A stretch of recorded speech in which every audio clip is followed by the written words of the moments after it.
Ex-Congress of the Russian Communist Party, Bolsheviks, 1921. Part 1, v. I. Lenin Speeches and Interventions. Section 1. Chapter 2. Speech at the opening of the Congress March 8. Prolonged applause. Comrades, allow me to declare the 10th Congress of the Russian Communist Party open. We have passed through a very eventful year both in international and in our own internal history. To begin with the international situation, let me say that this is the first time we have met in conditions in which the Communist International has ceased to be a mere slogan and has really been converted into a mighty organization with foundations, real foundations, in the major advanced capitalist countries. What had only been a set of resolutions at the Second Congress of the Communist International has been successfully implemented during the past year and has found expression, confirmation and consolidation in such countries as Germany, France, and Italy.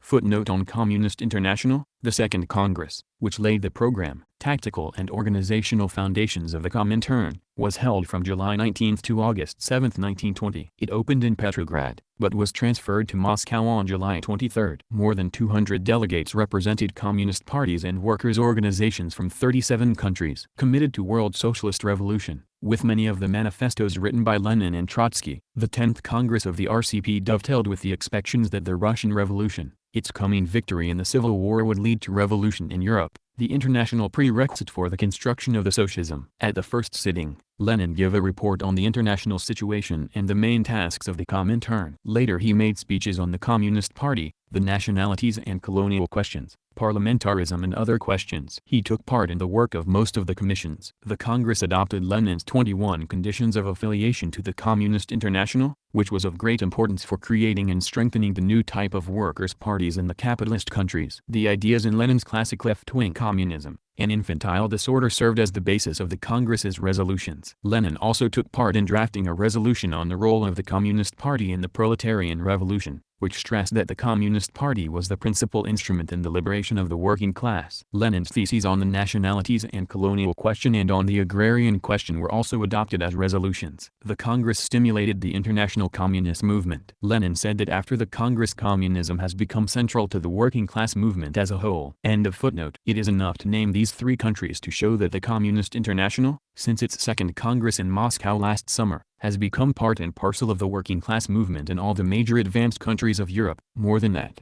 it has become the chief factor in international politics. This is such a great achievement, comrades, that however difficult and severe the various trials ahead of us, and we cannot and must not lose sight of them, no one can deprive us of it. Furthermore, comrades, this is the first Congress that is meeting without any hostile troops, supported by the capitalists and imperialists of the world, on the territory of the Soviet Republic. The Red Army's victories over the past year have enabled us to open a party Congress in such conditions for the first time. 3.5 years of unparalleled struggle, and the last of the hostile armies has been driven from our territory. That is our achievement. Of course, that has not won us everything, not by a long shot, nor have we won all that we have to. Real freedom from imperialist invasion and intervention. On the contrary, their warfare against us has taken a form that is less military but is in some respects more severe and more dangerous. The transition from war to peace, which we hailed at the last Party Congress and in the light of which we have tried to organize our work, is still far from completed. Footnote on Party Congress. The 9th Congress was held in Moscow from March 29 to April 5, 1920. It was attended by 715 delegates, the greatest number ever, who represented 611,978 party members. Of them 553 had voice and vote, and 162, voice only. The delegates came from Central Russia, the Ukraine, the Urals, Siberia and other areas just liberated by the Red Army. Some delegates came straight from the front lines. The country was having a short respite after the defeat of Bolshevik and Denikin. Items on the agenda were: 1. Report of the Central Committee.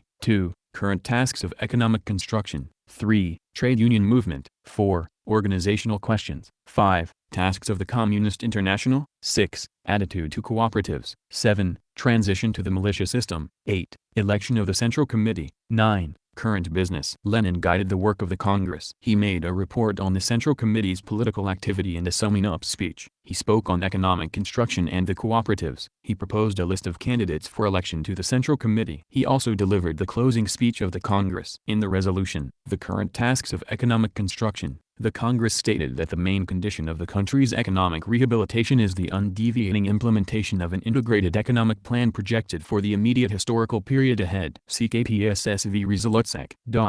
The CPSU in the resolutions and decisions of Congresses, conferences and CC plenary meetings, Part 1. 1954, p. 478. Lenin considered its key item, electrification, to be a great program for a period of 10 or 20 years. The Congress's directive served as the basis for GOELRO, the plan of the State Commission for the Electrification of Russia, which was completed and adopted by the 8th All-Russia Congress of Soviets in December 1920. The Congress also dealt with industrial management. The resolution on this question stressed the need to develop competent, firm and vigorous administration on the basis of one-man management. The anti-party group of Democratic Centralism, T. V. Sapranov, N. Osinsky, V. V. Obolensky, V. M. Smirnov, came out against the party's line in economic construction, but its proposals were condemned and rejected by the Congress. The Congress discussed and approved the idea of labor emulation and communist subotniks. The Congress discussed the trade unions' activity in helping to fulfill the economic tasks. It defined their role, their relationship with the party and the state, the forms and methods of the party's leadership in the trade unions and their participation in economic construction. At a closed session on April 4, the Congress elected 19 members and 12 alternate members of the new Central Committee. End of footnote. Our party is still confronted with incredibly difficult tasks, not only in respect of the economic plan, where we have made quite a few mistakes, or the basis of economic construction, but also the basis of relations between the classes remaining in our society. In this Soviet Republic, these relations have undergone a change,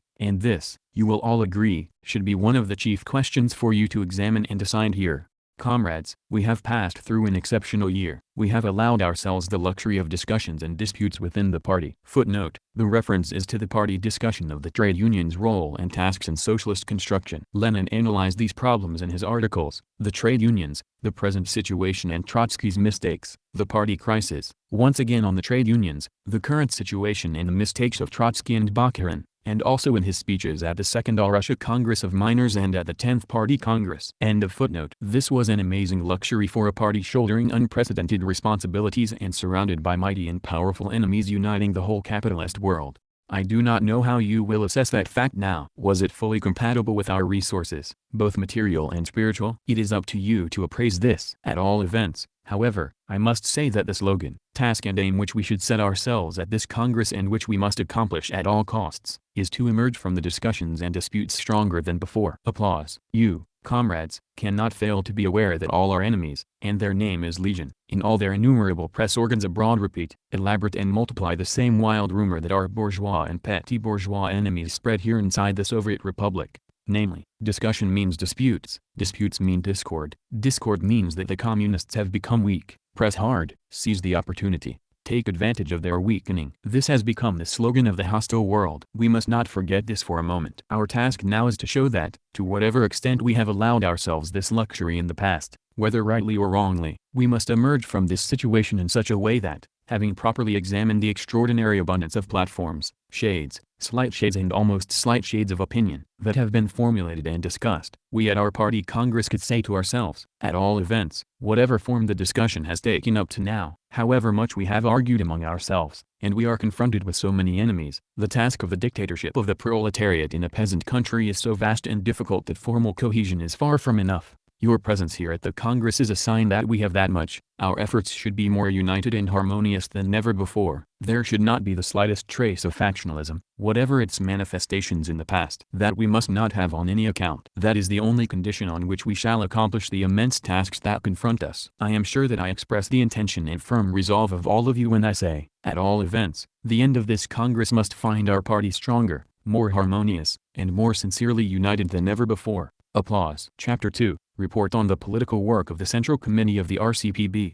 March 8. Comrades, the question of the Central Committee's political work, as you are, of course, aware, is so closely bound up with the whole work of the party and Soviet institutions, and with the whole course of the revolution, that in my view, at any rate, there can be no question of a report in the full sense of the word. Accordingly, I take it to be my task to try to single out some of the more important events which, I think, represent the cardinal points of our work and of Soviet policy over the past year, which are most typical of what we have gone through and which provide most food for thought concerning the reasons for the course taken by the revolution, the significance of our mistakes, and these have been many, and the essence for the future. For no matter how natural it is to report on the events of the past year, No matter how essential it is for the Central Committee, and no matter how interesting such a report in itself may be for the party, the tasks of the current and forthcoming struggle are so urgent, difficult and grave, and press so hard upon us that all our attention is unwittingly concentrated on how to draw the appropriate conclusions from past experience and how best to solve present and future problems on which all our attention is focused. Of all the key problems of our work in the past year, which chiefly hold our attention and with which, in my opinion, our mistakes are mainly connected, the most important is the transition from war to peace. All, or possibly most of you, will recall that we have attempted this transition several times during the past 3.5 years, without once having completed it, and apparently we shall not accomplish it this time either because international capitalism is too vitally interested in preventing it. I recall that in April 1918, i.e., 3 years ago, I had occasion to speak to the All-Russia Central Executive Committee about our tasks, which at the time were formulated as if the Civil War had in the main come to an end, when in actual fact it had only just begun. You will all recall that at the previous Party Congress we based all our plans on the transition to peaceful construction, having assumed that the enormous concessions then made to Poland would assure us of peace. Footnote on Poland. The Soviet government did its utmost to establish a normal and good neighbor relations with Poland. In 1919, it offered peace on many occasions, but received no answer from her bourgeois landowner government, which continued in its hostile policy towards Soviet Russia. On January 28, 1920, the Council of People's Commissars of the RSFSR sent the Polish government and people a message re-emphasizing its recognition of Poland's independence and sovereignty, and offering to make sizable territorial concessions to Poland. On February 2, 1920, the All-Russia Central Executive Committee once again offered peace to the Polish people. Their reactionary government was dependent on the imperialists of the Entente and considered the Soviet concessions a sign of weakness. It was preparing for aggression against the Soviet Republic and the negotiations failed. End of footnote. As early as April, however, the Polish bourgeoisie, which, with the imperialists of the capitalist countries,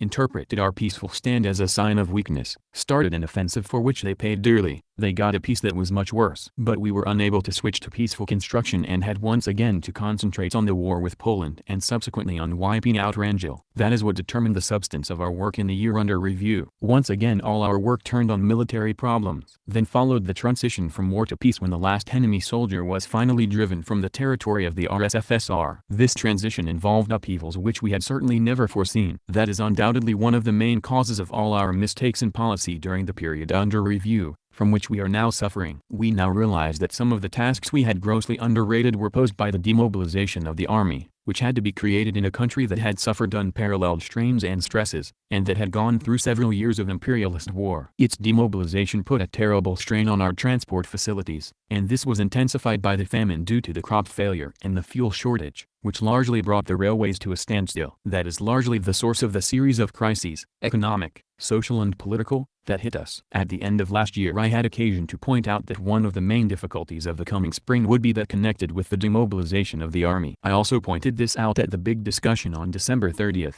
which many of you may have attended. I must say that at the time we had scarcely any idea of the scale of these difficulties. We had not yet seen the extent of the possible technical difficulties, but then neither had we realized the extent to which the demobilization would intensify all the misfortunes which befell the Soviet Republic, exhausted as it was by the old imperialist war and the new civil war. To some extent it would be right to say that the demobilization brings out these difficulties to an even greater degree. For a number of years, the country had been dedicated to the solution of war tasks and had given its all to solve them. It had ungrudgingly sacrificed all it had, its meager reserves and resources, and only at the end of the war were we able to see the full extent of the devastation and poverty which now condemn us to the simple healing of wounds for a long time to come. But even to this we cannot devote ourselves entirely. The technical difficulties of army demobilization show a good part of the depth of that devastation which inevitably breeds, apart from other things, a whole series of economic and social crises. The war had habituated us, hundreds of thousands of men, the whole country, to wartime tasks, and when a great part of the army, having solved these military tasks, finds very much worse conditions and incredible hardships in the countryside, without any opportunity, because of this and the general crisis, to apply its labor, the result is something midway between war and peace. We find that it is a situation in which we cannot very well speak of peace, for it is the demobilization, the end of the Civil War, that makes it impossible for us to concentrate on peaceful construction, because it brings about a continuation of the war, but in a new form. We find ourselves involved in a new kind of war, a new form of war, which is summed up in the word banditism, when tens and hundreds of thousands of demobilized soldiers, who are accustomed to the toils of war and regard it almost as their only trade, return, impoverished and ruined, and are unable to find work. Failure to reckon with the scale of the difficulties connected with the demobilization was undoubtedly a mistake on the part of the Central Committee. It must, of course, be said that we had nothing to go on, for the Civil War was so arduous an effort that there was only one guiding principle: everything for victory on the Civil War front, and nothing else. It was only by observing this principle, and by the Red Army's unparalleled efforts in the struggle against Bolshevik, Udenich and others, that we could hope to achieve victory over the imperialists who had invaded Soviet Russia. From this crucial fact, which determined a whole series of mistakes and intensified the crisis, I should like to turn to the question of how a whole number of even more profound discrepancies, erroneous calculations or plans were brought to light in the work of the party and the struggle of the entire proletariat. These were not only mistakes in planning, but in determining the balance of forces between our class and those classes in collaboration with which, and frequently in struggle against which, it had to decide the fate of the Republic. With this as a starting point, let us turn to the results of the past, to our political experience, and to what the Central Committee, as the policy-making body, must understand and try to explain to the whole party. These questions range from the course of our war with Poland to food and fuel. Our offensive, our too swift advance almost as far as Warsaw, was undoubtedly a mistake. I shall not now analyze whether it was a strategic or a political error, as this would take me too far afield. Let us leave it to future historians, for those of us who have to keep beating off the enemy in hard struggle have no time to indulge in historical research. At any rate, the mistake is there, and it was due to the fact that we had overestimated the superiority of our forces. It would be too difficult to decide now to what extent this superiority of forces depended on the economic conditions, and on the fact that the war with Poland aroused patriotic feelings even among the petty bourgeois elements, who were by no means proletarians or sympathizers with communism, by no means giving unconditional support to the dictatorship of the proletariat. Sometimes, in fact, they did not support it at all. But the fact remains that we had made a definite mistake in the war with Poland. We find a similar mistake in food. With regard to surplus food appropriation and its fulfillment, there can be no doubt that the year under review was more favorable than the previous one. This year the amount of grain collected is over 250 million poods. By February 1st, the figure was estimated at 235 million poods, as against the 210 million poods for the whole of the previous year. That is to say, more was collected in a much shorter period than for the whole of the previous year. It turned out, however, that of these 235 millions collected by February 1st, we had used up 155 million poods within the first 6 months, that is, an average of 25 million or even more poods a month. Of course, we must on the whole admit that we were unable to space out our reserves properly, even when they were better than last year's. We failed to see the full danger of the crisis approaching with the spring, and succumbed to the natural desire to increase the starving workers' ration. Of course, it must be said that there again we had no basis for our estimates. All capitalist countries, in spite of the anarchy and chaos intrinsic to capitalism, have as a basis for their economic planning the experience of many decades which they can compare, for they have the same economic system differing only in details. From this comparison it is possible to deduce a genuinely scientific law, a certain regularity and uniformity. We cannot have and have not had anything of the kind, and it was quite natural that when at the end of the war the possibility finally arose to give the starving population a little more, we were unable all at once to establish the correct proportion. We should have obviously limited the increase in the ration, so as to create a certain reserve fund for a rainy day, which was due to come in the spring, and which has now arrived. That we failed to do. Once again it is a mistake typical of all our work, a mistake which shows that the transition from war to peace confronted us with a whole number of difficulties and problems, and we had neither the experience, the training, nor the requisite material to overcome them, and this worsened, intensified and aggravated the crisis to an extraordinary extent. We undoubtedly had something similar in fuel. It is crucial to economic construction. The output estimates and proper distribution of fuel had, of course, to be the basis for the entire transition from war to peace, to economic construction, which was discussed at the previous party congress and which has been the main concern and the focal point of all our policy during the year under review. There can be no question of overcoming our difficulties or rehabilitating our industry without it. In this respect, we are clearly in a better position now than we were last year. We used to be cut off from the coal and oil districts, but we got the coal and oil after the Red Army's victories. In any case, our fuel resources have increased. We know that the fuel resources with which we entered upon a year under review were greater than before. Accordingly, we made the mistake of immediately permitting such a wide distribution of fuel that these resources were exhausted and we were faced with a fuel crisis before we had put everything in proper working order. You will hear special reports on all these problems, and I cannot even give you any approximate figures. But in any case, bearing in mind the experience of the past, we must say that this mistake was due to a wrong understanding of the state of affairs and the rapid pace of transition from war to peace. It turned out that the transition could only be made at a much slower pace than we had imagined. The lesson driven home to us over over the past year is that the preparations had to be longer, and the pace slower. It is a lesson that the whole party will need particularly to learn in order to determine our main tasks for the year ahead, if we are to avoid similar mistakes in the future. I must add that the crop failure aggravated these mistakes and especially the resultant crises. I have pointed out that the food effort during the year under review gave us very much better food reserves, but that too was one of the main sources of the crises, because the crop failure had led to an acute feed shortage, a great loss of cattle and widespread ruin among the peasants, so that these grain procurements fell mainly in places where the grain surplus was not very large. There are far greater surpluses in various outlying areas of the Republic, in Siberia and in the northern Caucasus, but it is there that the Soviet power was less stable, the Soviet government apparatus least efficient, and transportation from over there was very difficult. That is why it turned out that we collected the increased food reserves from the gubernias with the poorer crops, and this went to intensify the crisis in the peasant economy considerably. Here again we clearly see that our estimates were not as accurate as they should have been, but then we were in such a tight corner that we had no choice. A country which, after a devastating imperialist war, survived such a thing as a long civil war, could not, of course, exist without giving the front everything it had. And, once ruined, what could it do but take the peasants' surpluses, even without compensating them by any other means? We had to do this to save the country, the army, and the workers' and peasants' government. We said to the peasants, of course, you are lending your grain to the workers' and peasants' state, but unless you do, you cannot expect to save the country from the landowners and the capitalists.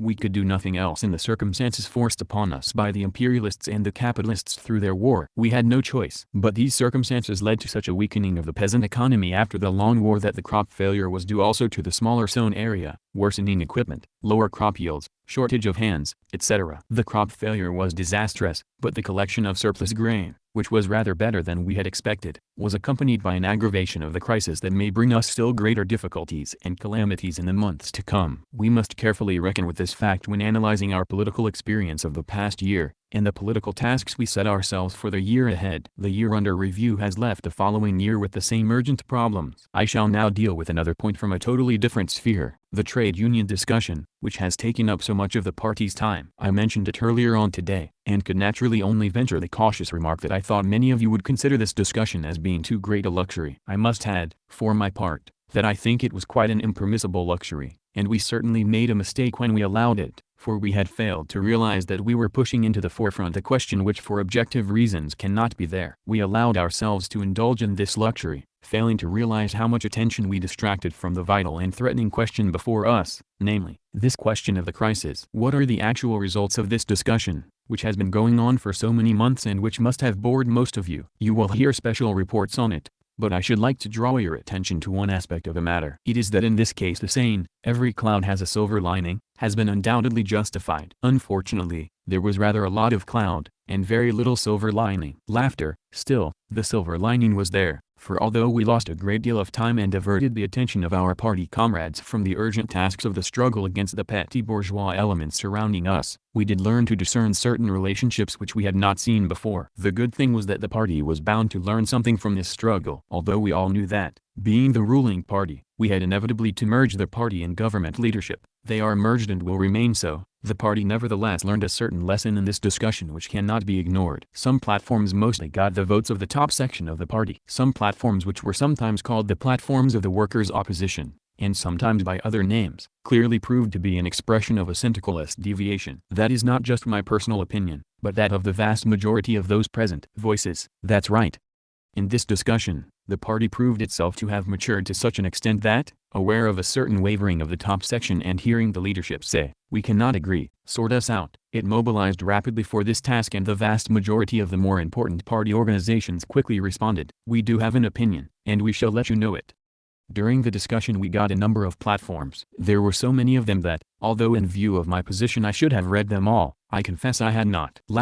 I do not know whether all those present had found the time to read them, but, in any case, I must say that this syndicalist, and to a certain degree even semi-anarchist, deviation, which has crystallized, gives food for thought. For several months we allowed ourselves to wallow in the luxury of studying shades of opinion. Meanwhile, the demobilization of the army was producing banditry and aggravating the economic crisis. The discussion should have helped us to understand that our party, with at least 500,000 members and possibly even more, has become, first, a mass party, and, second, the government party. and that as a mass party it reflects something of what is taking place outside its ranks. It is extremely important to understand this. There would be nothing to fear from a slight syndicalist or semi-anarchist deviation. The party would have swiftly and decisively become aware of it, and would have set about correcting it. But it is no time to argue about theoretical deviations when one of them is bound up with the tremendous preponderance of peasants in the country, when their dissatisfaction with the proletarian dictatorship is mounting, when the crisis in peasant farming is coming to a head, and when the demobilization of the peasant army is setting loose hundreds and thousands of broken men who have nothing to do, whose only accustomed occupation is war and who breed banditry. At the Congress, we must make it quite clear that we cannot have arguments about deviations and that we must put a stop to that. The Party Congress can and must do this. It must draw the appropriate lesson, and add it to the Central Committee's political report, consolidate and confirm it, and make it a party law and duty. The atmosphere of the controversy is becoming extremely dangerous and constitutes a direct threat to the dictatorship of the proletariat. A few months ago, when I had occasion to meet and argue with some comrades in a discussion and said, "Beware, this constitutes a threat to working-class rule and the dictatorship of the proletariat," they replied, "This is intimidation, you are terrorizing us."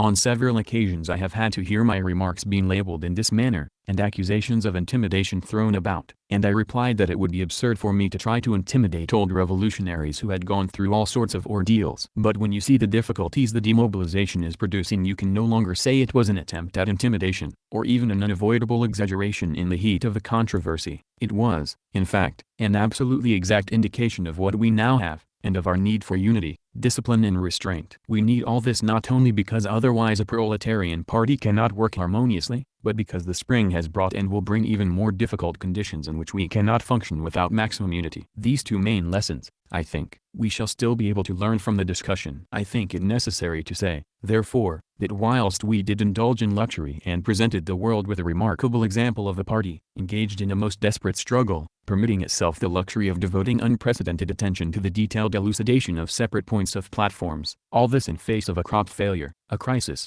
ruin and demobilization, we shall now draw from these lessons a political conclusion, not just a conclusion pointing to some mistake, but a political conclusion, concerning the relations between classes, between the working class and the peasants. These relations are not what we had believed them to be. They demand much greater unity and concentration of forces on the part of the proletariat, and under the dictatorship of the proletariat they are a far greater danger than all the Denokins, Kolchaks and Udinishs put together. It would be fatal to be deluded on this score. The difficulties stemming from the petty bourgeois element are enormous, and if they are to be overcome, we must have great unity. And I don't mean just a semblance of unity. We must all pull together with a single will, for in a peasant country only the will of the mass of proletarians will enable the proletariat to accomplish the great tasks of its leadership and dictatorship. Assistance is on its way from the West European countries, but it is not coming quickly enough. Still it is coming and growing. I pointed out this morning that one of the most important factors of the period under review, one closely related to the work of the Central Committee, is the organization of the Second Congress of the Comintern. Of course, compared with last year, the world revolution has made considerable headway. Of course, the Communist International, which at the time of last year's Congress existed only in the form of proclamations, has now begun to function as an independent party in each country, and not merely as an advanced party. Communism has become central to the working class movement as a whole. In Germany, France and Italy, the Communist International has become not only the center of the working class movement, but also the focus of political life in these countries. Any German or French newspaper you picked up last autumn contained abuse of Moscow and the Bolsheviks, who were called all sorts of names. In fact,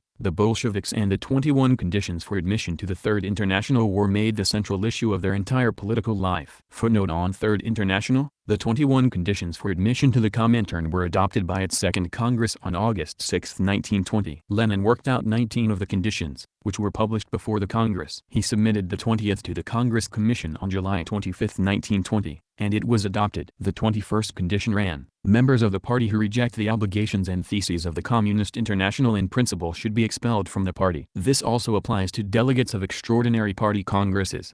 End of footnote. That is an achievement no one can take away from us. It shows how the world revolution is growing and how it is paralleled by the aggravation of the economic crisis in Europe. But in any case, it would be madness on our part to assume that help will shortly arrive from Europe in the shape of a strong proletarian revolution, and I am sure no one here is making such an assumption. In these last 3 years, we have learned to understand that placing our stake on the world revolution does not mean relying on a definite date, and that the accelerating pace of development may or may not lead to a revolution in the spring. Therefore, we must be able to bring our work in line with the class balance here and elsewhere, so as to be able to maintain the dictatorship of the proletariat for a long time, and, however gradually, to remedy all our numerous misfortunes and crises. This is the only correct and sober approach. I shall now turn to an item concerning the work of the Central Committee during the present year, which is closely related to the tasks facing us. It is the question of our foreign relations. Prior to the Ninth Party Congress, our attention and all our endeavors were aimed at switching from our relations of war with the capitalist countries to relations of peace and trade. For that purpose we undertook all sorts of diplomatic moves and bested men who were undoubtedly skilled diplomats. When, for instance, the representatives of America or of the League of Nations proposed that we halt hostilities against Denikin and Bolshevik on certain stated terms,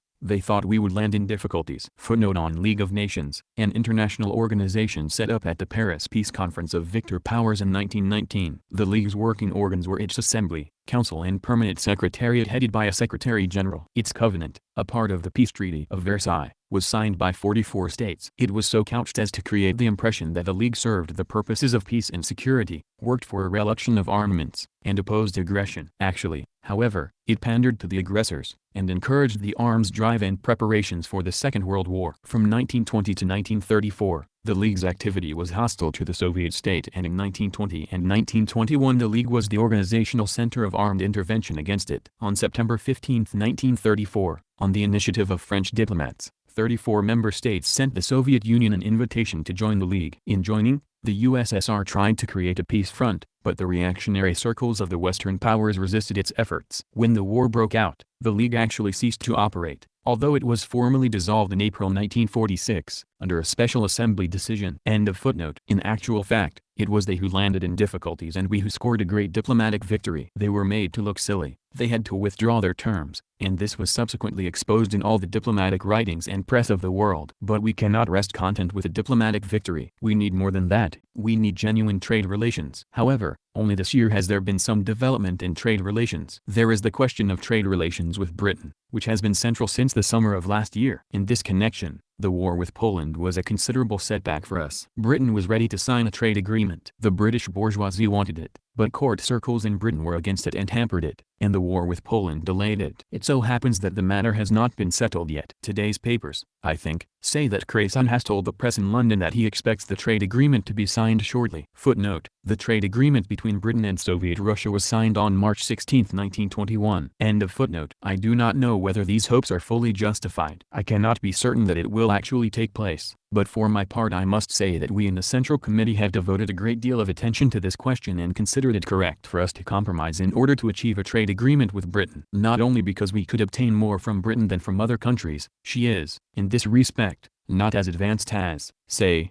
Germany or America. She is a colonial power, with too great a stake in Asian politics, and is sometimes too sensitive to the successes of the Soviet power in certain countries lying near her colonies. That is why our relations with Britain are especially tenuous. This tenuousness arises from such an objective tangle of causes that no amount of skill on the part of the Soviet diplomatists will help. But we need a trade treaty with Britain owing to the possibility opening up for a treaty with America, whose industrial capacity is so much greater. The concession issue is bound up with this. We devoted far more attention to it last year than before. A decree of the Council of People's Commissars issued on November 23 set out the concession question in a form most acceptable to foreign capitalists. When certain misinterpretations or insufficient understanding of this problem arose in party circles, a number of meetings of senior party workers were held to discuss it. On the whole, there was not a great deal of disagreement, although we did hear of many protests from workers and peasants. They said, "We got rid of our own capitalists, and now they want to call in some foreign capitalists."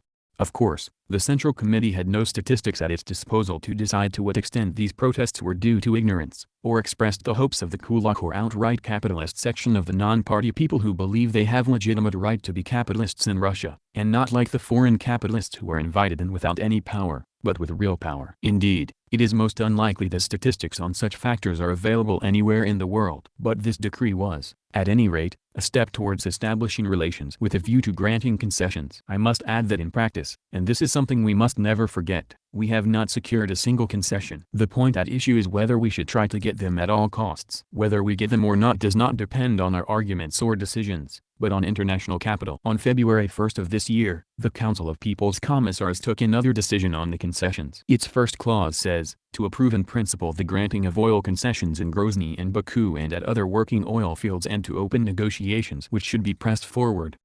There was some difference of opinion on this point. Some comrades thought it was wrong to grant concessions in Grozny and Baku, as this would arouse opposition among the workers. The majority on the Central Committee, including myself, took the view that there were possibly no grounds for the complaints. The majority on the Central Committee and I myself took the view that it was essential to grant these concessions, and we shall ask you to back it up with your authority. It is vital to have such an alliance with the state trusts of the advanced countries because our economic crisis is so deep that we cannot, on our own, rehabilitate our ruined economy without machinery and technical aid from abroad. Getting the equipment out here is not enough. We could grant concessions to the biggest imperialist trusts on a wider basis, say, a quarter of Baku, a quarter of Grozny, and a quarter of our best forest reserves, so as to assure ourselves of an essential basis by the installation of the most modern machinery. On the other hand, in return for this we shall be getting badly needed machinery for the remaining part. In this way we shall be able to close a part, say, a quarter or a half, of the gap between us and the modern, advanced trusts of other countries. No one, with anything like a sober view of the present situation, will doubt that unless we do this we shall be in a very difficult position indeed, and shall be unable to overtake them without a superhuman effort. Negotiations with some of the largest world trusts have already begun. Naturally, for their part they are not simply doing us a good turn, they are in it only for the fantastic profits. Modern capitalism, as a non-belligerent diplomat would put it, is a robber, a ring. It is not the old capitalism of pre-war days. Because of its monopoly of the world market its profit margins run to hundreds of percents. Of course, this will exact a high price, but there is no other way out because the world revolution is marking time. There is no other way for us to raise our technology to the modern level. And if one of the crises were to give a sharp spur to the world revolution,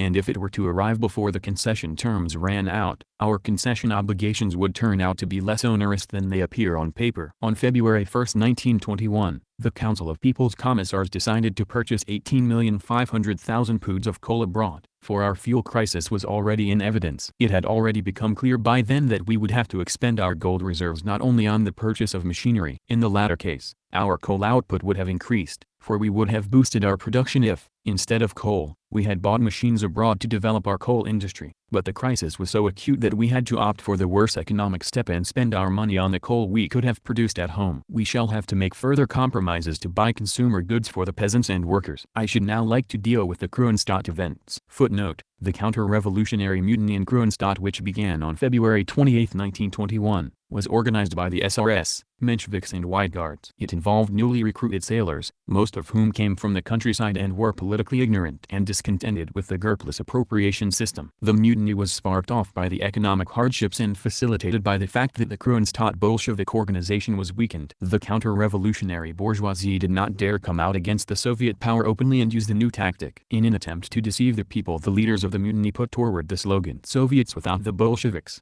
hoping to drive out the Bolsheviks from the Soviets and re-establish capitalist rule in Russia. On March 2, the mutineers arrested the fleet command and got in touch with foreign imperialists who promised them military and financial aid. The events in Kronstadt were a threat to Petrograd. Commissar of the Red Army, Leon Trotsky, gave orders to Red Army units under Emen Tukhachevsky to storm Kronstadt. With participation of over 300 delegates of the 10th Party Congress who had military experience, led by K.Y. Voroshilov, the Red Army was able to crush the revolt on March 18. There was no dissension by any faction or tendency of the 10th Congress in this decision. End of footnote. I have not yet received the latest news from Kronstadt, but I have no doubt that this mutiny, which very quickly revealed to us the familiar figures of White Guard generals, will be put down within the next few days, if not hours. There can be no doubt about this. But it is essential that we make a thorough appraisal of the political and economic lessons of this event. What does it mean? It was an attempt to seize political power from the Bolsheviks by a motley crowd or alliance of ill-assorted elements, apparently just to the right of the Bolsheviks, or perhaps even to their left, you can't really tell. So amorphous is the combination of political groupings that has tried to take power in Kronstadt. You all know, undoubtedly, that at the same time White Guard generals were very active over there. There is ample proof of this. A fortnight before the Kronstadt events, the Paris newspapers reported a mutiny at Kronstadt. It is quite clear that it is the work of socialist revolutionaries and White Guard émigrés, and at the same time the movement was reduced to a petty bourgeois counter-revolution and petty bourgeois anarchism. That is something quite new. This circumstance, in the context of all the crises, must be given careful political consideration and must be very thoroughly analyzed. There is evidence here of the activity of petty bourgeois anarchist elements with their slogans of unrestricted trade and invariable hostility to the dictatorship of the proletariat. This mood has had a wide influence on the proletariat. It has had an effect on factories in Moscow and a number of provincial centers. This petty bourgeois counter-revolution is undoubtedly more dangerous than Denikin,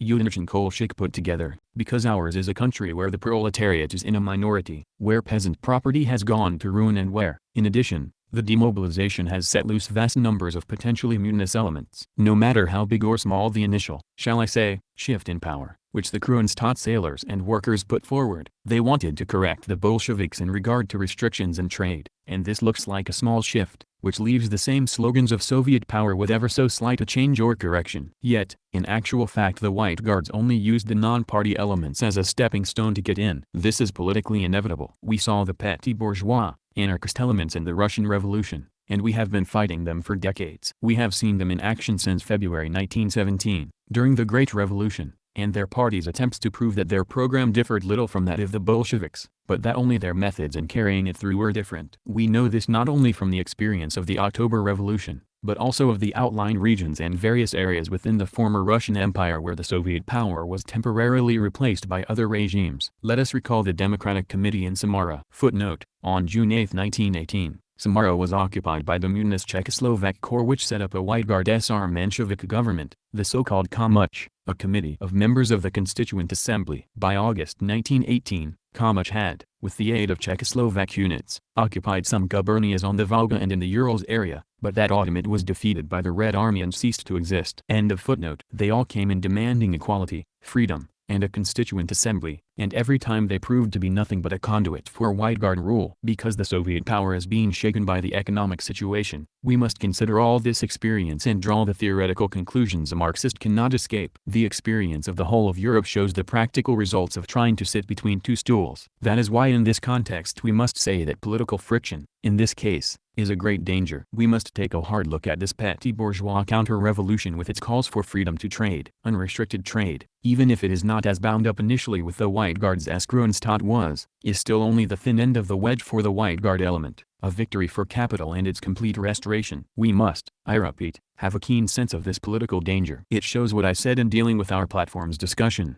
In face of this danger we must understand that we must do more than put an end to party disputes as a matter of form. We shall do that, of course. We need to remember that we must take a much more serious approach to this question. We have to understand that, with the peasant economy in the grip of a crisis, we can survive only by appealing to the peasants to help town and countryside. We must bear in mind that the bourgeoisie is trying to pit the peasants against the workers, that behind a facade of workers' slogans it is trying to incite the petty bourgeois anarchist elements against the workers. This, if successful, will lead directly to the overthrow of the dictatorship of the proletariat and, consequently, to the restoration of capitalism and of the old landowner and capitalist regime. The political danger here is obvious. A number of revolutions have clearly gone that way. We have always been mindful of this possibility and have warned against it. This undoubtedly demands of the ruling party of communists, and of the leading revolutionary elements of the proletariat a different attitude to the one we have time and again displayed over the past year. It is a danger that undoubtedly calls for much greater unity and discipline. It undoubtedly requires that we should all pull harder together. Otherwise we shall not cope with the dangers that have fallen to our lot. Then there are the economic problems. What is the meaning of the unrestricted trade demanded by the petty bourgeois elements? It is that in the proletariat's relations with the small farmers there are difficult problems and tasks we have yet to solve. I am speaking of the victorious proletariat's relations with the small proprietors when the proletarian revolution unfolds in a country where the proletariat is in a minority, and the petty bourgeoisie, in a majority. In such a country the proletariat's role is to direct the transition of these small proprietors to socialized and collective work. Theoretically this is beyond a dispute. We have dealt with this transition in a number of legislative acts, but we know that it does not turn on legislative acts, but on practical implementation,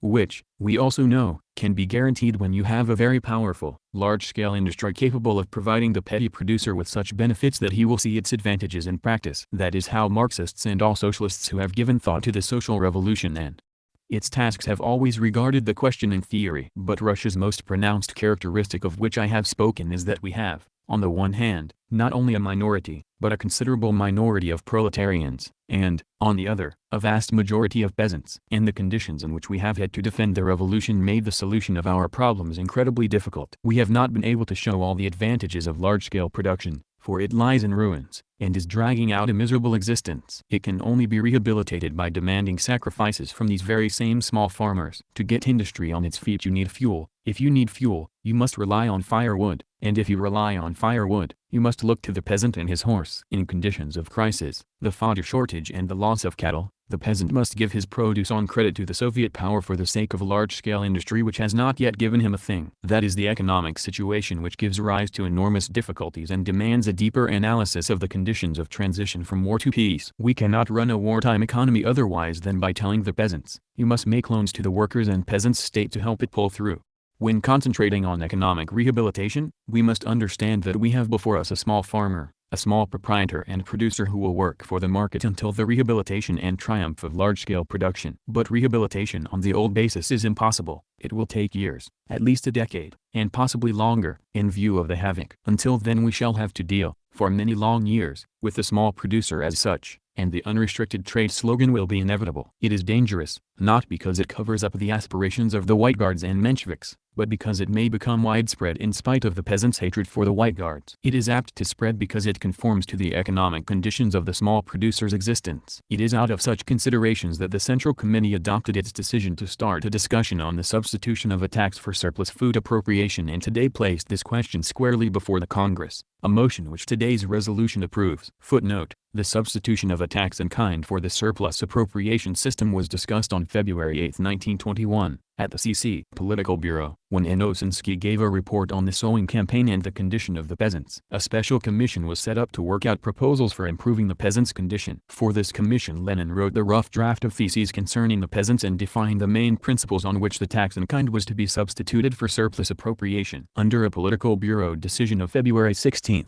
a discussion on the question was started in Pravda, the first articles appearing on February 17 and 26. On February 24, a CC plenary meeting approved a draft resolution on this question, which was then edited by a new commission. On March 3, Lenin tabled 3 amendments to it. On March 7, the CC plenary meeting discussed the draft once again and referred it for final editing to a commission headed by Lenin. It was adopted by the 10th Congress on March 15, 1921. End of footnote. The tax and appropriation problem had been brought up in our legislation a long time ago, back in late 1918. The tax law was dated October 30, 1918. The law on a tax in kind on the farmer was enacted, but never became operative. A number of instructions were issued in the few months after its promulgation, but it was never applied. On the other hand, the confiscation of surpluses from the peasants was a measure with which we were saddled by the imperative conditions of wartime, but which no longer applies to anything like the peacetime conditions of the peasant's economy. He needs the assurance that, while he has to give away a certain amount, he will have so much left to sell locally. The whole of our economy and its various branches were affected throughout by wartime conditions. With this in mind, our task was to collect a definite quantity of food, regardless of what it did to the national turnover. As we turn from problems of war to those of peace, we take a different view of the tax in kind. We see it not only from the standpoint of meeting the needs of the state, but also those of the small farms. We must try to understand the economic forms of the petty farmer's indignation against the proletariat which has been in evidence and which is being aggravated in the current crisis. We must try to do our utmost in this respect, for it is a matter of vital importance. We must allow the peasant to have a certain amount of leeway in local trade,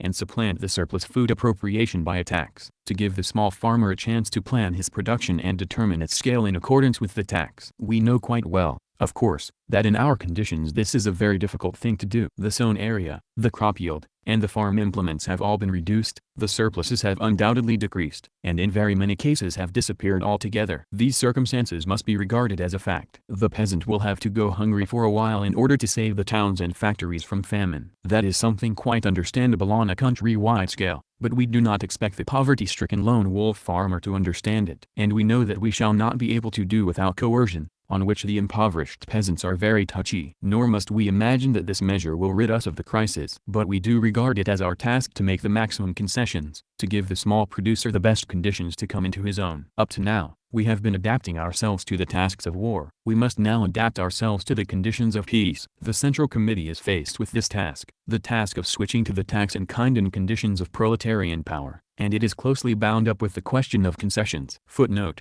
the Central Committee's circular letter to all party organizations and party members, published in Izvestia of the CC, RCPB, on September 4, 1920, exposed the causes of the bureaucratic practices and other shortcomings in the party, and outlined changes in party work to develop inter-party democracy. The measures were approved in a resolution, The Current Tasks of Party Organization, of the 9th All-Russia Party Conference, CKPSSV Rezolutsek. The CPSU and the resolutions and decisions of congresses, conferences and CC plenary meetings, Part 1, 1954, p. 512. On December 28, the 8th All-Russia Congress of Soviets discussed the report, Improvement of the Work of Central and Local Soviet Bodies and the Struggle Against the Evils of Bureaucracy. End of footnote. You will be having a special discussion on this problem, and it requires your special consideration. By granting concessions, the proletarian power can secure an agreement with advanced capitalist states. On it depends our industrial growth, without which we cannot hope to advance towards communism. On the other hand, in this period of transition in a country where the peasants predominate, we must manage to go over to measures giving economic security to the peasants, and do the most we can to ease their economic condition. Until we have remolded the peasant, until large-scale machinery has recast him, we must assure him of the possibility of running his economy without restrictions. We are now in a transitional phase, and our revolution is surrounded by capitalist countries. As long as we are in this phase, we are forced to seek highly complex forms of relationships. Oppressed by war, we were unable to concentrate on how to establish economic relations between the proletarian state power, with an incredibly devastated large-scale industry, and the small farmers, and how to find forms of coexistence with them, who, as long as they remain small farmers, cannot exist without their small economy having some system of exchange. I believe this to be the Soviet government's most important question in the sphere of economics and politics at the present time. I believe that it sums up the political results of our work, now that the war period has ended and we have begun, in the year under review, to make the transition to peace. This transition is bound up with such difficulties and has so clearly delineated this petty bourgeois element, that we must take a sober view of it. We view this series of events in terms of the class struggle, and we have never doubted that the relations between the proletariat and the petty bourgeoisie are a difficult problem, demanding complex measures or, to be more accurate, a whole system of complex, transitional measures, to ensure the victory of the proletarian power. The fact that we issued our tax and kind decree at the end of 1918 proves that the communists were aware of this problem, but were unable to solve it because of the war. With the Civil War on, we had to adopt wartime measures. But it would be a very great mistake indeed if we drew the conclusion that these are the only measures and relations possible. That would surely lead to the collapse of the Soviet power and the dictatorship of the proletariat. When the transition to peace takes place in a period of economic crisis, it should be borne in mind that it is easier to build up a proletarian state in a country with large-scale production than in one with a predominantly small-scale production. This problem has to be approached in a whole number of ways, and we do not close our eyes to these difficulties, or forget that the proletariat is one thing, and the small-scale producer, another. We have not forgotten that there are different classes, that petty bourgeois,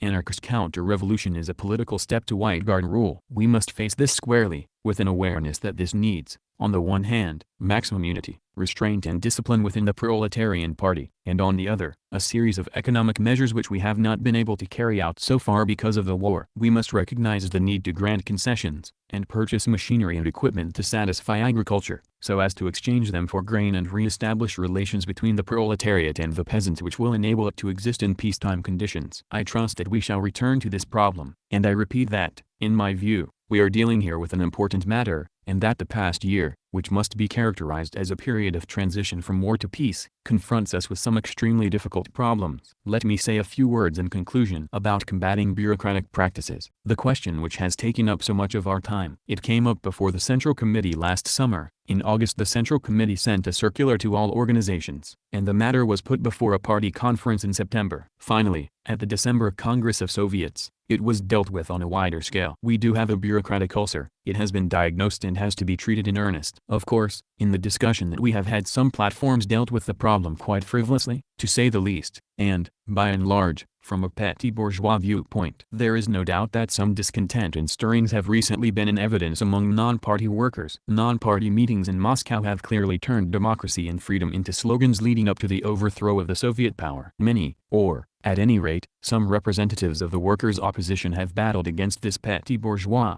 counter-revolutionary evil, and have said, "We shall unite against this."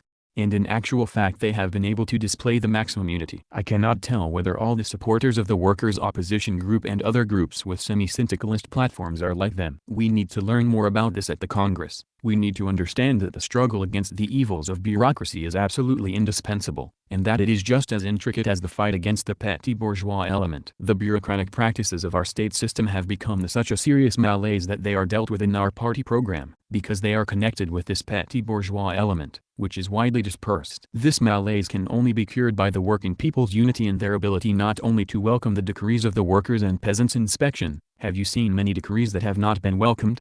But to exercise their right through the inspection, something you don't find either in the villages, the towns, or even the capital cities. Those who shout loudest against the evils of bureaucracy very frequently do not know how to exercise this right. Very great attention needs to be paid to this fact. In this area, we often see those who battle against this evil, possibly with a sincere desire to help the proletarian party, the proletarian dictatorship and the proletarian movement, actually helping the petty bourgeois, anarchist element, which on more than one occasion during the revolution has shown itself to be the most dangerous enemy of the proletarian dictatorship. And now, and this is the main conclusion and lesson of the past year, it has once again shown itself to be the most dangerous enemy, which is most likely to have followers and supporters in a country like ours, to change the mood of the broad masses and to affect even a section of the non-party workers. That is when the proletarian state finds itself in a very difficult position. Unless we understand this, learn our lesson, and make this Congress a turning point both in economic policy and in the sense of maximum unity of the proletariat,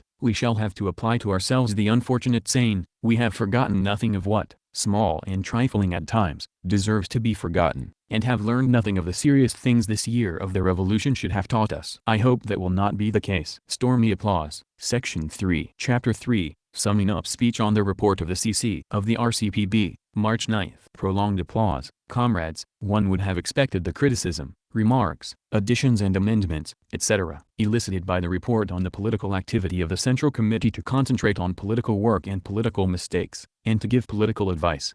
Unfortunately, when you take a closer look at the debate and go over the main points made in it, you cannot help asking yourself, was it not because the speeches were so strangely vapid, and almost all the speakers were from the workers' opposition, that the Congress folded up its debate so quickly? Indeed, just what has been said of the Central Committee's political work and current political tasks. Most of the speakers said they belonged to the workers' opposition. This is no trifling title, and it is no trifling matter to form an opposition in such a party and at such a moment. Comrade Kollontai, for example, said bluntly, Lenin's report evaded Kronstadt.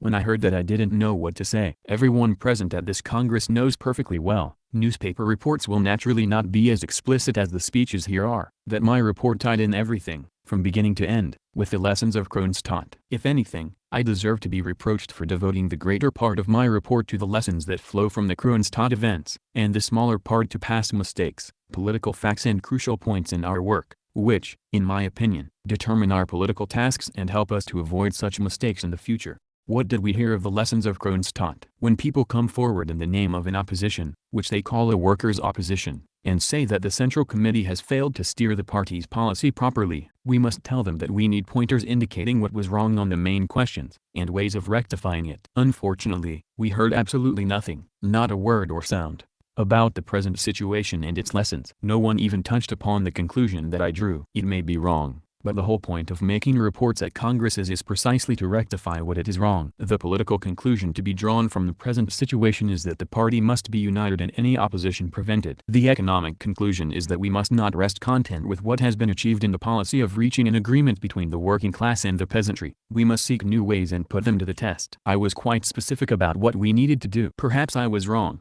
but nobody said a word about that. One of the speakers, I think it was Ryazanov, reproached me only for having suddenly sprung the tax on the Congress, before the ground had been prepared for it by discussion. That is not true. The surprising thing is that responsible comrades can make such statements at a party Congress. The tax discussion was started in Pravda a few weeks ago. If the comrades who are fond of the game of opposition and like to complain that we are not providing an opportunity for road discussion did not choose to take part in it, they have no one to blame but themselves. We are connected with Pravda's editorial board not only through Comrade Bukharin's being a member of the Central Committee, but also through the Central Committee discussions of all the most important subjects and lines of policy. Otherwise there can be no political work. The Central Committee submitted the tax question for discussion. Articles were published in Pravda. Nobody replied to them. Those who refrained from replying showed that they did not wish to go into the matter. When, at a meeting of the Moscow Soviet, after these articles had been published, somebody, I do not remember whether it was a non-party man or a Menshevik, got up and began to talk about the tax. I said, "You don't seem to know what's being said in Pravda." It was more natural to say that sort of thing to a non-party man than to a member of the party. It was no accident that the discussion was started in Pravda, and we shall have to deal with it here. The criticism has been altogether unbusinesslike. The question was put up for discussion, and the critics should have taken part in it. Because they had failed to do so, their criticism is groundless. The same may be said of the political question. I repeat, all my attention was concentrated on drawing the correct conclusion from recent events. We are passing through a period of grave danger. As I have said, the petty bourgeois counter-revolution is a greater danger than Denikin. The comrades did not deny this. The peculiar feature of this counter-revolution is that it is petty bourgeois and anarchistic. I insist that there is a connection between its ideas and slogans and those of the workers' opposition. There was no response to this from any of the speakers, although most of them belonged to the workers' opposition. And yet, the workers' opposition pamphlet, which Comrade Kollontai published for the Congress, serves to confirm my assertion better than anything else. And I suppose I shall have to deal chiefly with this pamphlet to explain why the counter-revolution, to which I have referred, is assuming an anarchist, petty bourgeois form, why it is so vast and dangerous, and why the speakers from the workers' opposition have failed entirely to realize the danger. But before replying to them, I want to say a word or two, before I forget, on another subject, namely Osinski. This comrade, who has written a great deal and has brought out his own platform, gets up and criticizes the Central Committee's report. We could have expected him to criticize our principal measures, and this would have been very valuable for us. Instead, he said that we had thrown out Supranov, which showed that our calls for unity were at variance with our deeds, and he made a point of stressing that 2 members of the workers' opposition had been elected to the Presidium. I am surprised that an extremely prominent party worker and writer, who occupies a responsible post, can talk about such trifles, which are of 10th-rate importance. Osinski has the knack of seeing political trickery in everything. He sees it also in the fact that 2 seats on the Presidium were given to the workers' opposition. At a party meeting in Moscow, I called attention to the rise of the workers' opposition, and I regret that I must do so again now. At the party congress, it had revealed itself in October and November by bringing in the 2-room system, and the formation of factions. We have repeatedly said, and I have, in particular, that our task is to separate the wheat from the chaff in the workers' opposition, because it has spread to some extent, and has damaged our work in Moscow. There was no difference of opinion in the Central Committee on that score. There was evidence of damage to our work, the start of factionalism and a split in November, during the 2-room conference 13, when some met here and others down at the other end of the floor, and when I had my share of the trouble, for I had to act as errand boy and shuttle between the rooms. Footnote on 2-room conference, a Moscow gubernia conference of the RCPB, took place in the Kremlin from November 20 to 22, 1920. It was attended by 289 delegates with voice and vote, and 89, with voice only. On its agenda were reports on the activity of the Moscow Party Committee, the international and domestic situation and the party's tasks, the state of the country's economy, and production propaganda. The atmosphere at the conference was very tense, because the Bolsheviks had to fight against the anti-party groups of democratic centralism, the workers' opposition and the Ignatovites, who made demagogic attacks on the party's policy. The workers' opposition tried to get as many of their supporters on the Moscow Committee as possible and called a special meeting of worker delegates in the Mitrofanyevsky Hall of the Great Kremlin Palace, while the other delegates had a meeting in the Sverdlovsky Hall. At the afternoon sitting on November 21, Lenin spoke on the international and domestic situation and the party's tasks, and later, on the elections to the Moscow Committee. Led by Lenin, the conference beat back the anti-party attacks. End of footnote. Back in September, during the party conference, we regarded it as our task to separate the wheat from the chaff, for the group could not be regarded as consisting entirely of good stuff. Footnote on party conference, the 9th All-Russia Conference of the RCPB, was held in Moscow from September 22 to 25, 1920. Its 241 delegates, 116 with voice and vote, and 125, with voice only, represented 700,000 party members. On its agenda were, 1. Report by a representative of the Polish Communists, 2. Political report of the CC, 3. Organizational report of the CC, 4. The current tasks of party organization, 5. Report of a commission on the study of the history of the party, 6. Report on the Second Congress of the Comintern. At the first sitting, Lenin gave the political report of the Central Committee, dealing mainly with peace negotiations with Poland and preparations for defeating Wrangel. The conference adopted a unanimous resolution on the terms of a peace treaty with Poland. Having discussed the current tasks of party organization, the conference rejected the views of the Democratic Centralism Group, which tried to discredit the one-man management system in industry, and to oppose party discipline and the party's leading role in the Soviets and trade unions. A resolution, The Current Tasks of Party Organization, motioned by Lenin, outlined some measures for strengthening the party and its leading role in the Soviet state, and developing inter-party democracy, and also measures against the excesses of bureaucracy in Soviet administrative bodies and economic agencies. The conference deemed it necessary to set up a control commission alongside the Central Committee, and special party commissions under gubernia committees, to combat various abuses and to inquire into complaints filed by communists. End of footnote. When we hear complaints about inadequate democracy, we say, it is absolutely true. Indeed, it is not being practiced sufficiently. We need assistance and advice in this matter. We need real democracy, and not just talk. We even accept those who call themselves the workers' opposition, or something worse, although I think that for members of the Communist Party no name can be worse or more disreputable. But even if they had adopted a much worse title, we say to ourselves, since this is a malaise that has affected a section of the workers, we must pay the closest attention to it. And we should be given credit for the very thing that Comrade Osinsky has accused us of, though why he should have done so, I don't know. I now come to the workers' opposition. You have admitted that you are in opposition. You have come to the party congress with Comrade Kollontais' pamphlet which is entitled The Workers' Opposition. When you sent in the final proofs, you knew about the Kronstadt events and the rising petty bourgeois counter-revolution. And it is at a time like this that you come here, calling yourselves a workers' opposition. You don't seem to realize the responsibility you are undertaking, and the way you are disrupting our unity. What is your object? We will question you and put you through a test right here. Comrade Osinsky used this expression in a polemical sense. He seemed to think that we were guilty of some mistake or misdemeanor. Like Ryazanov, he saw political trickery in our policy towards the workers' opposition. It is not political trickery. It is the policy the Central Committee has been pursuing, and will continue to pursue. Since unhealthy trends and groups have arisen, let us more than redouble our attention to them. If there is anything at all sound in that opposition, we must make every effort to sift it from the rest. We cannot combat the evils of bureaucracy effectively, or practice democracy consistently because we lack the strength and are weak. We must enlist those who can help us in this matter, and expose and sift out those who produce such pamphlets on the pretext of helping us. This task of sifting is being facilitated at the Party Congress. Representatives of the ailing group have been elected to the Presidium, and these poor, wronged, and banished people will no longer dare to complain and wail. There's the rostrum, up on it, and let's have your answer. You have spoken more than anyone else. Now let us see what you have in store for us, with this looming danger, which, you admit, is a greater one than Denikin. What have you come up with? What is the nature of your criticism? We must have this test now, and I think it will be the final one. We have had enough of that sort of thing. The party will not be trifled with in this way. Whoever comes to the Congress with such a pamphlet is trifling with the party. You can't play that kind of game when hundreds of thousands of demoralized veterans are playing havoc with our economy. The party will not stand for such treatment. You can't behave that way. You must realize that, and put a stop to it. After these preliminary remarks about the election to the Presidium and the character of the workers' opposition, I want to draw your attention to Comrade Kollontais' pamphlet. It really deserves your attention, for it sums up the activity this opposition has been carrying on for several months, or the disintegration it has caused. It was said here, by a comrade from Samara, I think, that I had stuck the label of syndicalism on the workers' opposition, in an administrative fashion. The reference is altogether misplaced, and we must investigate which of the questions calls for an administrative solution. Comrade Milanov tried to score with a terrifying catchword, but it fell flat. He said that I stuck on a label in administrative fashion. I have said before that at our meetings Comrade Shliapnikov and others have accused me of intimidating people with the word syndicalism. When this was mentioned at one of our discussions, at the Miners' Congress, I think, I replied to Comrade Shliapnikov, do you hope to take in any grown-ups?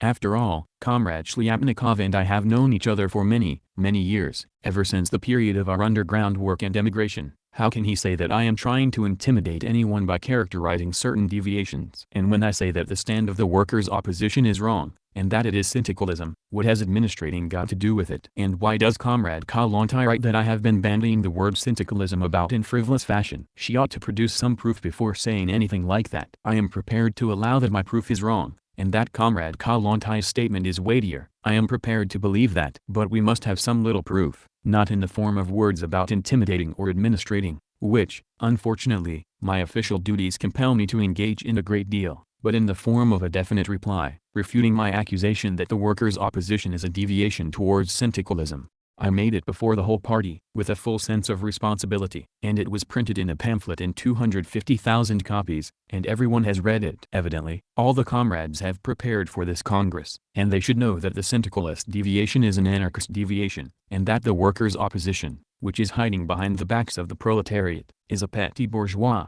anarchist element. That it has been penetrating into the broad masses is evident, and the Party Congress has thrown light on this fact. That this element has become active is proved by Comrade Kollonty's pamphlet and Comrade Shliapnikov's theses. And this time you can't get away with talk about being a true proletarian, as Comrade Shliapnikov is in the habit of doing. Comrade Kollonty starts her pamphlet with the following: the opposition, we read on page 1, consists of the advanced section of the class-organized proletarians, who are communists. Footnote on the following Miners' Congress. The Second Congress of Miners was held in Moscow's Trade Union House from January 25 to February 2, 1921. Its 295 delegates with voice and vote, and 46 with voice only, represented over 332,000 members of the Miners' Trade Union. Lenin and Kalinin were elected honorary chairmen. The Congress heard and discussed a report of the Miners' Trade Union Control Committee and reports of the Mining Council and its chief administrations, discussed fuel supply, organization of production and other problems. From January 22 to 24, the RCPB group had 4 meetings to discuss the trade union's role and tasks. Lenin gave a report on January 23 and the absolute majority of the group voted for his platform. The Congress helped to mobilize the people to combat the fuel crisis and to work out production programs for the mining industry. Lenin is quoting a speech by a Siberian delegate from Kollonty's pamphlet, The Workers' Opposition, Moscow, 1921. The text quoted by Kollonty is not in the report of the Siberian delegate as it is given in the minutes of the Second Congress of Miners. End of footnote. A delegate from Siberia told the Miners' Congress that over there they had discussed the same questions as were being discussed in Moscow, and Comrade Kollonty mentions this in her pamphlet. We had no idea that there were disagreements and discussions in Moscow about the role of the trade unions, a delegate from Siberia told the Miners' Congress, but we were set astir by the same questions that you are faced with over here. Further, the workers' opposition has the backing of the proletarian masses, or, to be more precise, it is the class-welded, class-conscious and class-consistent section of our industrial proletariat. Well, thank heaven, we now know that Comrade Kollonty and Comrade Shliapnikov are class-welded and class-conscious. But, comrades, when you say and write such things you must have some sense of proportion. Comrade Kollonty writes on page 25, and this is one of the main points of the workers' opposition theses, the following: the organization of the management of the national economy is the function of an all-Russia Congress of producers organized in trade and industrial unions, which shall elect a central body to run the whole of the national economy of the Republic. That is the very thesis of the workers' opposition that I have quoted in every case in the discussion and in the press. I must say that after reading it I did not trouble to read the rest, as that would have been a waste of time, for that thesis made it quite clear that these people had reached the limit, and that theirs is a petty bourgeois, anarchist element. Now, in the light of the Kronstadt events, that thesis sounds queerer than ever. At the Second Congress of the Comintern last summer, I pointed to the significance of the resolution on the role of the Communist Party. It is a resolution uniting the communist workers and the communist parties of the world. It explains everything. Does that mean that we are fencing off the party from the whole of the working class, which is definitely exercising a dictatorship? That is what certain leftists and very many syndicalists think, and the idea is now widespread. It is the product of petty bourgeois ideology. The theses of the workers' opposition fly in the face of the decision of the Second Congress of the Comintern on the Communist Party's role in operating the dictatorship of the proletariat. It is syndicalism because, consider this carefully, our proletariat has been largely declassed. The terrible crises and the closing down of the factories have compelled people to flee from starvation. The workers have simply abandoned their factories. They have had to settle down in the country and have ceased to be workers. Are we not aware of the fact that the unprecedented crises, the civil war, the disruption of proper relations between town and country and the cessation of grain deliveries have given rise to a trade in small articles made at the big factories, such as cigarette lighters, which are exchanged for cereals, because the workers are starving, and no grain is being delivered? Have we not seen this happen in the Ukraine, or in Russia? That is the economic source of the proletariat's declassing and the inevitable rise of petty bourgeois, anarchist trends. The experience of all our hardships tells us how desperately hard it is to combat them. After 2.5 years of the Soviet power we came out in the Communist International and told the world that the dictatorship of the proletariat would not work except through the Communist Party. At the time, the anarchists and syndicalists furiously attacked us and said, "You see, this is what they think. A communist party is needed to operate the proletarian dictatorship." Footnote. The reference is to the speeches of Angel Pestana, of the Spanish National Confederation of Labor, and of Jack Tanner, of the British Shop Stewards Committee, at the sitting of the Second Congress of the Comintern of July 23, 1920. End of footnote. But we said this before the whole Communist International. After all this, you have these class-conscious and class-welded people coming and telling us that the organization of the management of the national economy is the function of an All-Russia Congress of Producers. Comrade Kollonty's pamphlet. What is this All-Russia Congress of Producers? Are we going to waste more time on that sort of opposition in the party? I think we have had enough of this discussion. All the arguments about freedom of speech and freedom to criticize, of which the pamphlet is full and which run through all the speeches of the workers' opposition, constitute 9/10 of the meaning of these speeches, which have no particular meaning at all. They are all words of the same order. After all, comrades, we ought to discuss not only words, but also their meaning. You can't fool us with words like freedom to criticize. When we were told that there were symptoms of a malaise in the party, we said that this deserved our redoubled attention. The malaise is undoubtedly there. Let us help to cure it, but tell us how you intend to go about it. We have spent quite a lot of time in discussion, and I must say that the point is now being driven farther home with rifles than with the opposition's theses. Comrades, this is no time to have an opposition. Either you're on this side, or on the other, but then your weapon must be a gun, and not an opposition. This follows from the objective situation, and you mustn't blame us for it. Comrades, let's not have an opposition just now. I think the party congress will have to draw the conclusion that the opposition's time has run out and that the lid's on it. We want no more oppositions. Applause. This group has long been free to criticize. And now, at this party congress, we ask, what are the results and the content of your criticism? What have you taught the party by your criticism? We are prepared to enlist the services of those of you who stand closest to the masses, the really class-welded and class-mature masses. If Comrade Oinsky regards this as political trickery, he will be isolated, for the rest will regard it as a real help to party members. We must really help those who live with the workers' masses, who have intimate knowledge of them, who have experience and can advise the Central Committee. Let them call themselves what they like. It makes no difference, as long as they help in the work, as long as they help us, instead of playing at opposition and insisting on having groups and factions at all costs. But if they continue this game of opposition, the party will have to expel them. And when on this very same page of her pamphlet Comrade Kollonty writes in bold type about lack of confidence in the working class, the idea is that they are a real workers' opposition. There is an even more striking expression of this idea on page 36. The workers' opposition cannot, and must not, make any concessions. This does not mean calling for a split. No, its aim is different. Even in the event of defeat at the Congress, it must remain within the party and firmly defend its point of view, step by step, saving the party and straightening out its line. Even in the event of defeat at the Congress, my word, what foresight! Laughter. You will pardon me if I take the liberty of saying, on my own behalf, that I am sure that is something the party Congress will certainly not permit. Applause. Everyone has the right to straighten out the party's line, and you have had every opportunity of doing so. The condition has been laid down at the party congress that there must not be the slightest suspicion that we want to expel anybody. We welcome every assistance in getting democracy working, but when the people are exhausted it will take more than talk to do it. Everyone who wants to help is to be welcomed, but when they say that they will make no concessions and will make efforts to save the party, while remaining in it, we say, yes, if you are allowed to stay. Applause. In this case, we have no right to leave any room for ambiguity. We certainly need help in combating bureaucracy, safeguarding democracy, and extending contacts with the truly working class masses. We can and must make concessions in this respect. And though they keep saying that they will not make any concessions, we shall repeat, we will. That's not making concessions but helping the workers' party. In this way, we shall win over all the sound and proletarian elements in the workers' opposition to the side of the party, leaving outside the class-conscious authors of syndicalist speeches. Applause. This has been done in Moscow. The Moscow Gubernia Conference last November ended up in 2 rooms. Some met in one, others in another. That was the eve of a split. The last Moscow conference said, we will take from the workers' opposition those we want, and not those they want, because we need the assistance of men who are connected with the masses of workers and who can teach us how to combat the evils of bureaucracy in practice. This is a difficult task. I think the party congress should take note of the Muscovites' experience and stage a test, not only on this point, but on all the points of the agenda. As a result, the people who declare that they will make no concessions must be told, but the party will.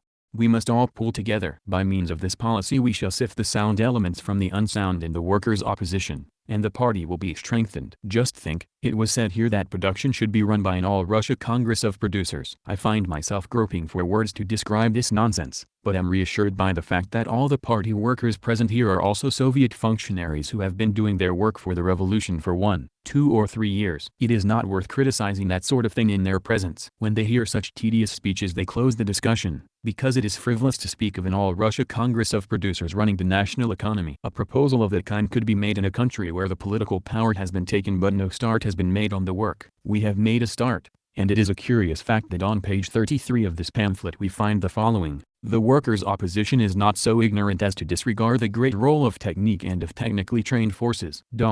It has no intention to set up its organs of administration of the national economy elected by the Producers' Congress and then to dissolve the economic councils, chief administrations and central boards. No, the idea is quite different. It is to subordinate these necessary, technically valuable centers of administration to its guidance, assign theoretical tasks to them and use them in the same way as the factory owners once used the services of technical experts. In other words, Comrade Kollontai and Comrade Shliapnikov, and their class-welded followers, are to subordinate to their necessary guidance the economic councils, chief administrations and central boards, all the Raikovs, Nojins and other non-entities and assign to them theoretical tasks. Comrades, are we to take that seriously? If you have had any theoretical tasks, why had you not assigned them before? Why did we proclaim freedom of discussion? It was not merely to engage in verbal exchanges. During the war we used to say, this is not the time for criticism, Rangel is out there. We correct our mistakes by beating Rangel. After the war, we hear shouts of we want freedom of discussion. When we ask, tell us our mistakes, we are told, the economic councils and chief administrations must not be dissolved, they must be assigned theoretical tasks. Comrade Kislyov, as a representative of the class-welded workers' opposition, was left in an insignificant minority at the Miners' Congress. But, when he was head of the chief administration of the textile industry, why did he not teach us how to combat the evils of bureaucracy? Why did not Comrade Shliapnikov, when he was a People's Commissar, and Comrade Kollontai, when she too was a People's Commissar, why did they not teach us how to combat the evils of bureaucracy? We know that we have a touch of bureaucracy, and we, who have to deal with this bureaucratic machine at first hand, suffer as a result. You sign a paper, but how is it applied in practice? How do you check up on it, when the bureaucratic machine is so enormous? If you know how to make it smaller, dear comrades, please share your knowledge with us. You have a desire to argue, but you give us nothing apart from general statements. Instead, you indulge in demagogy pure and simple. For it is sheer demagogy to say, the specialists are ill-treating the workers are leading a life of penal servitude in a toiler's republic. Comrades, I entreat you all to read this pamphlet. You could not find a better argument against the workers' opposition than Comrade Kollontai's pamphlet, The Workers' Opposition. You will see that this is really no way to approach the question. We all admit that bureaucratic practices are a vexed question, and as much is stated in our party program. It is very easy to criticize the chief administrations and economic councils, but your kind of criticism leads the masses of non-party workers to think they should be dissolved. The socialist revolutionaries seize upon this. Some Ukrainian comrades have told me that left socialist revolutionaries, at their conference, formulated their proposals in exactly the same way. Footnote on conference.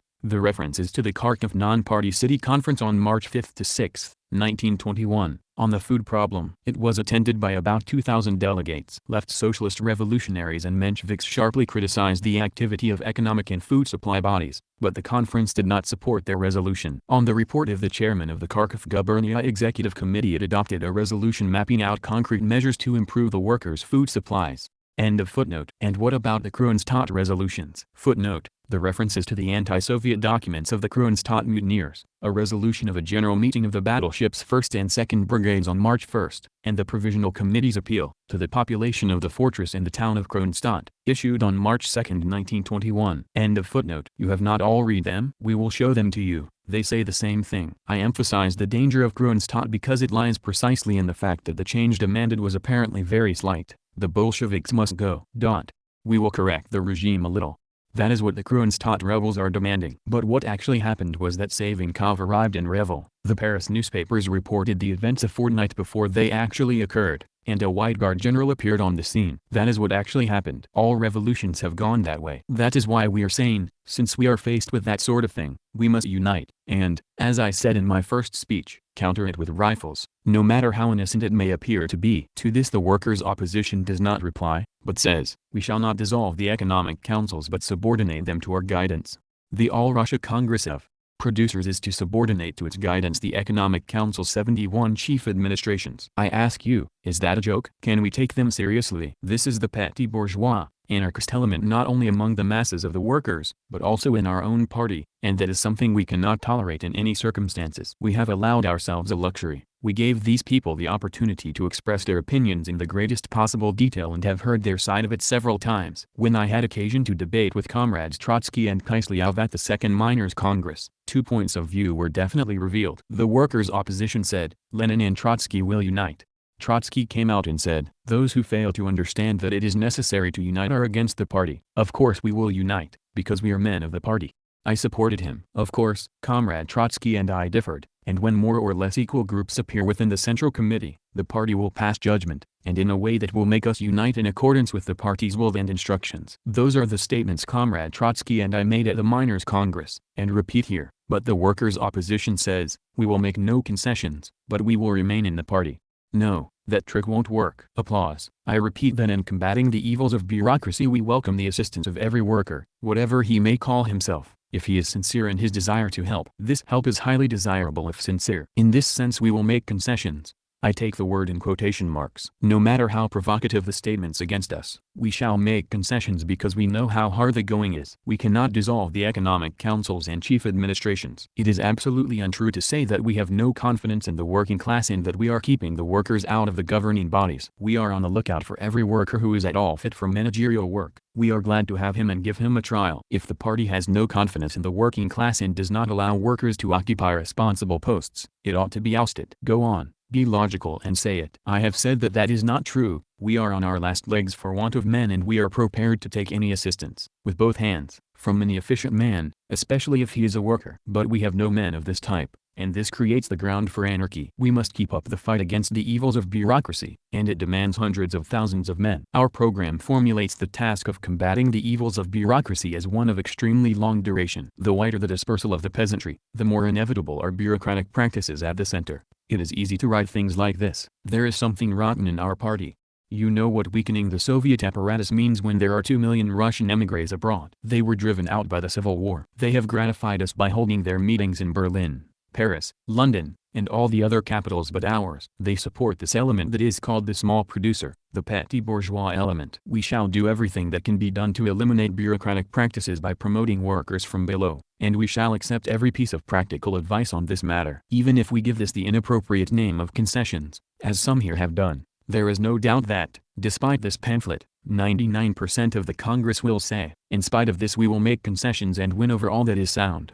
Take your place by the side of the workers and teach us how to combat the evils of bureaucracy, if you know how to do it better than we do, but don't talk as Shliapnikov has done. That is not the sort of thing that one can brush aside. I shall not deal with the theoretical part of his speech because Kollontai said the same thing. I shall deal with the facts he quoted. He said that potatoes were rotting, and asked why Tsarupa was not being prosecuted. But I ask, why is Shliapnikov not prosecuted for making such statements? Are we seriously discussing discipline and unity in an organized party, or are we at a meeting of the Kronstadt type? For his is a Kronstadt, anarchist type of statement, to which the response is a gun. We organized members of the party have come here to rectify our mistakes. If Shliapnikov thinks that Tsarupa ought to be prosecuted, why had he not, as an organized member of the party, lodged a complaint with the Control Commission? When we were setting up the Control Commission, we said, the Central Committee is swamped with administrative work. Let us elect people who enjoy the confidence of the workers, who will not have so much administrative work and will be able to examine complaints on behalf of the Central Committee. This created a means of developing criticism and rectifying mistakes. If Tsarupa was so wrong, why was not a complaint lodged with the Control Commission? Instead, Shliapnikov comes to the Congress, the most responsible assembly of the party in the Republic, and starts hurling accusations about rotting potatoes, and asking why Tsarupa is not being prosecuted. But I ask, doesn't the Defense Department make any mistakes?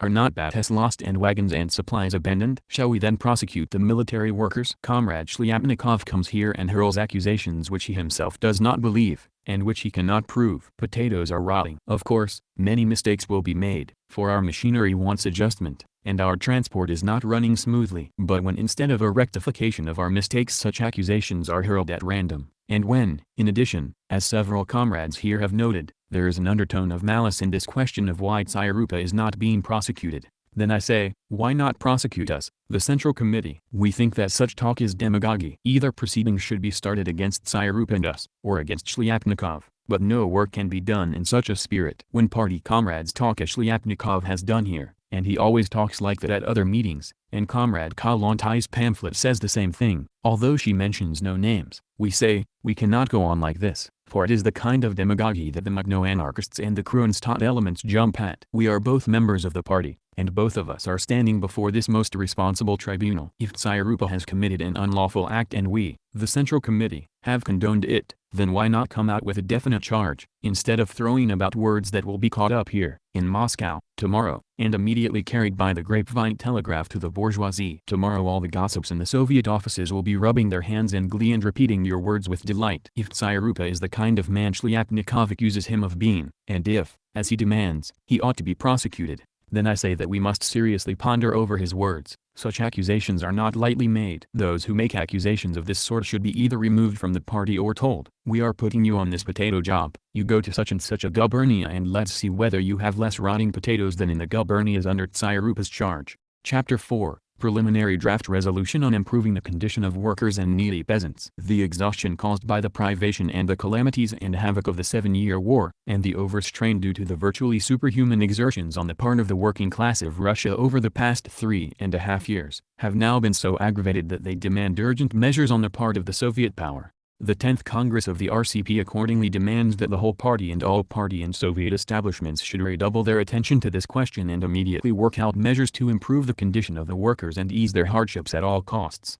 The Congress approves of the decision taken by the Central Committee and the Soviet government to release a part of the gold reserve for the purchase of consumer goods for the workers, and demands an extension of this measure and an immediate amendment, with that end in view, of our import plan. The Congress authorizes the Central Committee to set up a special Central Commission to implement urgent measures to improve the condition of the workers, which should be organized in such a way as to work in close contact with, on the one hand, the Central Committee of the RCP and the All-Russia Central Council of Trade Unions, and, on the other, with the Council of People's Commissars and the Council of Labor and Defense, for the swiftest implementation of the measures to be adopted, and to allow the workers themselves to exercise control over the implementation of these measures. The Commission must set up subcommissions in the commissariats which are in the best position right away to assign a part of their machinery and resources to help improve the condition of the workers. People's Commissariats for Foreign Trade, Food, Defense, and Health, the Government Buildings Committee, etc. Subcommissions are especially needed in the gubernias where industrial workers are chiefly concentrated. The Congress entrusts the Central Committee and party workers of the commissariats concerned to work out an ordinance governing the operation of these commissions without delay. In view of the acute hardships inflicted on the peasantry by the crop failure, in very many cases aggravated by the demobilization of the army, the 10th Congress authorizes the Central Committee to take, through the Council of People's Commissars and the All-Russia Central Executive Committee, measures similar to those outlined above to improve the condition of needy peasants, without confining itself to the commission earlier set up for that purpose by the All-Russia Central Executive Committee. Published according to the manuscript. Chapter 5, Speech on the Trade Unions, March 14. Comrades, Comrade Trotsky was particularly polite in his polemics with me today and reproached me for being, or said that I was, extremely cautious. I thank him for the compliment, but regret that I cannot return it. On the contrary, I must speak of my incautious friend, so as to express my attitude to the mistake which has caused me to waste so much time, and which is now making us continue the debate on the trade union question, instead of dealing with more urgent matters. Comrade Trotsky had his final say in the discussion on the trade union question in Pravda of January 29, 1921. In his article, "There are disagreements, but why confuse things?" He accused me of being responsible for this confusion by asking who started it all. The accusation recoils on Trotsky, for he is trying to shift the blame. The whole of his article was based on the claim that he had raised the question of the role of the trade unions in production, and that this is the subject that ought to have been discussed. This is not true. It is not this that has caused the disagreements, and made them painful. And however tedious it may be after the discussion to have to repeat it again and again, true, I took part in it for only 1 month. I must restate that that was not the starting point. It started with the shake-up slogan that was proclaimed at the 5th All-Russia Conference of Trade Unions on November 2 to 6. Footnote: the conference was held in Moscow from November 2 to 6, 1920, and was attended by 202 delegates with voice and vote, and 59, with voice only. The tasks of peaceful socialist construction demanded a reorganization of trade union activity on the basis of greater democratization, and this was opposed by Trotsky. At the Communist Group meeting on November 3, he demanded the immediate governmentalization of the trade unions, and the introduction of military methods of command and administration. His speech started the party discussion on the trade unions, but his demands were rejected by the communist delegates. Y.E. Rudzutak gave a report on the trade unions' tasks in industry. The conference adopted his theses, which were based on Lenin's ideas that it was necessary to enhance the role of the trade unions in industry, develop democratic principles in their work, and strengthen the party's leadership in the trade union movement. These ideas were later developed in the resolution The Role and Tasks of the Trade Unions, adopted by the 10th Party Congress. CKPSSV Rezolutsek.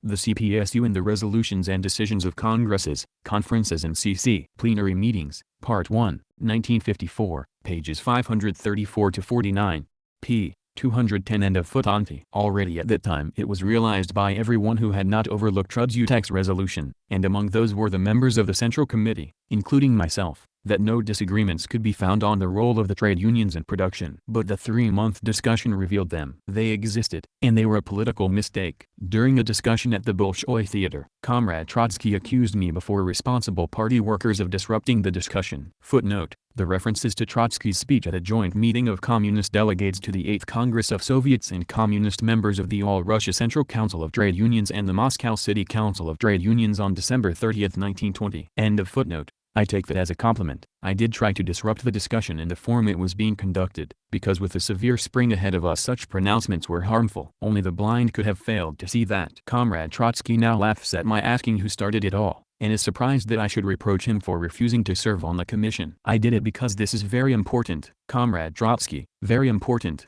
Indeed, your refusal to serve on the Trade Union Commission was a violation of Central Committee discipline. And when Trotsky talks about it, the result is not a controversy, but a shake-up of the party, and a generation of bitter feeling. It leads to extremes. Comrade Trotsky used the expression diabolical rage. I recall an expression used by Comrade Holtzman. I will not quote it because the word diabolical calls to mind something fiendish, whereas Holtzman reminds one of something angelic. There is nothing diabolical about it, but we must not forget that both sides go to extremes, and, what is much more monstrous, some of the nicest comrades have gone to extremes. But when Comrade Trotsky's authority was added to this, and when in a public speech on December 25 he said that the Congress must choose between two trends, such words are unpardonable. They constitute a political mistake over which we are footing. And it is naive for people to try to be witty about two-room conferences. I should like to see the wag who says that Congress delegates are forbidden to confer to prevent their votes from being split. That would be too much of an exaggeration. It was Comrade Trotsky and Sectrans' political mistake to raise the shake-up question and to do it in an entirely wrong way. That was a political mistake, and it is yet to be rectified. As regards transport, we have a resolution. Footnote: the resolution on railway and water transport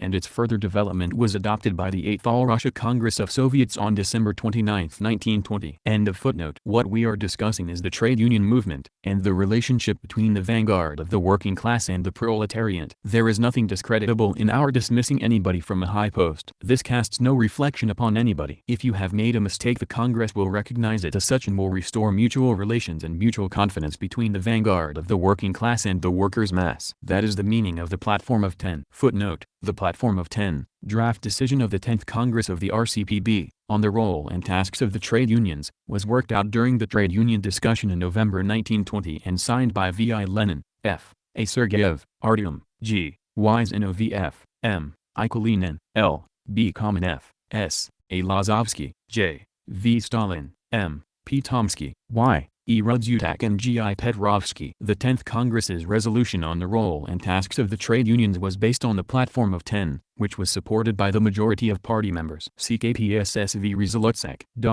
The CPSU in the Resolutions and Decisions of Congresses, Conferences and CC Plenary Meetings, Part 1, 1954, pages 534-49. End of footnote. It is of no importance that there are things in it that can be substituted, and that this is emphasized by Trotsky and enlarged upon by Ryazanov. Someone said in a speech that there is no evidence of Lenin's having taken a hand in the platform or of his having taken any part in drafting it. I say to this, if I had a hand, by writing or phoning, in everything I sign, I would have gone mad long ago. I say that in order to establish mutual relations and mutual confidence between the vanguard of the working class and the workers' mass, it was necessary, if Sectran had made a mistake, and anyone can make a mistake, to rectify it. But it is a source of political danger to defend the mistake. We would have been faced with political bankruptcy if we had not done everything we could to turn the attitudes expressed here by Kutuzov to the service of democracy. Persuasion must come before coercion. We must make every effort to persuade people before applying coercion. we were not able to carry conviction to the broad masses, and disturbed the correct relationship between them and the vanguard. When people like Kutuzov devote part of a business-like speech to pointing out the scandalous bureaucratic practices in our machinery, we say, that is true. Our state is one with bureaucratic distortions, and we invite the non-party workers to join us in righting them. I must say here that we should enlist comrades like Kutuzov for this work and promote them. That is the lesson of our experience. As for the syndicalist deviation, it is ridiculous. That is all we have to say to Shliapnikov, who maintained that the All-Russia Congress of Producers, a demand set down in black and white in their platform and confirmed by Kollontai, can be upheld by reference to Engels. Engels speaks of a communist society which will have no classes, and will consist only of producers. Footnote, see Engels, The Origin of the Family, Private Property and the State, Marx and Engels, Selected Works, Volume 2, Moscow, 1962, p. 322. End of footnote. Do we now have classes? Yes, we do. Do we have a class struggle? Yes, and a most furious one. To come in the midst of this furious class struggle and talk about an All-Russia Congress of Producers, isn't that a syndicalist deviation which must be emphatically and irrevocably condemned? We saw that in this platform hurly-burly even Bukharin was tripped up by the one-third nomination proposal. Comrades, in the history of the party we must not forget such waverings. And now, since the workers' opposition has defended democracy, and has made some sound demands, we shall do our utmost to mend our fences with it, and the Congress as such should make a definite selection. You say that we are not doing enough to combat the evils of bureaucracy. Come and help us. Come closer and help us in the fight. But it is not a Marxist, not a communist notion to propose an All-Russia Congress of Producers. The workers' opposition, with Ryazanov's help, is putting a false construction on our program which says, the trade unions should eventually arrive at a de facto concentration in their hands of the whole administration of the whole national economy, as a single economic entity. Footnote, CKPSSV Rezolutsak. The CPSU in the resolutions and decisions of congresses, conferences and CC plenary meetings, Part 1, 1954, p. 422. End of footnote. Exaggerating, as he always does, Shliapnikov thinks that it will take us 25 centuries. The program says, the trade unions should eventually arrive, and when a Congress says that this has been done, the demand will have been carried out.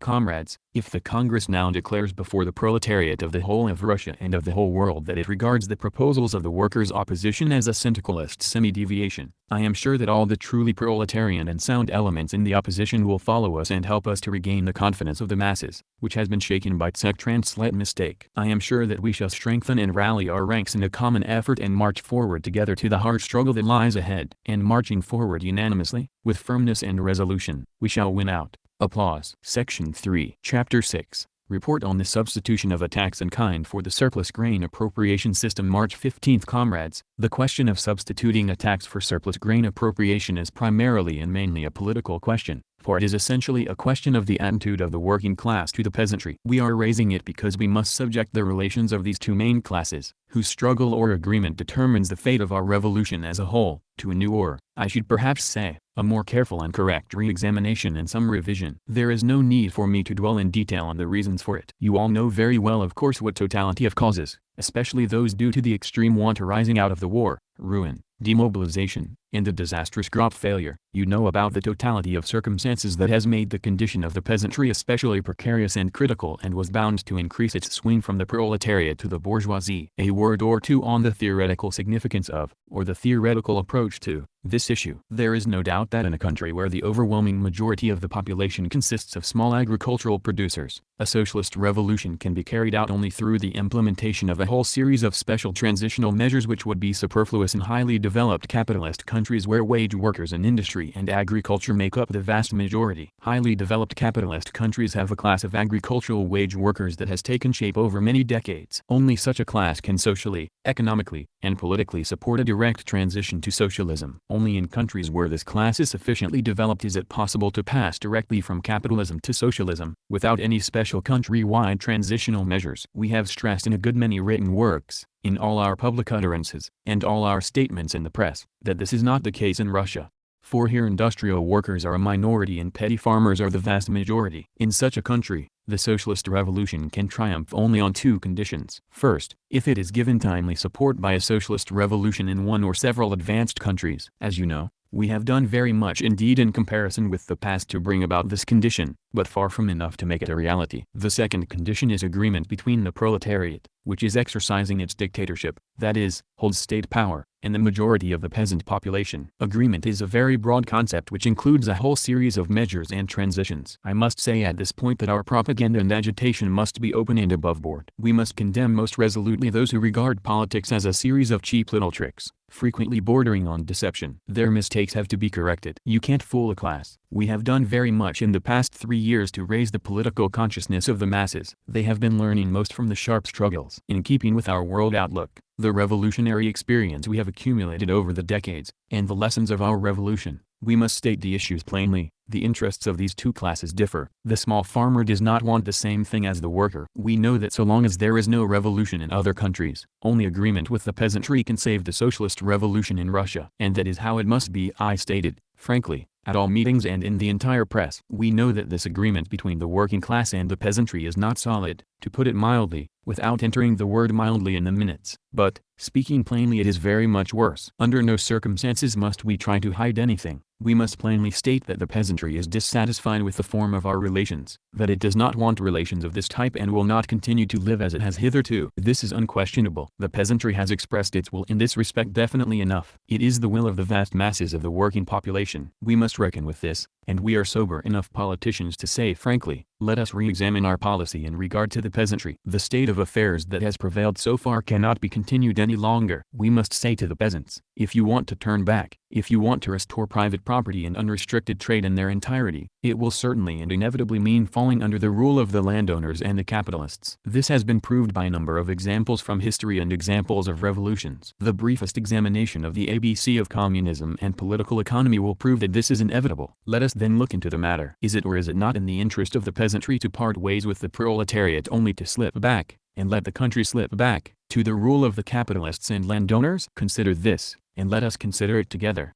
We believe that if the matter is given proper consideration, the conclusion will be in our favor. In spite of the admittedly deep gulf between the economic interests of the proletariat and the small farmer, difficult as our position is in regard to resources, the needs of the middle peasantry must be satisfied. There are far more middle peasants now than before. The antagonisms have been smoothed out. The land has been distributed for use far more equally. The kulak's position has been undermined and he has been in considerable measure expropriated, in Russia more than in the Ukraine, and less in Siberia. On the whole, however, statistics show quite definitely that there has been a leveling out, an equalization, in the village. That is, the old sharp division into kulaks and cropless peasants has disappeared. Everything has become more equable. The peasantry in general has acquired the status of the middle peasant. Can we satisfy this middle peasantry as such, with its economic peculiarities and economic roots? Any communist who thought the economic basis, the economic roots, of small farming could be reshaped in 3 years was, of course, a dreamer. We need not conceal the fact that there were a good many such dreamers among us. Nor is there anything particularly bad in this. How could one start a socialist revolution in a country like ours without dreamers? Practice has, of course, shown the tremendous role all kinds of experiments and undertakings can play in the sphere of collective agriculture. But it has also afforded instances of these experiments as such playing a negative role, when people, with the best of intentions and desires, went to the countryside to set up communes but did not know how to run them because they had no experience in collective endeavor. The experience of these collective farms merely provided examples of how not to run farms. The peasants around either laughed or jeered. You know perfectly well how many cases there have been of this kind. I repeat that this is not surprising, for it will take generations to remold the small farmer, and recast his mentality and habits. The only way to solve this problem of the small farmer, to improve, so to speak, his mentality, is through the material basis, technical equipment, the extensive use of tractors and other farm machinery and electrification on a mass scale. This would remake the small farmer fundamentally and with tremendous speed. If I say this will take generations, it does not mean centuries. But you know perfectly well that to obtain tractors and other machinery and to electrify this vast country is a matter that may take decades in any case. Such is the objective situation. We must try to satisfy the demands of the peasants who are dissatisfied and disgruntled, and legitimately so, and who cannot be otherwise. We must say to them, yes, this cannot go on any longer.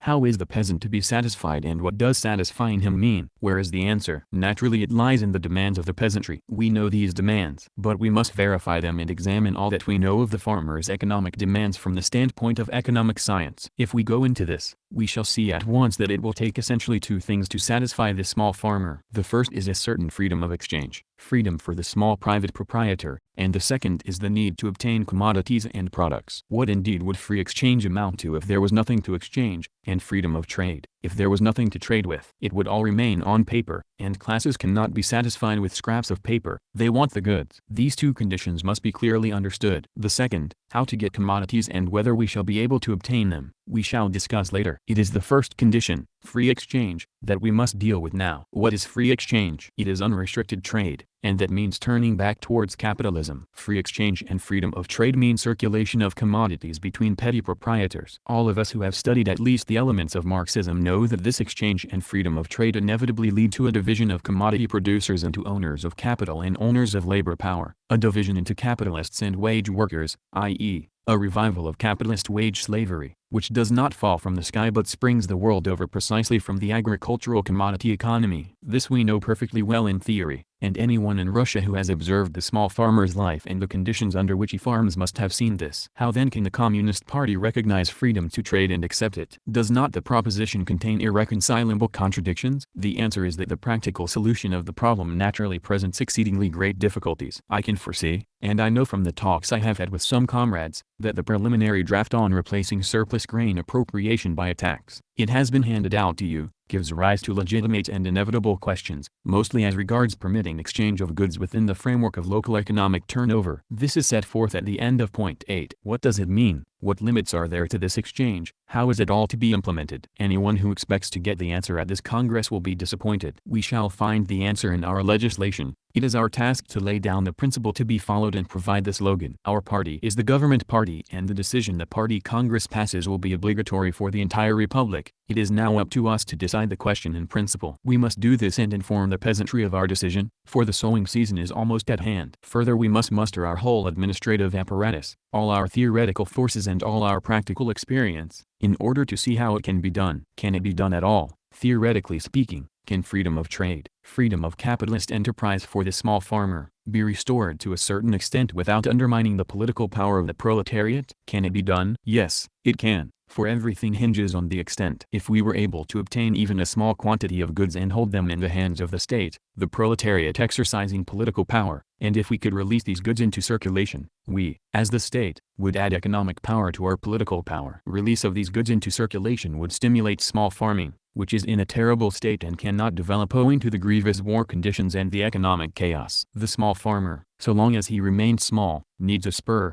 an incentive that accords with his economic basis, i.e., the individual small farm. Here you cannot avoid local free exchange. If this turnover gives the state, in exchange for manufactured goods, a certain minimum amount of grain to cover urban and industrial requirements, economic circulation will be revived, with state power remaining in the hands of the proletariat and growing stronger. The peasants want to be shown in practice that the worker who controls the mills and factories, industry, is capable of organizing exchange with the peasantry. And, on the other hand, the vastness of our agricultural country with its poor transport system, boundless expanses, varying climate, diverse farming conditions, etc., makes a certain freedom of exchange between local agriculture and local industry, on a local scale, inevitable. In this respect, we are very much to blame for having gone too far. We overdid the nationalization of industry and trade, clamping down on local exchange of commodities. Was that a mistake? It certainly was. In this respect we have made many patent mistakes, and it would be a great crime not to see it, and not to realize that we have failed to keep within bounds, and have not known where to stop. There has, of course, also been the factor of necessity. Until now we have been living in the conditions of a savage war that imposed an unprecedented burden on us and left us no choice but to take wartime measures in the economic sphere as well. It was a miracle that the ruined country withstood this war, yet the miracle did not come from heaven,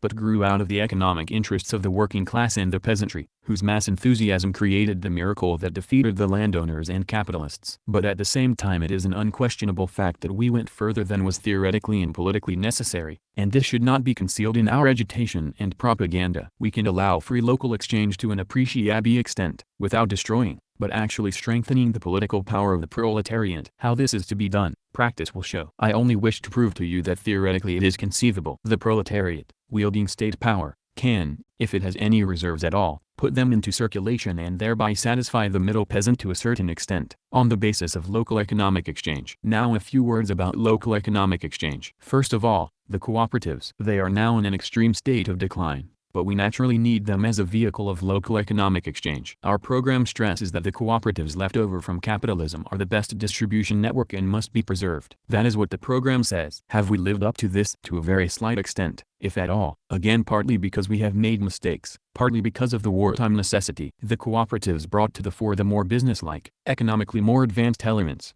thereby bringing out the Mensheviks and socialist revolutionaries in the political sphere. This is a law of chemistry. You can't do anything about it. Laughter. The Mensheviks and socialist revolutionaries are people who either consciously or unconsciously work to restore capitalism and help the Udanishes. This too is a law. We must fight them. And if there is to be a fight, it must be done the military way. We had to defend ourselves, and we did. But do we have to perpetuate the present situation? No, we do not. It would be a mistake to tie our hands in this way. Because of this I submit a resolution on the question of the cooperatives. It is very brief and I shall read it to you. Whereas the resolution of the 9th Congress of the RCP on the cooperatives is based entirely on the principle of surplus grain appropriation, which is now superseded by a tax in kind, the 10th Congress of the RCP resolves that the said resolution be rescinded. The Congress instructs the Central Committee to draw up and carry out through party and Soviet channels decisions to improve and develop the structure and activity of the cooperatives in conformity with the program of the RCP and with a view to substituting the tax in kind for the surplus grain appropriation system. Footnote: Lenin's draft resolution on the cooperatives was adopted at the 14th sitting of the 10th Party Congress on March 15, 1921. See KPSSV Rezolutsek. The CPSU in the Resolutions and Decisions of Congresses, Conferences and CC Plenary Meetings, Part 1, 1954, p. 564. End of footnote. You will say that this is rather vague. Yes, it is, and should necessarily be so to some extent. Why necessarily? Because if we are to be absolutely definite, we must know exactly what we are going to do over the year ahead. Who knows that? No one. But the resolution of the 9th Congress ties our hands by calling for subordination to the Commissariat for Food. This is a fine institution, but it would be an obvious political mistake to subordinate the cooperatives to it and to no other, and to tie our hands at a time when we are reviewing our attitude to the small farmers. We must instruct the newly elected Central Committee to elaborate and carry out definite measures and changes, and to check up on every step we take forward or back, to what extent we must act, how to uphold our political interests, how much relaxation there must be to make things easier, how to check up on the results of our experience. Theoretically speaking, in this respect we are facing a number of transitional stages, or transitional measures. One thing is clear.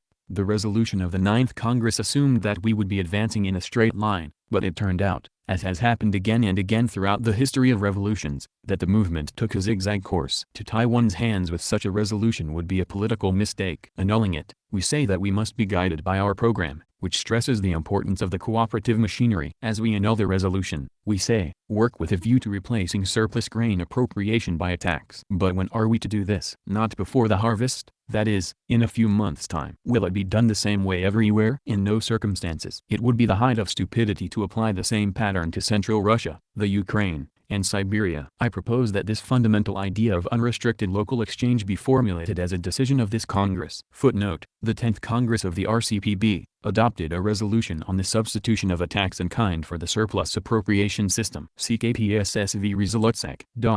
The CPSU in the Resolutions and Decisions of Congresses, Conferences and CC Plenary Meetings, Part 1, 1954, p. 563-64. End of footnote. I presume that following this decision the Central Committee will without fail send out a letter within the next few days and will point out, doing it better than I can do here, we shall find the best writers to polish up the style, that there are to be no radical changes, no undue haste, or snap decisions, and that things should be done so as to give maximum satisfaction to the middle peasantry, without damaging the interests of the proletariat. Try one thing and another, study things in practice, through experience, then share your experience with us, and let us know what you have managed to do, and we shall set up a special commission or even several commissions to consider the experience that has been accumulated. I think we should issue a special invitation to Comrade Preobrazhensky, the author of Paper Money and the Epoch of the Proletarian Dictatorship. This is a highly important question, for money circulation is a splendid test of the state of commodity circulation in the country. When it is unsatisfactory, money is not worth the paper it is printed on. In order to proceed on the basis of experience, we must check and recheck the measures we have adopted. We shall be asked where the goods are to come from, for unrestricted trade requires goods, and the peasants are shrewd people and very good at scoffing. Can we obtain any goods now? Today we can, for our international economic position has greatly improved. We are waging a fight against the international capitalists,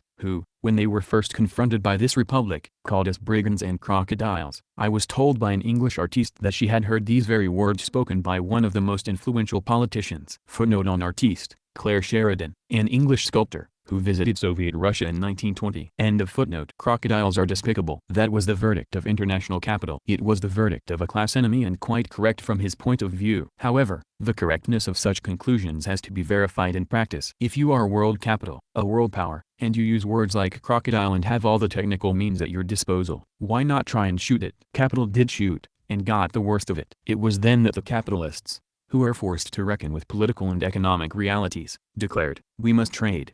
This is one of our greatest victories. Let me tell you that we now have 2 offers of a loan to the amount of nearly 100 million gold rubles. We have gold, but you can't sell gold, because you can't eat it. Everybody has been reduced to a state of impoverishment. Currency relations between all the capitalist countries are incredibly chaotic as a result of the war. Moreover, you need a merchant marine to communicate with Europe, and we have none. It is in hostile hands. We have concluded no treaty with France. She considers that we are her debtors and, consequently, that every ship we have is hers. They have a navy and we have none. In these circumstances we have so far been in a position to make use of our gold on a limited and ridiculously insignificant scale. Now we have 2 offers from capitalist bankers to float a loan of 100 million. Of course, they will charge us an exorbitant rate of interest. Still, it is their first offer of this kind. So far they have said, "I'll shoot you and take everything for nothing." Now, being unable to shoot us, they are ready to trade with us. Trade agreements with America and Britain can now be said to be almost in the bag. The same applies to concessions. Yesterday I received another letter from Mr. Vanderlip, who is here and who, besides numerous complaints, sets forth a whole series of plans concerning concessions and a loan. He represents the shrewdest type of finance capitalist connected with the western states of the USA, those that are more hostile to Japan. So it is economically possible for us to obtain goods. How we shall manage to do it is another question, but a certain possibility is there. I repeat, the type of economic relations which on top looks like a block with foreign capitalism makes it possible for the proletarian state power to arrange for free exchange with the peasantry below. I know, and I have had occasion to say this before, that this has evoked some sneers. There is a whole intellectual bureaucratic stratum in Moscow, which is trying to shape public opinion. See what communism has come to. These people sneer. It's like a man on crutches and face all bandaged up, nothing but a picture puzzle.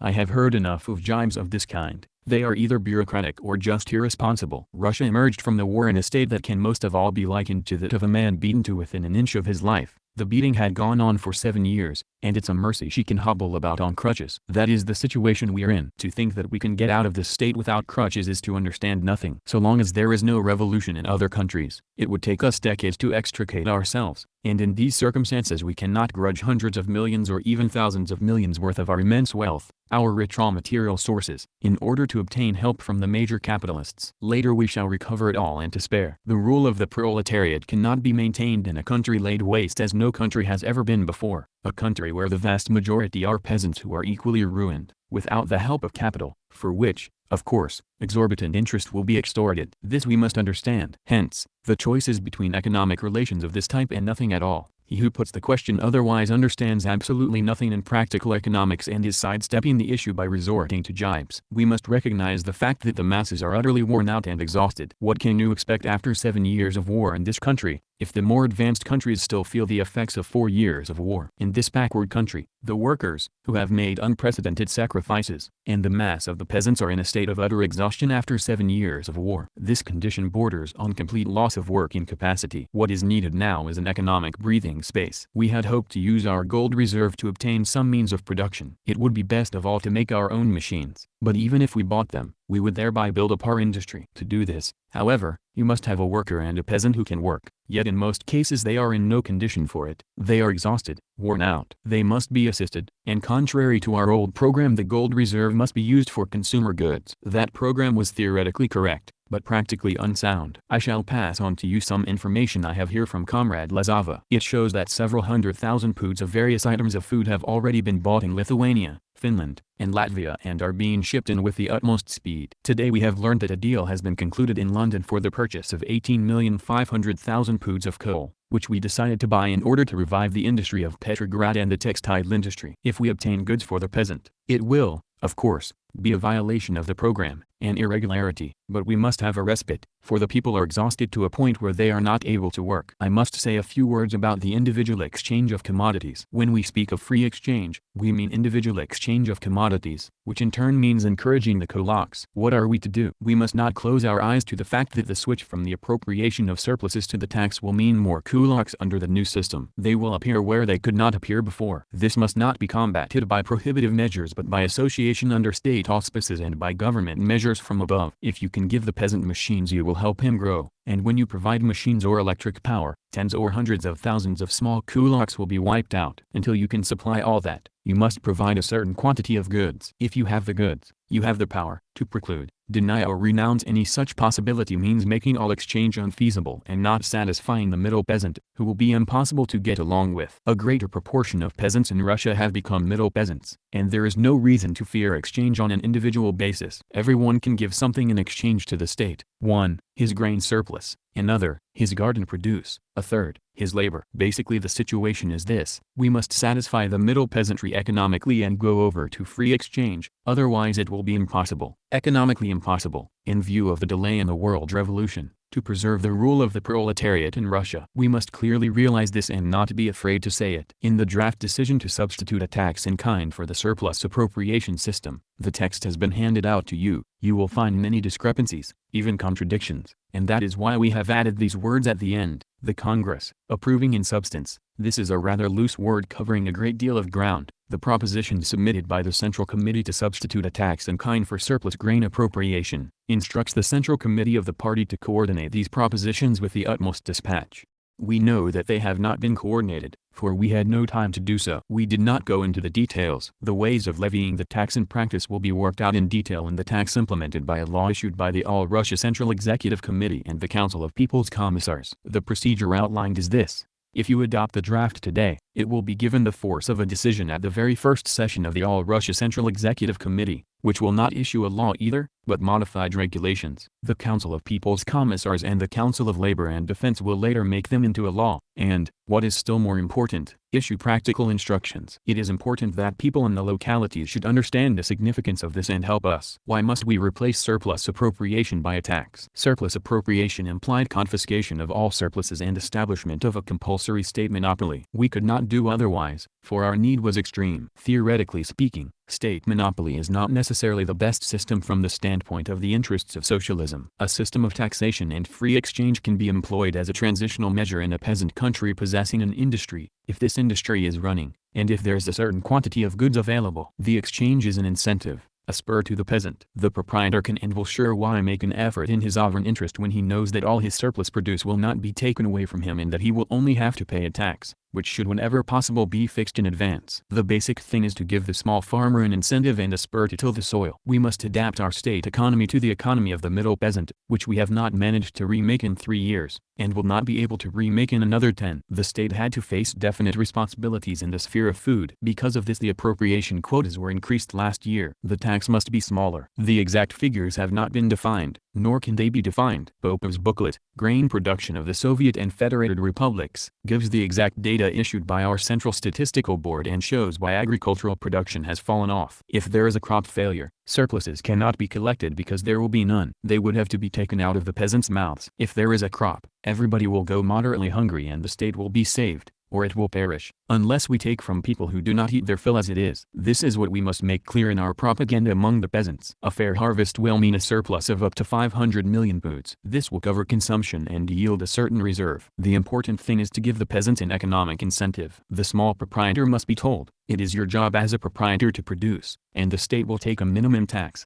My time is nearly up. I must close. I repeat, we cannot issue a law now. The trouble with our resolution is that it is not sufficiently legislative. Laws are not written at party congresses. Hence we propose that the resolution submitted by the CC be adopted as a basis and that the CC be instructed to coordinate the various propositions contained in it. We shall print the text of the resolution and party officials in the various localities will try to coordinate and correct it. It cannot be coordinated from beginning to end. This is an insoluble problem, for life is too varied. To find the transitional measures is a very difficult task. If we are unable to do this quickly and directly, We must not lose heart, for we shall win through in the end. No peasant with the slightest glimmer of political consciousness will fail to understand that we, as the government, represent the working class and all those working people with whom the laboring peasants, and they make up 9/10 of the total, can agree that any turn back will mean a return to the old Tsarist government. The experience of Kronstadt proves this. There they do not want either the White Guards or our government, and there is no other, and as a result they find themselves in a situation which speaks best of all in our favor and against any new government. We are now in a position to come to an agreement with the peasants, and this must be done in practice, skillfully, efficiently, and flexibly. We are familiar with the apparatus of the Commissariat for Food and know that it is one of the best we have. We see that it is better than that of the others and we must preserve it. Administrative machinery, however, must be subordinated to politics. The splendid apparatus of the Commissariat for Food will be useless if we cannot establish proper relations with the peasants, for otherwise this splendid apparatus will be serving Denikin and Bolshevik, and not our own class. Since resolute change, flexibility and skillful transition have become politically necessary, the leaders must realize it. A strong apparatus must be suitable for any maneuver, but struggle is inevitable when its strength makes it unwieldy and hampers change. All efforts must, therefore, be turned to achieving our aim, the complete subordination of the apparatus to politics. Politics are relations between classes, and that will decide the fate of our republic. The stronger the apparatus, as an auxiliary, the better and more suitable it is for maneuvering. If it cannot maneuver, it is of no use to us. I ask you to bear in mind this basic fact. It will take several months to work out the details and interpretations. The chief thing to bear in mind at the moment is that we must let the whole world know, by wireless this very night, of our decision. We must announce that this Congress of the government party is, in the main, replacing the surplus appropriation system by a tax and is giving the small farmer certain incentives to expand his farm and plant more, that by embarking on this course the Congress is correcting the system of relations between the proletariat and the peasantry and expresses its conviction that in this way these relations will be made durable. Stormy applause. Chapter 7. Summing up speech on the tax in kind, March 15th. Comrades, I think I can confine myself to a few fairly brief remarks. First of all, the question of the Siberian food supply workers. Yaroslavsky and Danishevsky have asked me to make the following statement. Drozdin has been put on trial to prove that he is not guilty. I can hear skeptical remarks, but at all events it must be said that this course is correct. We hear a lot of scandal and gossip, and this is the proper way of proving them to be false. Then again, a number of food supply workers and 2 men have been shot for flogging, torture, rape and other crimes. Consequently, in no circumstances can this be connected with food supply work, but should be regarded as criminal outrages calling for harsher penalties than usual, in view of the conditions in which the food supply work is proceeding. From this aspect, therefore, the measures adopted were correct. I should now like to start by saying a few words about the question of the cooperatives. Comrade Tsarupa's report, as we all heard him say here, was not a co-report presenting a point of view opposite to that of the chief rapporteur. The Central Committee's decision to substitute a tax for the surplus grain appropriation system was adopted with such obvious unanimity, and what is most important, we saw at once, even before the Congress opened, that various comrades in the localities had arrived at the same conclusions independently of this decision, on the basis of their own practical experience, that it is essentially impossible to doubt that as a measure it is proper and necessary. In his report, Comrade Tsarupa added a few suggestions and warnings on a number of questions, but he did not propose a different policy. The only departure from this general line in his report was made on the question of the cooperatives. He opposed my draft resolution, but I'm afraid his arguments do not carry conviction. We can hardly determine just now how relations in local free economic exchange will develop, and how the fund is to be handled, through cooperative societies or the restoration of small private trade. This question must certainly be examined, and in this respect we must make a careful study of local experience. That, of course, is something we all agree upon. I think, however, that the cooperative societies still present certain advantages. Insofar as, politically, I have already pointed this out, they serve as centers for the organization, centralization and amalgamation of elements politically hostile to us and are in effect pursuing a Bolshevik and Denikin policy. The cooperatives are only another form of small economy and small trade. Every emergence of the kulaks and the development of petty bourgeois relations evidently give rise to corresponding political parties, which had been developing in Russia for decades, and with which we are quite familiar. The choice before us is not whether or not to allow these parties to grow. They are inevitably engendered by petty bourgeois economic relations. The only choice before us, and a limited one at that, is between the forms of concentration and coordination of these parties' activities. It cannot possibly be proved that the cooperatives are worse in this respect. On the contrary, the communists will have somewhat greater opportunities to exert systematic influence and control over the cooperatives. The resolution on the cooperatives passed by the 9th Congress was strongly defended here by Comrade Tsarupa, and strongly opposed by Comrade Milutin. Incidentally, Comrade Sairupa said that I had been a witness to the struggle over the question of cooperatives before it was settled by the Congress. I must corroborate this. Indeed, there was a struggle, and the resolution adopted by the Ninth Congress put a stop to it by ensuring greater predominance, or it would be more exact to say complete predominance, for the Food Supply Department. Not it would, undoubtedly, be politically wrong, on these grounds, to forego greater freedom of action and freedom of choice of political measures in respect of the cooperatives. In my capacity of, say, Chairman of the Council of People's Commissars, I find it much more unpleasant to have to watch this petty strife, and even bickering, at scores of meetings, than to have the backing of a Congress resolution, which is binding on all and which puts a stop to this struggle. But we must not be swayed by such conveniences, but must look to the interests of a definite economic policy. You have all seen here, and the large number of notes, a great pile of notes, that I have received confirm it even more strikingly, that in this concrete question a vast number of difficulties of detail arise in the course of changing our policy. That is the whole point, and there is no doubt whatever that we shall be unable to solve them at one stroke. If we allow the resolution on the cooperatives adopted by the Ninth Congress to remain in force, we shall have our hands tied. We shall put ourselves in a position where, being entirely subordinate to the Congress and bound to pursue its policy, we shall be unable to depart from the letter of this resolution. The resolution repeatedly refers to the surplus grain appropriation system, but we are substituting a tax for it. We have no idea how much latitude we shall leave to economic exchange. That we must allow some is beyond doubt, and we must take account of and verify the economic conditions for it. That is why, of course, if we rescind the resolution of the Ninth Congress, we shall be back where the question, which seems to have been closed to some extent, becomes an open one again. This is absolutely inevitable. To evade it would mean basically to prejudice the economic policy relations which we have outlined and which are, undoubtedly, more acceptable to the peasants. There is evidently no difference of opinion at this Congress, or among communists in general, as to whether the switch from appropriation to a tax is a more acceptable economic policy for the peasants. And we have a number of statements to this effect from non-party peasants as well. This has been definitely established, and it alone suggests that we ought to have the change. Let me, therefore, read you the resolution on the cooperatives again. Whereas the resolution of the Ninth Congress of the RCP on the cooperatives is based entirely on the principle of surplus grain appropriation, which is now superseded by a tax in kind, the 10th Congress of the RCP resolves that the said resolution be rescinded. The Congress instructs the Central Committee to draw up and carry out through party and Soviet channels decisions to improve and develop the structure and activity of the cooperatives in conformity with the program of the RCP and with a view to substituting the tax in kind for the surplus grain appropriation system.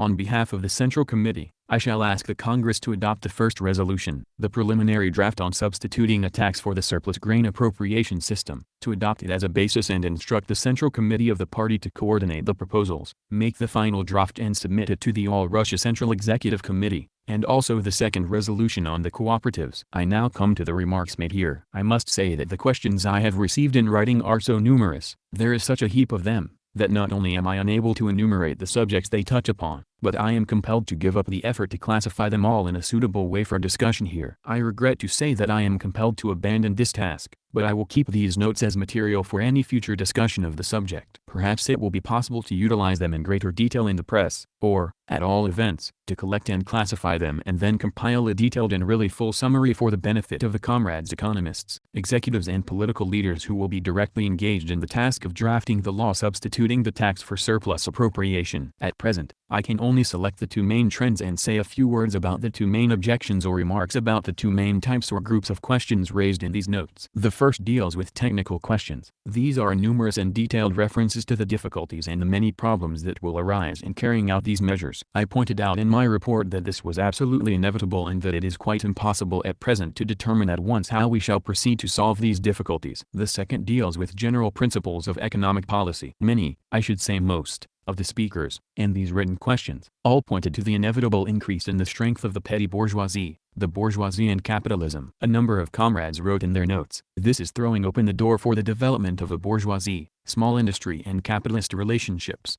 In answer to this, comrades, I must say, repeating something of what I said in my report, there is no doubt whatever that the transition from capitalism to socialism is conceivable in different forms, depending upon whether big capitalist or small production relationships predominate in the country. And I must say on this score that criticism was expressed of certain conclusions drawn from my speech on the relation between state capitalism and free small-scale exchange, but no one has criticized my propositions, nor were they criticized in any of the notes I have received. I have read most of them, and they run to several dozen. Direct transition to communism would have been possible if ours was a country with a predominantly, or, say, highly developed, large-scale industry, and a high level of large-scale production in agriculture. Otherwise the transition to communism is economically impossible. Comrade Milutin said that we had a harmonious system, and that our laws represented, as he put it, to a certain extent, a harmonious system for such a transition, which, however, did not take account of the necessity of having to make a number of concessions to the petty bourgeoisie. But having said that, Comrade Milutin drew a different conclusion from mine. The harmonious system that has been created was dictated by war and not by economic requirements, considerations or conditions. There was no other way out in the conditions of the unexampled ruin in which we found ourselves, when after a big war we were obliged to endure a number of civil wars. We must state quite definitely that in pursuing our policy, we may have made mistakes and gone to extremes in a number of cases. But in the wartime conditions then prevailing,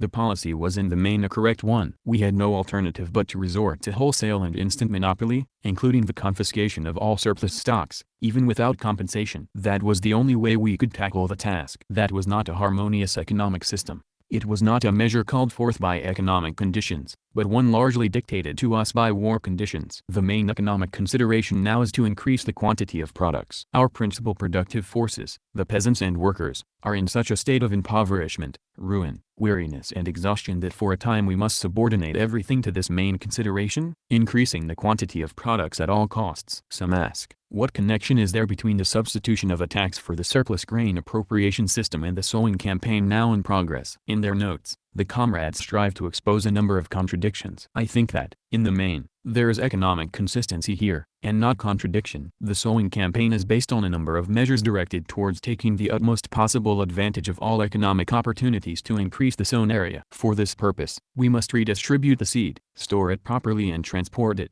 But scanty as our seed stocks are, we are unable to transport them. Very often we are compelled to resort to various forms of mutual aid to reduce the area left unsown to a minimum and to eliminate it altogether, in spite of the appalling shortage of implements. That is out of the question in a number of gubernias. If the non-party peasants, who in very many cases have themselves demanded the switch to the tax, for it gives them an incentive to develop their farms on the present economic basis, are definitely told by the state authorities before the spring campaign that this measure has been decided upon and will be applied, does that run counter to the general policy of the sowing campaign? No, it does not. It is a measure that introduces an element of encouragement. I know that it will be said that this is a very small element of encouragement, but that is not the point. It would, of course, be something much more real, if we could immediately show the peasants dozens of ships on their way from Britain with goods to be exchanged for the grain they collect in the coming harvest. But it would be ridiculous to attempt to deceive people who have practical knowledge of the state of our commerce. We know that ships loaded with coal and a small quantity of foodstuffs are leaving Britain.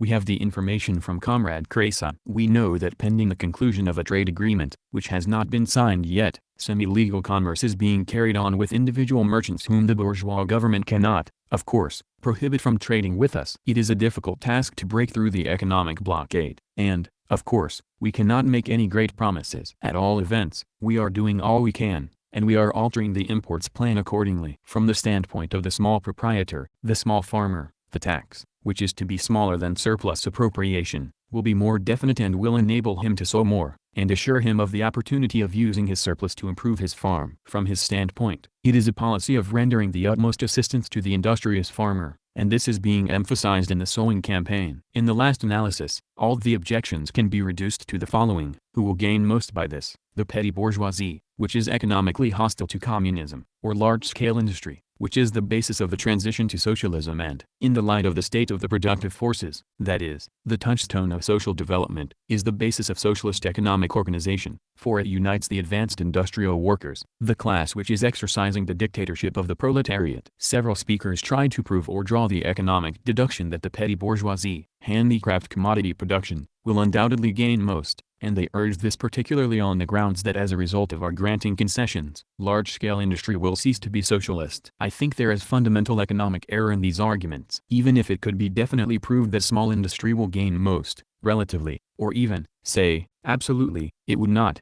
either theoretically or practically, disprove the correctness of the steps we are taking. The fact is that there is no other basis for the economic consolidation of our work of building socialism. Let us assume, purely for the sake of example and illustration, that small industry has a value of 100 million work units, or 100 units of any other kind. It makes no difference. And large-scale industry, 200. Let us assume that on a capitalist basis small industry increases to 175, while large-scale industry remains at 200. We are assuming stagnation in large-scale industry and an enormous development of small industry. I think that even this worst assumption that I have made would represent an undoubted gain for us because at present, as this year's experience has shown, as our fuel and transport conditions indicate, and as the food distribution, which Comrade Milutin very opportunely reminded us of, is showing, we are barely holding on. Speakers here have asked, and I have received written questions to the same effect, how will you retain the workers' state, if capitalism develops in the rural areas? This peril, the development of small production and of the petty bourgeoisie in the rural areas, is an extremely serious one. I now come to concessions. They signify a block with capitalism in the advanced countries. We must be clear in our minds about the nature of concessions. They signify an economic alliance, a block, a contract with advanced finance capital in the advanced countries, a contract that will give us a slight increase in products, but will also result in an increase in the products of the concessionaires. If we give the latter ore or timber, they will take the lion's share and leave us a small share. But it is so important for us to increase the quantity of products at our command that even a small share will be an enormous gain for us. Even a slight improvement in the condition of the urban workers, which will be guaranteed in the concessions agreement, and will not present the slightest difficulty to foreign capital, will be a gain and will serve to strengthen our large-scale industry. And this, as a result of its economic influence, will serve to improve the condition of the proletariat, the class which is wielding political power. There is no ground to fear that small-scale agriculture and small industry will grow to dimensions that may prove dangerous for our large-scale industry. There must be certain signs for the rise of industry. If we have a bad harvest, I have already mentioned Popov's pamphlet, and our resources are as scanty as they were last year, an abatement of the crisis and development of small industry are out of the question. Capitalist relations can be restored only if agricultural industry yields a surplus. That is possible, and this is very important, for it represents a material gain for us. The question of whether small or large-scale production will gain more will be determined by the extent to which we succeed in coordinating and combining the utilization of our funds and the development of the market, which we shall achieve by means of concessions agreements with capitalism, and this will result in an increase in agricultural production for us. The result will depend upon which side makes the best use of these resources. I think that if the working class, which controls the most important branches of large-scale industry, concentrates on the key ones, it will gain more than small industry, even if the latter does have a relatively faster growth. The situation in our textile industry was such that at the end of 1920 there were obvious signs of an improvement, but there was a shortage of fuel. Otherwise we should have obtained about 800 million arshins. Arshin is equal to 28 inches. Translator, of cloth, and would have had materials of our own manufacture to exchange for farm products. Owing to the fuel crisis, however, there has been an enormous drop in production. Although we have succeeded in purchasing coal abroad, and ships with this cargo will arrive in a week or two, we have nevertheless lost several weeks or even months. Every improvement in the state of large-scale production and the possibility of starting some large factories will strengthen the position of the proletariat to such an extent that there will be no need to fear the petty bourgeois element, even if it is growing. We must not be afraid of the growth of the petty bourgeoisie and small capital. What we must fear is protracted starvation, want and food shortage, which create the danger that the proletariat will be utterly exhausted and will give way to petty bourgeois vacillation and despair. This is a much more terrible prospect. If output is increased, the development of the petty bourgeoisie will not cause great harm, for the increased output will stimulate the development of large-scale industry. Hence, we must encourage small farming. It is our duty to do all we can to encourage small farming. The tax is one of the modest measures to be taken in this direction, but it is a measure that will undoubtedly provide such encouragement, and we certainly ought to adopt it. Applause. Section 4. Chapter 8. Preliminary Draft Resolution of the 10th Congress of the RCP on Party Unity. 1. The Congress calls the attention of all members of the party to the fact that the unity and cohesion of the ranks of the party, the guarantee of complete mutual confidence among party members and genuine teamwork that really embodies the unanimity of will of the vanguard of the proletariat, are particularly essential at the present time, when a number of circumstances are increasing the vacillation among the petty bourgeois population of the country. 2.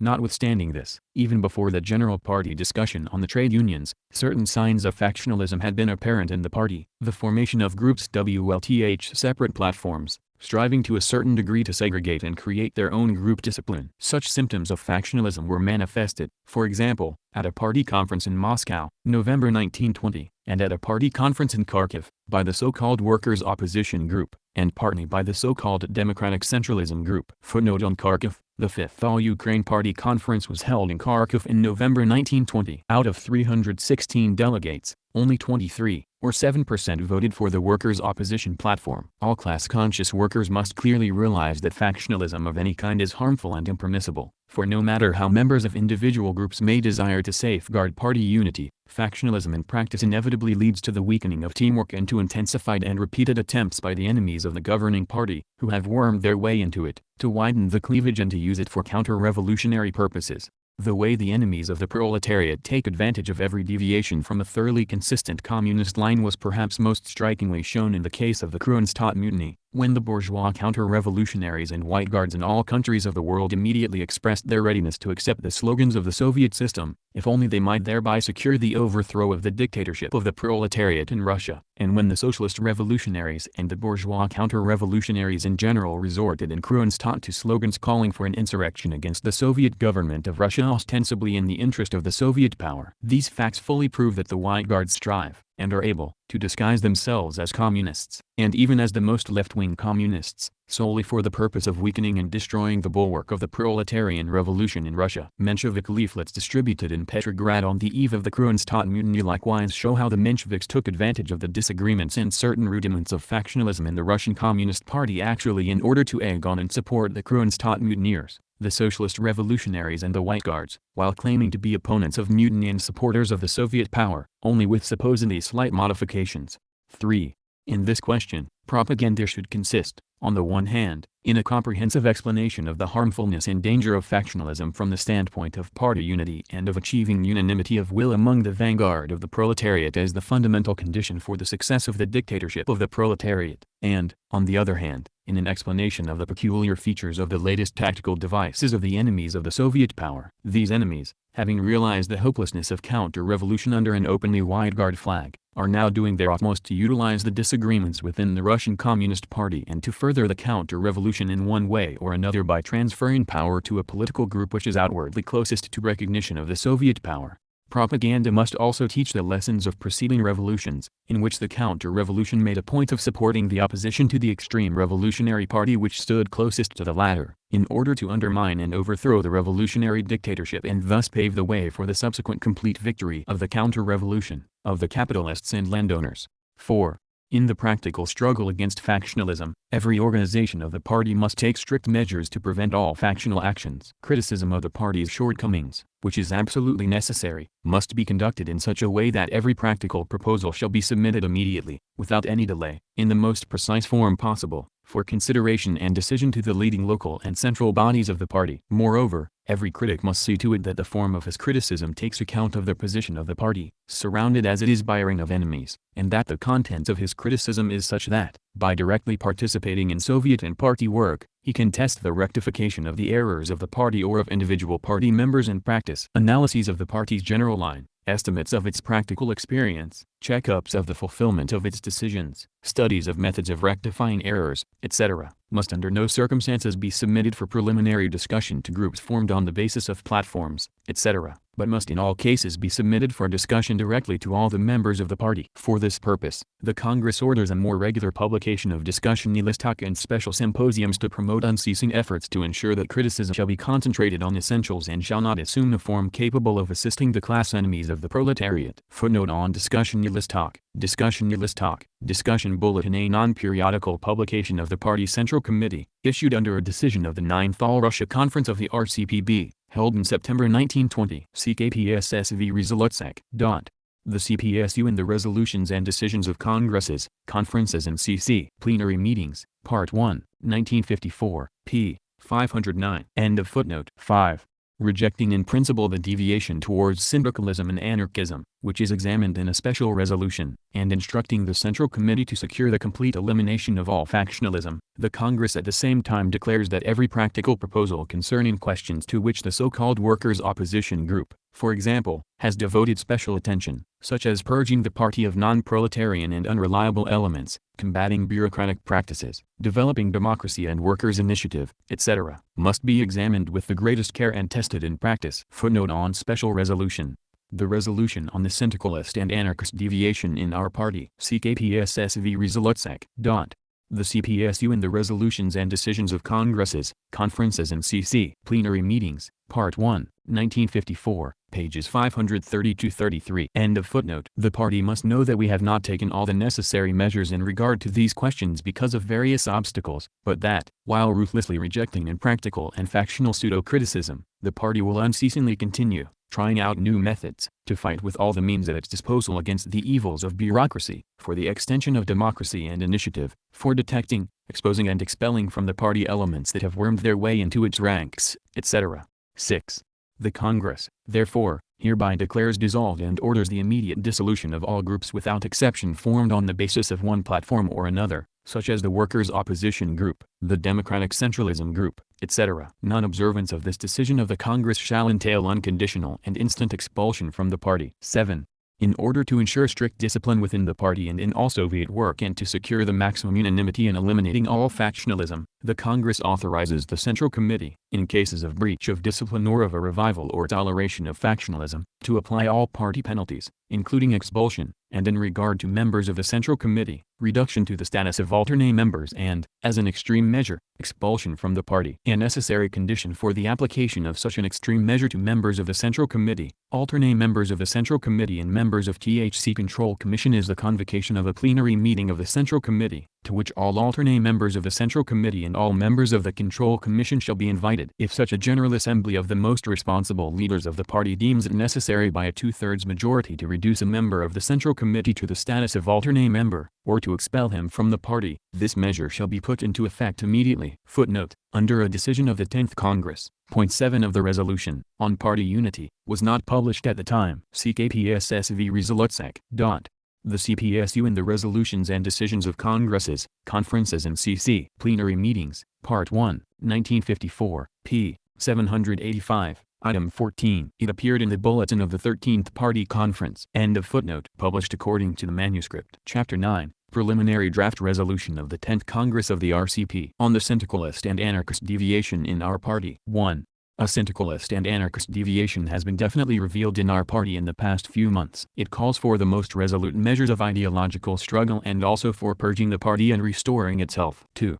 The said deviation is due partly to the influx into the party of former Mensheviks, and also of workers and peasants who have not yet fully assimilated the communist world outlook. Mainly, however, this deviation is due to the influence exercised upon the proletariat and on the Russian Communist Party by the petty bourgeois element, which is exceptionally strong in our country, and which inevitably engenders vacillation towards anarchism, particularly at a time when the condition of the masses has greatly deteriorated as a consequence of the crop failure and the devastating effects of war, and when the demobilization of the army numbering millions set loose hundreds and hundreds of thousands of peasants and workers unable immediately to find regular means of livelihood. 3. The most theoretically complete and clearly defined expression of this deviation, or, one of the most complete, etc., expressions of this deviation, is the theses and other literary productions of the so-called Workers' Opposition Group. Sufficiently illustrative of this is, for example, the following thesis propounded by this group: the organization of the management of the national economy is the function of an all-Russia Congress of producers organized in industrial unions which shall elect a central body to run the whole of the national economy of the Republic. The ideas at the bottom of this and numerous similar statements are radically wrong in theory, and represent a complete break with Marxism and communism, with the practical experience of all semi-proletarian revolutions and of the present proletarian revolution. First, the concept producer combines proletarians with semi-proletarians and small commodity producers, thus radically departing from the fundamental concept of the class struggle and from the fundamental demand that a precise distinction be drawn between classes. Secondly, the bidding for or flirtation with the non-party masses, which is expressed in the above-quoted thesis, is an equally radical departure from Marxism. Marxism teaches, and this tenet has not only been formally endorsed by the whole of the Communist International in the decisions of the Second, 1920, Congress of the Comintern on the role of the political party of the proletariat, but has also been confirmed in practice by our revolution, that only the political party of the working class, i.e., the Communist Party, is capable of uniting, training and organizing a vanguard of the proletariat and of the whole mass of the working people that alone will be capable of withstanding the inevitable petty bourgeois vacillations of this mass and the inevitable traditions and relapses of narrow craft unionism or craft prejudices among the proletariat, and of guiding all the united activities of the whole of the proletariat, i.e., of leading it politically, and through it, the whole mass of the working people. Without this the dictatorship of the proletariat is impossible. The wrong understanding of the role of the Communist Party and its relation to the non-party proletariat, and in the relation of the first and second factors to the whole mass of working people, is a radical theoretical departure from communism and a deviation towards syndicalism and anarchism, and this deviation permeates all the views of the workers' opposition group. 4.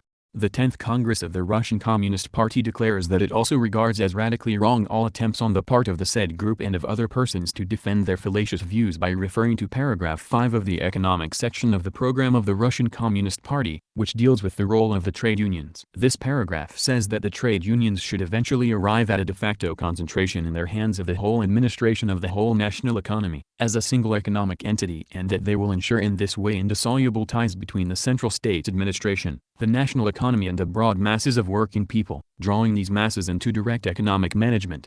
This paragraph in the program of the Russian Communist Party also says that a prerequisite for the state at which the trade unions should eventually arrive is the process whereby they increasingly divest themselves of the narrow craft union spirit and embrace the majority and eventually all of the working people. Lastly, this paragraph in the program of the Russian Communist Party emphasizes that on the strength of the laws of the RSFSR and established practice, the trade unions participate in all the local and central organs of industrial management. Instead of studying the practical experience of participation in administration, and instead of developing this experience further, strictly in conformity with successes achieved and mistakes rectified, the syndicalists and anarchists advance as an immediate slogan congresses or a congress of producers to elect the organs of economic management. Thus, the leading, educational and organizing role of the party in relation to the trade unions of the proletariat, and of the latter to the semi-petty bourgeois and even wholly petty bourgeois masses of working people, is completely evaded and eliminated, and instead of continuing and correcting the practical work of building new forms of economy already begun by the Soviet state, we get petty bourgeois anarchist disruption of this work, which can only lead to the triumph of the bourgeois counter-revolution. 5. In addition to the theoretical fallacies and a radically wrong attitude towards the practical experience of economic organization already begun by the Soviet government, the Congress of the Russian Communist Party discerns in the views of this and similar groups and persons a gross political mistake and a direct political danger to the very existence of the dictatorship of the proletariat. In a country like Russia, the overwhelming preponderance of the petty bourgeois element and the devastation, impoverishment, epidemics, crop failures, extreme want and hardship inevitably resulting from the war, engender particularly sharp vacillations in the temper of the petty bourgeois and semi-proletarian masses. First they incline towards a strengthening of the alliance between these masses and the proletariat, and then towards bourgeois restoration. The experience of all revolutions in the 18th, 19th, and 20th centuries shows most clearly and convincingly that the only possible result of these vacillations, if the unity, strength and influence of the revolutionary vanguard of the proletariat is weakened in the slightest degree, will be the restoration of the power and property of the capitalists and landowners. Hence, the views of the workers' opposition and of like-minded elements are not only wrong in theory, but are an expression of petty bourgeois and anarchist wavering in practice, and actually weaken the consistency of the leading line of the Communist Party and help the class enemies of the proletarian revolution. 6. In view of all this, the Congress of the RCP, emphatically rejecting the said ideas, as being expressive of a syndicalist and anarchist deviation, deems it necessary, first, to wage an unswerving and systematic struggle against these ideas. Secondly, to recognize the propaganda of these ideas as being incompatible with membership of the RCP. Instructing the CC of the party strictly to enforce these decisions, the Congress at the same time points out that special publications, symposiums, etc., can and should provide space for a most comprehensive exchange of opinion between party members on all the questions herein indicated.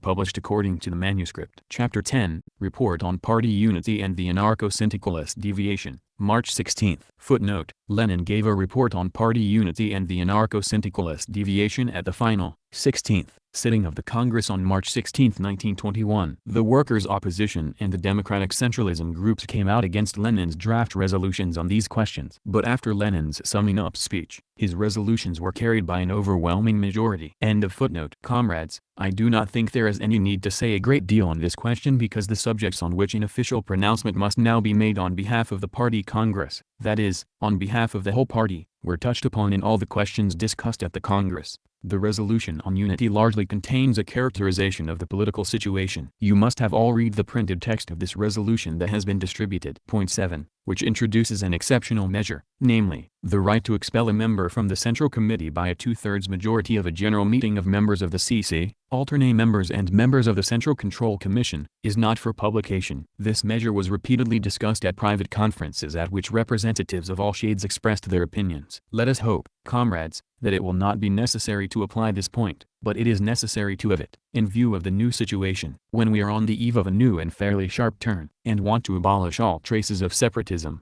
Let me now deal with the resolution on syndicalist and anarchist deviations. It is the question touched upon in point 4 of the Congress agenda. The definition of our attitude to certain trends, or deviations in thinking, is the pivot of the whole resolution. By saying deviations, we emphasize that we do not as yet regard them as something that has crystallized and is absolutely and fully defined, but merely as the beginning of a political trend of which the party must give its appraisal. Point 3 of the resolution on the syndicalist and anarchist deviation, copies of which you all probably have, evidently contains a misprint. Judging by the remarks, it has been noticed. It should read, illustrative of this is, for example, the following thesis of the workers' opposition: the organization of the management of the national economy is the function of an all-Russia Congress of producers organized in industrial unions which shall elect a central body to run the whole of the national economy of the Republic.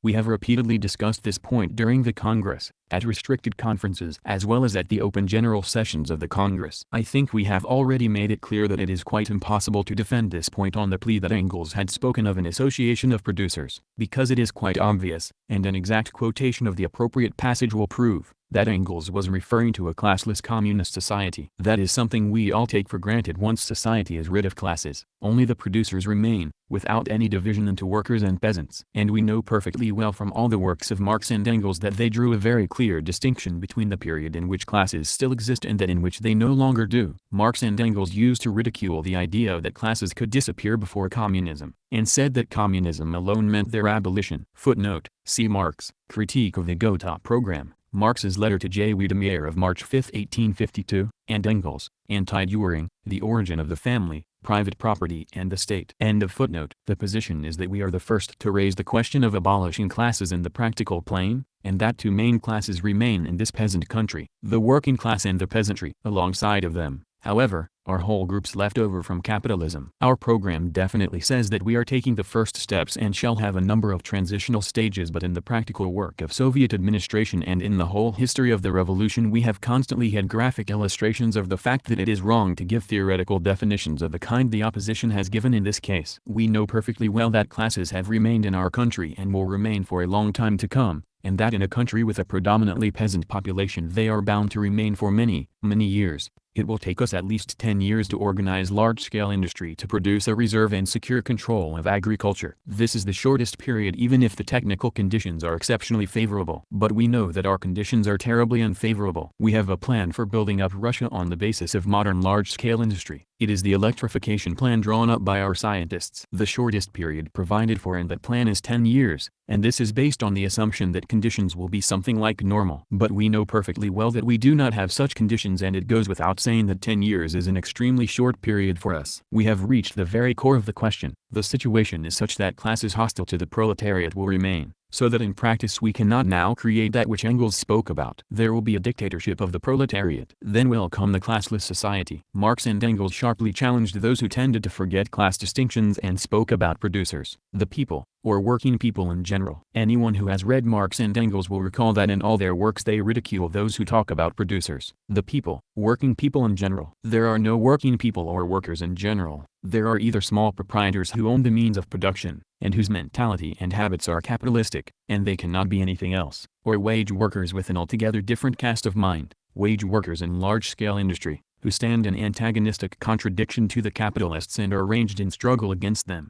We have approached this question after 3 years of struggle, with experience in the exercise of the political power of the proletariat, and knowledge of the enormous difficulties existing in the relationships between classes, which are still there, and with remnants of the bourgeoisie filling the cracks and crevices of our social fabric, and holding office in Soviet institutions. In the circumstances, the appearance of a platform containing the theses I have read to you is a clear and obvious syndicalist anarchist deviation. That is no exaggeration. I have carefully weighed my words. A deviation is not yet a full-blown trend. A deviation is something that can be rectified. People have somewhat strayed or are beginning to stray from the path, but can still be put right. That, in my opinion, is what the Russian word uklon means. It emphasizes that there is nothing final in it as yet, and that the matter can be easily rectified. It shows a desire to sound a warning and to raise the question on principle in all its scope. If anyone has a better word to express this idea, let us have it, by all means. I hope we shall not start arguing over words. We are essentially examining this thesis as the main one, so as not to go chasing after a mass of similar ideas, of which the workers' opposition group has a great many. We will leave our writers, and the leaders of this trend to go into the matter, for at the end of the resolution we make a point of saying that special publications and symposiums can and should give space to a more comprehensive exchange of opinion between party members on all the questions indicated. We cannot now afford to put off the question. We are a party fighting in acute difficulties. We must say to ourselves, if our unity is to be more solid, we must condemn a definite deviation. Since it has come to light, it should be brought out and discussed. If a comprehensive discussion is necessary, let us have it, by all means. We have the men to give chapter and verse on every point, and if we find it relevant and necessary, we shall raise this question internationally as well, for you all know and have just heard the delegate of the Communist International say in his report that there is a certain leftist deviation in the ranks of the international revolutionary working class movement. The deviation we are discussing is identical with the anarchist deviation of the German Communist Workers' Party, the fight against which was clearly revealed at the last Congress of the Communist International. Footnote: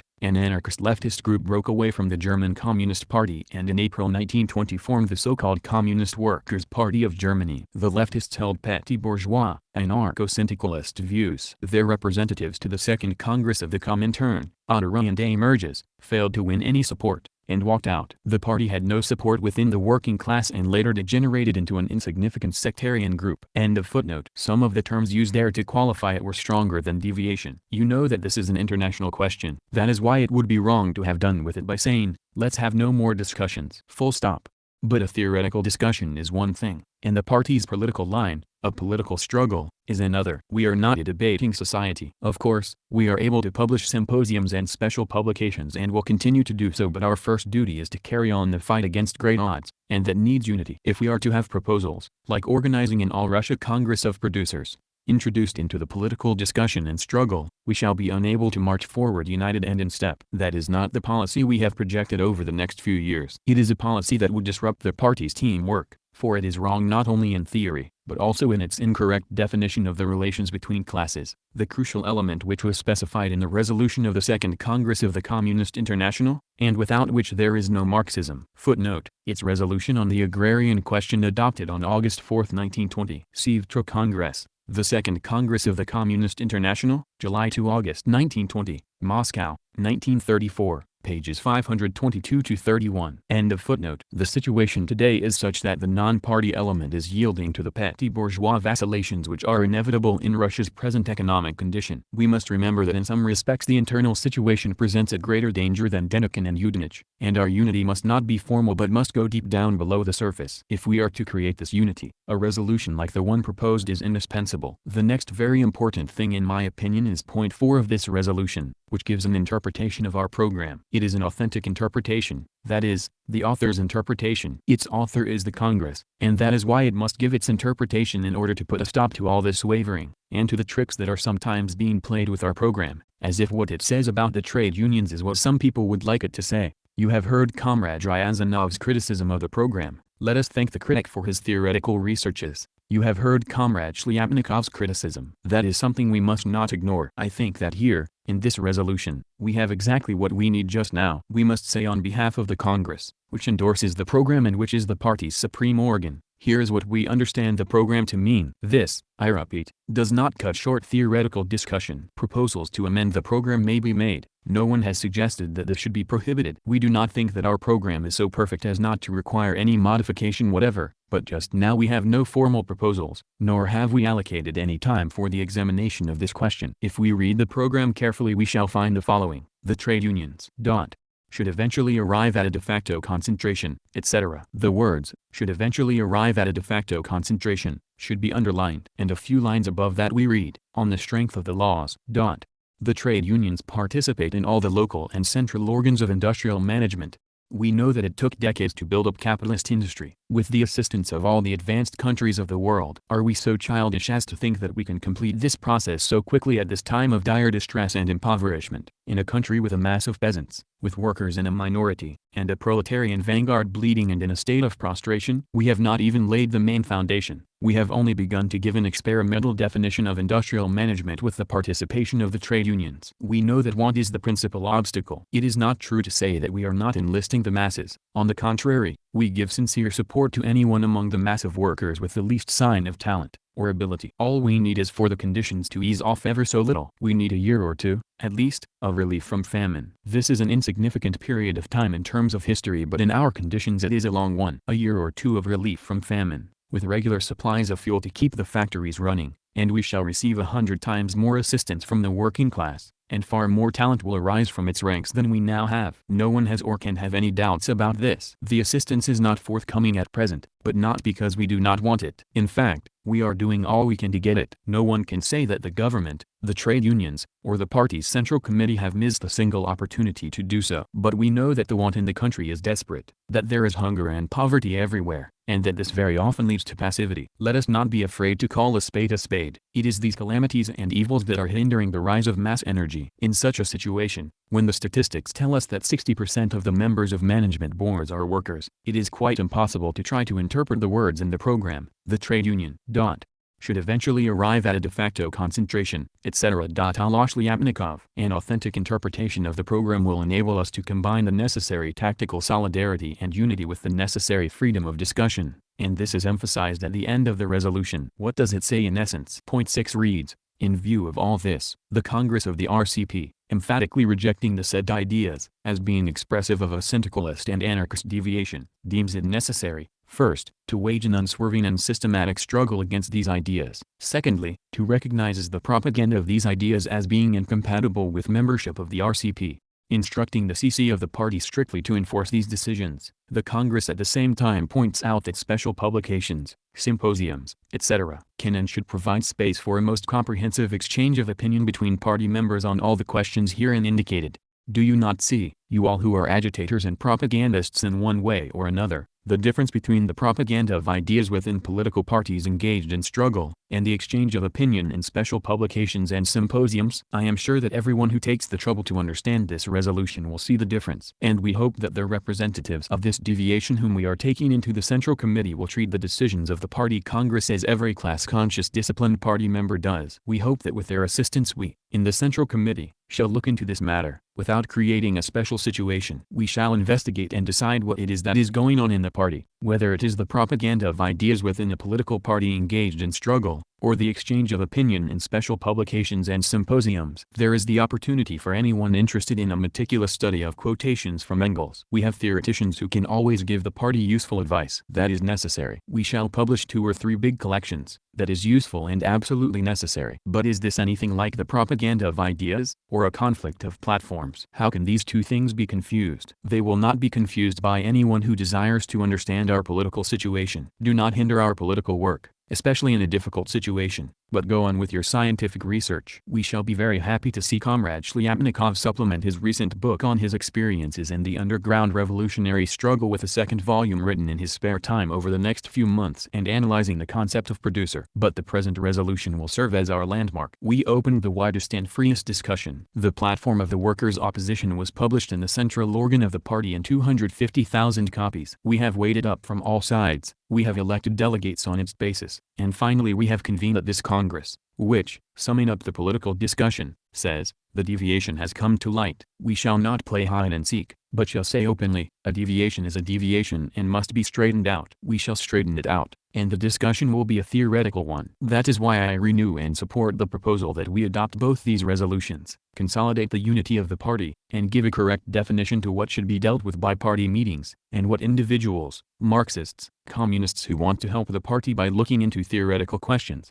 are free to study in their spare time. Applause. Chapter 11, Summing Up Speech on Party Unity and the Anarcho-Syndicalist Deviation, March 16. Comrades, we have heard some incredibly harsh expressions here, and the harshest, I think, was the accusation that our resolution is slanderous. But some harsh expressions tend to expose themselves. You have the resolution. You know that we took 2 representatives of the workers' opposition into the Central Committee and that we used the term deviation. I emphasize the meaning of this term. Neither Shliapnikov nor Medvedev proposed any other. The theses we have criticized here have been criticized by the representatives of all shades of opinion. After this, how can one talk of slander? If we had ascribed to someone something which is not true, there would have been some sense in this harsh expression. As it is simply a sign of irritation. That is not a serious objection. I now come to the points that have been mentioned here. It has been stated that the Democratic Centralism group was given unfair treatment. You have followed the development of the agreement between groups and the exchange of opinion on the question of the election to the Central Committee brought up by the representatives of the Democratic Centralism group. You know that ever since the private conference that was attended by the whole of the workers' opposition group and a number of very prominent comrades, representatives of all shades, I, for one, have publicly urged that it would be desirable to have representatives of the workers' opposition and Democratic Centralism groups on the Central Committee. No one opposed this at the conference, which was attended by all the comrades of the workers' opposition and representatives of all shades. It is quite clear that the election of a representative of the Democratic Centralism group as an alternate and not as a full member of the Central Committee was the result of a lengthy exchange of opinion, and an agreement arrived at among the groups. It is captious to regard this as a sign of mistrust and or unfairness to the Democratic Centralism group. We in the Central Committee have done everything to emphasize our desire to be fair. This is a fact that cannot be obliterated. It is cavilling to draw the conclusion that someone has been unfairly treated, or take the argument of a comrade from the Democratic Centralism group that point 7 of the resolution was superfluous because the Central Committee already had it right. We propose that point 7 be withheld from publication because we hope it will not be necessary to apply it. It is an extreme measure. But when the comrade from the Democratic Centralism group says, "The rules give you this right," he shows that he does not know the rules, and is ignorant of the principles of centralism and democratic centralism. Footnote on the rules give you this right. The reference is to A.Z. Kamensky's speech. End of footnote. No democracy or centralism would ever tolerate a Central Committee elected at a Congress having the right to expel its members. A voice,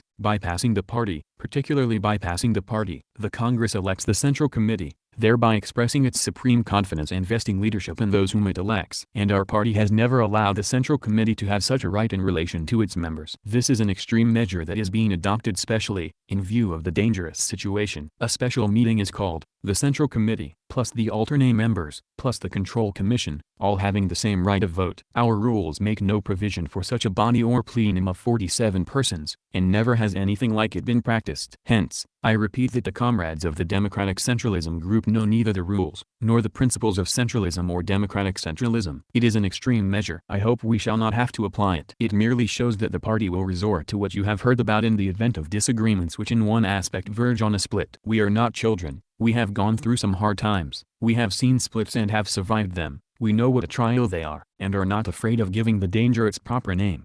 Have we had at previous Congresses, even amidst the sharpest disagreements, situations which, in one aspect, verged on a split? No, we have not. Do we have such a situation now? Yes, we do. This point has been made repeatedly. Now, I think, these are disagreements we can combat. It has also been said that unity is not created by such resolutions. That according to the resolution criticism must be expressed only through the medium of the Gubernia Committee. That lack of confidence has been expressed in the comrades of the workers' opposition and that this has hampered their presence on the Central Committee. But all of this is not true either. I explained from the very outset why we had chosen the word deviation. If you don't like the word, accept the resolution as a basis and send it up to the Presidium for possible modification. If we find a milder term, I would propose that it be substituted for the word deviation, and also that other parts be modified. We shall not object to that. We cannot discuss such details here. Of course, hand in the resolution to the Presidium for editing and toning down. It is certainly impossible to couch it in stronger terms. I agree with that. But it is not true to say that the resolution means inciting one section of the party against another. I do not know the composition of the workers' opposition group in Samara. I have not been there. But I am sure that if any member of the Central Committee or delegate to the Congress of whatever shade of opinion, except the workers' opposition,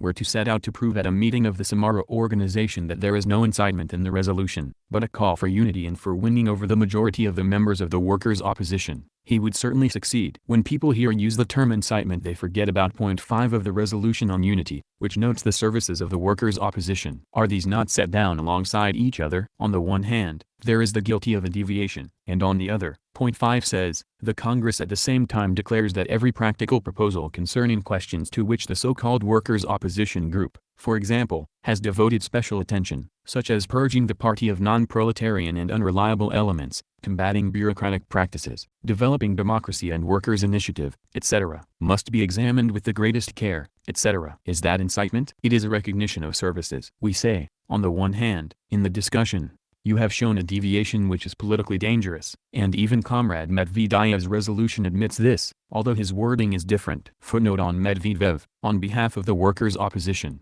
S. P. Medvedev motioned a resolution to counter Lenin's draft resolution on party unity. The former was rejected by a majority of the 10th Party Congress. End of footnote. And then we go on to say, as for combating bureaucratic practices, we agree that we are not yet doing all that can be done. That is recognition of services and not incitement. When a comrade from the workers' opposition is taken into the Central Committee, it is an expression of comradely confidence. And after this, anyone attending a meeting not inflamed with factional strife will hear it say that there is no incitement in this, and that it is an expression of comradely confidence. As for the extreme measure, it is a matter for the future. We are not resorting to it now, and are expressing our comradely confidence. If you think that we are wrong in theory, we can issue dozens of special publications on the subject. And if there are any young comrades, in the Samara organization, for example, who have anything new to say on this question, then let's have it. Comrades Samarians, we shall publish a few of your articles. Everyone will see the difference between speeches at a Congress and words being bandied outside it. If you examine the precise text of the resolution, you will find a theoretical definition of principle, which is not offensive in the least. Alongside of it is recognition of services and combating bureaucratic practices, a request for assistance and, what is more, inclusion of the representatives of this group in the Central Committee, which is the party's greatest expression of confidence. Therefore, comrades, I move that both resolutions be adopted, by a roll call vote, and then sent on to the Presidium for revision and modification of the formulations. As Comrade Shliapnikov is a member of the Presidium, perhaps he will find a more appropriate substitute for the word deviation. As regards the notices of resignation, I move we adopt the following resolution. The Congress calls upon all members of the dissolved workers' opposition group to submit to party discipline, binding them to remain at their posts, and rejects Comrade Shliapnikov's and all other resignations. Footnote. The resolution was adopted, with some slight changes, by the 10th Party Congress. CKPSSV Rezolutsek. The CPSU in the resolutions and decisions of Congresses, Conferences and CC Plenary Meetings, Part 1, 1954, p. 533. End of footnote. Chapter 12, Remarks on Ryazanov's Amendment to the Resolution on Party Unity, March 16. Footnote, D. B. Ryazanov motioned an amendment to Lenin's draft resolution on party unity. It said, while condemning all factional activity, the Congress vigorously opposes any election to the Congress by platform. Dzyatisiezd. The 10th Congress of the RCPB, March 1921, Moscow, 1963, p. 539. On Lenin's motion, the amendment was rejected by the Congress. End of footnote. I think that, regrettable as it may be, Comrade Ryazanov's suggestion is impracticable. We cannot deprive the party and the members of the Central Committee of the right to appeal to the party in the event of disagreement on fundamental issues. I cannot imagine how we can do such a thing. The present Congress cannot in any way bind the elections to the next Congress. Supposing we are faced with a question like, say, the conclusion of the Brest Peace. Can you guarantee that no such question will arise? No, you cannot. In the circumstances, the elections may have to be based on platforms. Ryazanov, on one question? Certainly. But your resolution says, no elections according to platforms. I do not think we have the power to prohibit this. If we are united by a resolution on unity, and, of course, the development of the revolution, there will be no repetition of elections according to platforms. The lesson we have learned at this Congress will not be forgotten. But if the circumstances should give rise to fundamental disagreements, can we prohibit them from being brought before the judgment of the whole party? No, we cannot. This is an excessive desire, which is impracticable, and I move that we reject it. Chapter 13, Speech on the Fuel Question, March 16. Allow me to take the floor to refer the fuel question to a commission. The fuel crisis is undoubtedly one of the, if not the, most important issue in all our economic development. But I ask myself, shall we be able to reach a final decision on such an important question on the basis of the report and co-report, the one setting forth the view of the Presidium of the Supreme Economic Council, which is to be given by Comrade Zhirikov, and the other, criticizing that policy? Comrade Laren's standpoint, without referring it to a commission and studying documents which explain the essence of the matter and help to find out whether the whole depends on flaws in the machinery,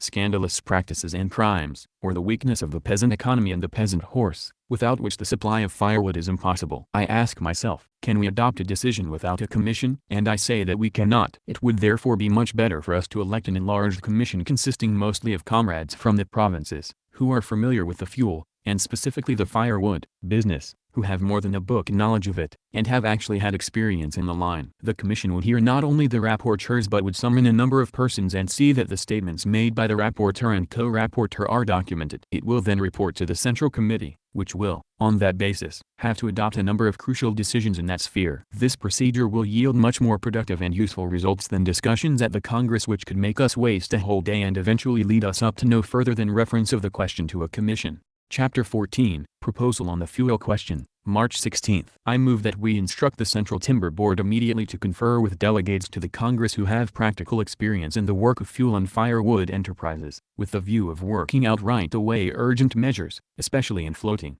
Chapter 15, Speech in Closing the Congress, March 16. Comrades, we have concluded the work of the Party Congress, which has been meeting at an extremely important moment for the fate of our revolution. The Civil War, coming in the wake of so many years of imperialist war, has so torn and dislocated this country, that its revival is taking place in incredibly difficult conditions. Hence, we should not be surprised that there is a resurgence of the elements of disintegration and decay and of petty bourgeois and anarchistic elements. One of the fundamental conditions for this is the extreme and unprecedented intensification of want and despair that has now gripped tens and hundreds of thousands, and possibly even larger numbers, of people who see no way out of this disastrous situation. But we know, comrades, that this country has had it even worse. Without shutting our eyes to the danger, or entertaining any sort of false optimism, we say frankly to ourselves and our comrades that the danger is great, but we have great trust in the solidarity of the vanguard of the proletariat. We know that no other force but the class-conscious proletariat can unite the millions of scattered small farmers, many of whom are suffering incredible hardships. No other force can unite them economically and politically against the exploiters. We are convinced that this force has emerged from the experience of the struggle, the grueling experience of the revolution, sufficiently steeled to withstand all severe trials and the difficulties that lie ahead. Comrades, apart from the decisions we have adopted on these lines, there is the exceptionally important decision our Congress has adopted on relations with the peasantry. In it we make a most sober appraisal of the relations between classes, and are not afraid openly to admit that this is a most difficult task, namely, that if establishing proper relations between the proletariat and the predominating peasantry while normal relations are unfeasible. You can call relations normal only when the proletariat has control of large-scale industry and its products and fully satisfies the needs of the peasantry and, providing them with the means of subsistence, so alleviates their condition that there is a tangible and obvious improvement over the capitalist system. That is the only way to create a basis for a normally functioning socialist society. We cannot do THLS at present because of the crushing ruin, want, impoverishment and despair. But to help to rid ourselves of this accursed legacy we are reacting in a definite way to the relations established during the disastrous war. We will not conceal the fact that the peasantry have some very deep grounds for dissatisfaction. We shall explain the situation more fully, and tell them that we shall do all we can to improve it and pay more heed to the small proprietor's living conditions. We must do everything to alleviate his condition, to give more to the small farmer, and assure him of greater security in private farming. We are not afraid of the anti-communist trend this measure is bound to produce. Comrades, we have now been working for several years to lay, for the first time in history, the foundations of a socialist society and a proletarian state, and it is in the spirit of sober appraisal of these relations that we have expressed our full readiness to reconsider this policy and even to modify it. I think that the results of our Congress in this respect will be all the more successful because we have been solidly united on this fundamental question from the very outset. There was need for unanimity in the solution of two fundamental questions, and we have had no disagreements on the relations between the vanguard of the proletariat and its mass, and the relations between the proletariat and the peasantry. In spite of the very difficult political conditions, we have been more united in our decisions on these points than never before. Permit me now to deal with 2 points, which I ask not to be entered into the minutes. The first is the question of concessions in Baku and Grozny. It was dealt with only in passing at this Congress. I was unable to attend that session, but I have been told that some comrades have their doubts or have been left with a sense of dissatisfaction. I don't think there are any grounds for this. The Central Committee thrashed out this question of granting concessions in Grozny and Baku. Several special commissions were set up and special reports from the departments concerned were called for. There was some disagreement. Several votes were taken, but after the last one not a single member or group in the Central Committee wished to exercise their incontestable right to appeal to the Congress. The new Central Committee will, I think, have full formal and actual right to decide this big question on the strength of a Congress decision. Unless we grant concessions, we cannot hope to obtain the assistance of well-equipped modern capitalist industry. And unless we utilize the latter, we shall be unable to lay a proper foundation for our own large-scale production in such industries as oil, which is of exceptional importance for the whole of the world economy. We have not yet concluded a single concession agreement,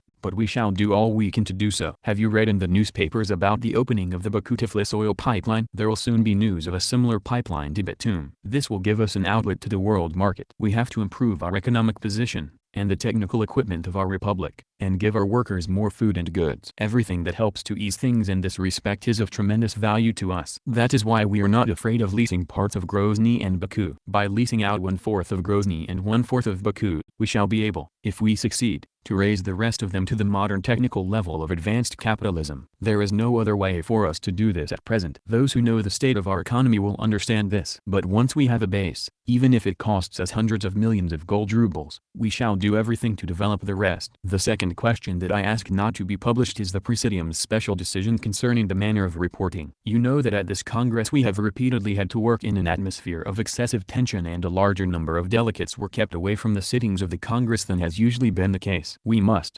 therefore, be more calm and thoughtful in drawing up a plan of how the reports are to be made in the localities, and we must be guided by a definite decision. Let me read you a comrade's draft of the Presidium's instructions to the delegates returning home. Reads. Footnote: the draft instructions of the Presidium of the 10th Congress to the delegates going to the localities are at the Central Party Archives of the Institute of Marxism-Leninism under the CPSU Central Committee. End of footnote. I have summed it up, and I think these few lines are sufficient to cause every delegate to ponder over the question and in his report to exercise the necessary caution, taking care not to exaggerate the danger of the situation or allow himself or those around him to panic, whatever the circumstances. Now that world capitalism has started its incredibly frenzied, hysterical campaign against us, it would be particularly inappropriate for us to panic, and there is no reason to do so. Yesterday, by arrangement with Comrade Chicherin, I received a summary of the news on this question, and I think you will find it instructive. It is a summary of the news on the slander campaign about the situation in Russia. The comrade who made the summary writes, "Never before has the West European press indulged in such an orgy of lies or engaged in the mass production of fantastic inventions about Soviet Russia as in the last fortnight. Since the beginning of March, the whole of the West European press has been daily pouring out torrents of fantastic reports about insurrections in Russia, a counter-revolutionary victory, Lenin and Trotsky's flight to the Crimea, the white flag over the Kremlin,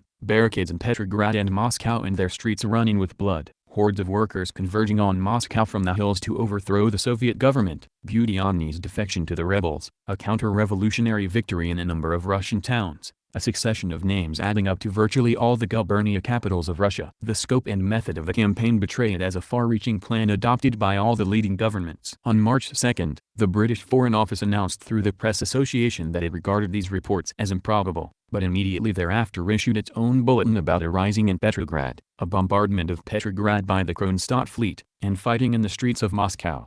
On March 2, all the British newspapers published KD's reports about uprisings in Petrograd and Moscow. Lenin and Trotsky have fled to the Crimea. 14,000 workers in Moscow are demanding a constituent assembly. The Moscow Arsenal and the Moscow Kursk railway station are in the hands of the insurgent workers. In Petrograd, Vasilyevsky Ostrov is entirely in the hands of the insurgents. Let me quote a few of the radio broadcasts and cables received on the following days. On March 3, Klitschko cabled from London that Reuters had picked up some absurd rumors about a rising in Petrograd and was assiduously circulating them. March 6, the Berlin correspondent Mason cables to New York that workers from America are playing an important part in the Petrograd Revolution, and that Chicherin has radioed an order to General Hainke to close the frontier to émigrés from America. March 6, Zinoviev has fled to Orania and Bohm. Red artillery is shelling the working-class quarter in Moscow. Petrograd is beleaguered. Cable from Wiegand. March 7, Klitschko cables that according to reports from Revel, barricades have been erected in the streets of Moscow. The newspapers carry reports from Helsingfors that anti-Bolshevik troops have taken Chernigov.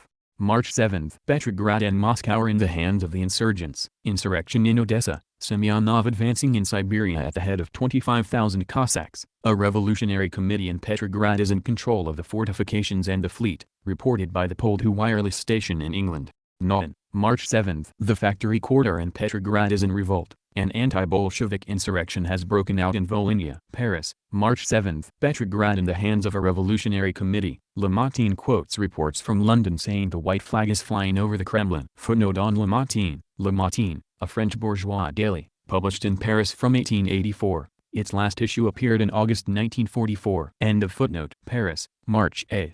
The rebels have captured Krasnaya Gorka. Red Army regiments have mutinied in Pskov gubernia. The Bolsheviks are sending Bashkirs against Petrograd. March 10. Klitschko cables. The newspapers are asking whether Petrograd has fallen or not. According to reports from Helsingfors, 3/4 of Petrograd is in the hands of the insurgents. Trotsky, or according to other reports, Zinoviev is in command of operations and has his headquarters in Tasna, or else in the Peter and Paul fortress. According to other reports, Bryuzov has been appointed commander-in-chief. Reports from Riga say that Petrograd, except for the railway stations, was captured on the 9th. The Red Army has retreated to Gatchina. Strikers in Petrograd have raised the slogan, "Down with the Soviets and the Communists."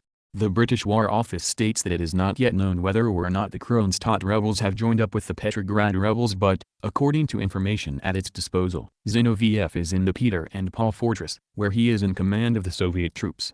Of a vast number of fabrications in this period I am taking only a few samples. Saratov has become an independent anti-Bolshevik republic. Nauen, March 11. Fierce anti-communist riots in towns along the Volga. Same source. Fighting between Belarusian detachments and the Red Army in Minsk gubernia. Same source. Paris, March 15. Le Matin reports that large numbers of Kuban and Don Cossacks are in revolt. Nauen reported on March 14 that Budyonny's cavalry has joined up with the rebels near Arel. At various times insurrections were reported in Pskov, Odessa and other towns. Krasin cabled on March 9 that the Washington correspondent of the Times said the Soviet regime was on its last legs and America was therefore deferring establishment of relations with the border states. Reports at various times quoted American banking circles as saying that in the circumstances trade with Russia would be a gamble. The New York correspondent of the Daily Chronicle reported as early as March 4 that business circles and the Republican Party in America considered trade relations with Russia at the present time to be a gamble. This campaign of lies is being undoubtedly conducted not only with an eye to America, but also to the Turkish delegation in London, and the plebiscite in Silesia. Comrades, the picture is absolutely clear. The World Press Syndicate, over there they have a free press, which means that 99% of the press is in the pay of the financial magnates, who have command of hundreds of millions of rubles, has launched a worldwide campaign on behalf of the imperialists with the prime object of disrupting the negotiations for a trade agreement with Britain, which Krasin has initiated, and the forthcoming trade agreement with America, which, as I have stated, we have been negotiating here, and reference to which was made at this Congress. This shows that the enemies around us, no longer able to wage their war of intervention, are now pinning their hopes on a rebellion. And the Kronstadt events revealed their connection with the international bourgeoisie. Moreover, we see that what they fear most, from the practical angle of international capital, is the resumption of proper trade relations. But they will fail in their attempts to disrupt them. There are some big businessmen here in Moscow, and they have stopped believing these false rumors. They have told us that a group of citizens in America has used an original method of propaganda in favor of Soviet Russia. It has collected the diverse press reports about Russia over the past few months,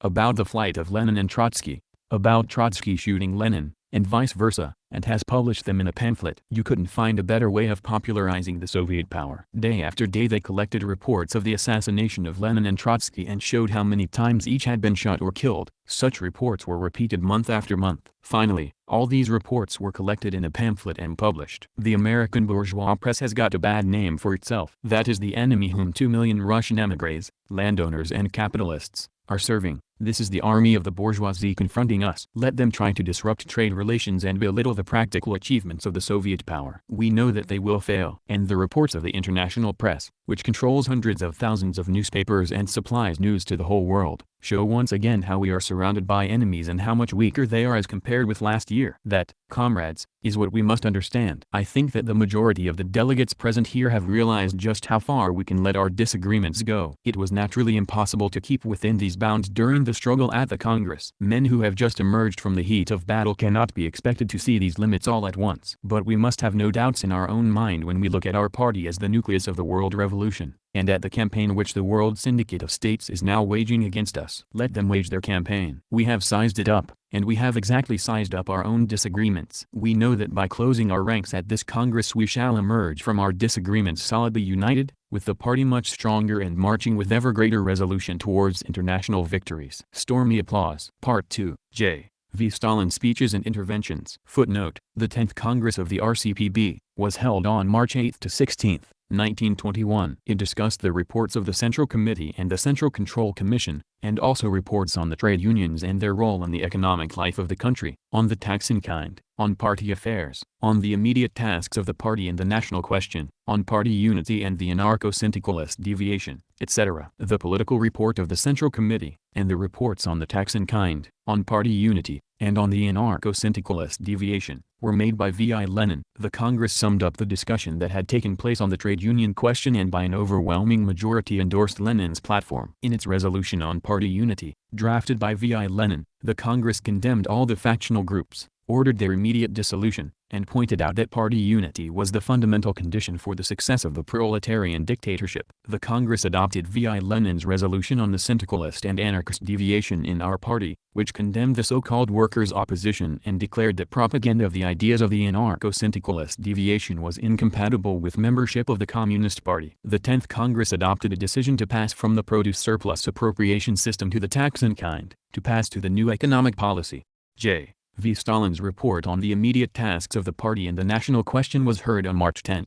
The Congress unanimously adopted J. V. Stalin's theses on this question as a basis, and appointed a commission to elaborate them further. J. V. Stalin reported on the results of the commission's work at the evening session on March 15. The resolution that he proposed on behalf of the commission was unanimously adopted by the Congress, which condemned the anti-party deviations on the national question, i.e., dominant nation, Great Russian, chauvinism and local nationalism, as being harmful and dangerous to communism and proletarian internationalism. The Congress particularly condemned dominant nation chauvinism as being the chief danger. Concerning the 10th Congress of the RCPB, see History of the CPSUB, short course, Moscow 1952. Pages 391-97. Concerning the resolutions adopted by the Congress, see Resolutions and Decisions of CPSUB, Congresses, Conferences, and Central Committee Plenums, Part 1, 1941, pages 356-95, End footnote. Chapter 1, Report on the Immediate Tasks of the Party and the National Question, March 10, 1921. Before proceeding to deal with the party's concrete immediate tasks in the national question, it is necessary to lay down certain premises, without which the national question cannot be solved. These premises concern the emergence of nations, the origin of national oppression, the forms assumed by national oppression in the course of historical development, and then the methods of solving the national question in the different periods of development. There have been three such periods. The first period was that of the elimination of feudalism in the West and of the triumph of capitalism. That was the period in which people were constituted into nations. I have in mind countries like Britain,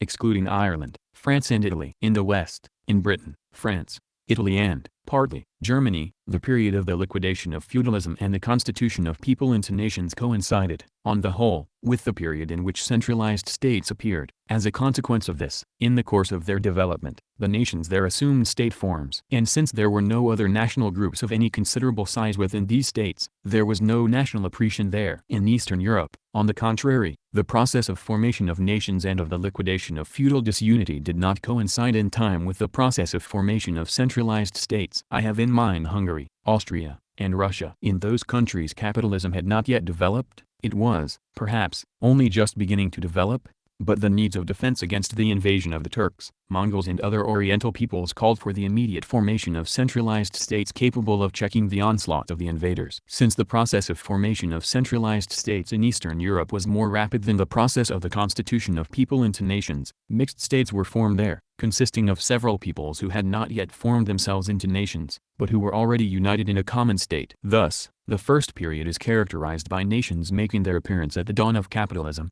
In Western Europe purely national states arose in which there was no national oppression, whereas in Eastern Europe multinational states arose headed by one, more developed, nation as the dominant nation, to which the other, less developed, nations were politically and later economically subjected. These multinational states in the East became the home of that national oppression which gave rise to national conflicts, to national movements, to the national question, and to various methods of solving this question. The second period in the development of national oppression and of methods of combating it coincided with the period of the appearance of imperialism in the West, when, in its quest for markets, raw materials, fuel and cheap labor power, and in its fight for the export of capital and for securing important railway and sea routes, capitalism burst out of the framework of the national state and enlarged its territory at the expense of its neighbors, near and distant. In this second period the old national states in the West, Britain, Italy and France, ceased to be national states, i.e., owing to having seized new territories, they were transformed into multinational, colonial states and thereby became arenas of the same kind of national and colonial oppression as already existed in Eastern Europe. Characteristic of this period in Eastern Europe was the awakening and strengthening of the subject nations, Czechs, Poles and Ukrainians, which, as a result of the imperialist war, led to the breakup of the old, bourgeois multinational states and to the formation of new national states which are held in bondage by the so-called great powers. The third period is the Soviet period, the period of the abolition of capitalism and of the elimination of national oppression, when the question of dominant and subject nations, of colonies and metropolises, is relegated to the archives of history, when before us,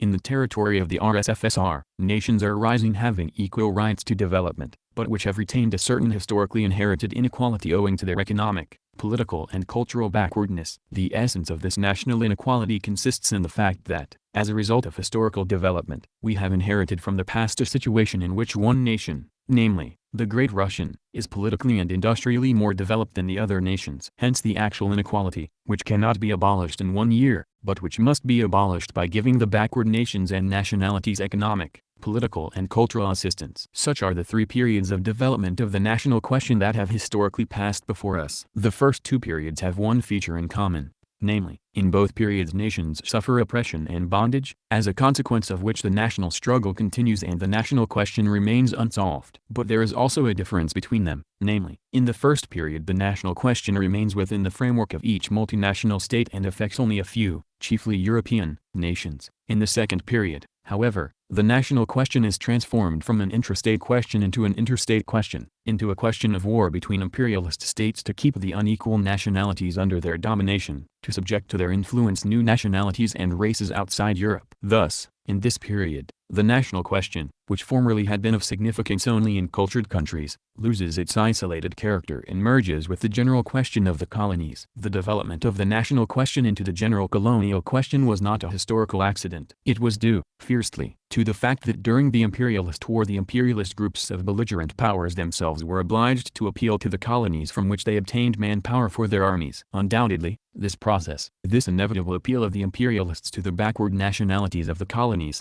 could not fail to rouse these races and nationalities for the struggle for liberation. The second factor that caused the widening of the national question, its development into the general colonial question embracing the whole world, first in the sparks and later in the flames of the liberation movement, was the attempt of the imperialist groups to dismember Turkey and to put an end to her existence as a state. Being more developed as a state than the other Muslim peoples, Turkey could not resign herself to such a prospect. She raised the banner of struggle and rallied the peoples of the East around herself against imperialism. The third factor was the appearance of Soviet Russia, which achieved a number of successes in the struggle against imperialism and thereby naturally inspired the oppressed peoples of the East, awakened them, roused them for the struggle, and thus made it possible to create a common front of oppressed nations stretching from Ireland to India. Such are all those factors which in the second stage of the development of national oppression not only prevented bourgeois society from solving the national question, not only prevented the establishment of peace among the nations, but, on the contrary, fanned the spark of national struggle into the flames of the struggle of the oppressed peoples, the colonies and the semi-colonies against world imperialism. Obviously, the only regime that is capable of solving the national question, i.e., the regime that is capable of creating the conditions for ensuring the peaceful coexistence and fraternal cooperation of different nations and races, is the Soviet regime, the regime of the dictatorship of the proletariat. It scarcely needs proof that under the rule of capital, with private ownership of the means of production and the existence of classes, equal rights for nations cannot be guaranteed, that as long as the power of capital exists,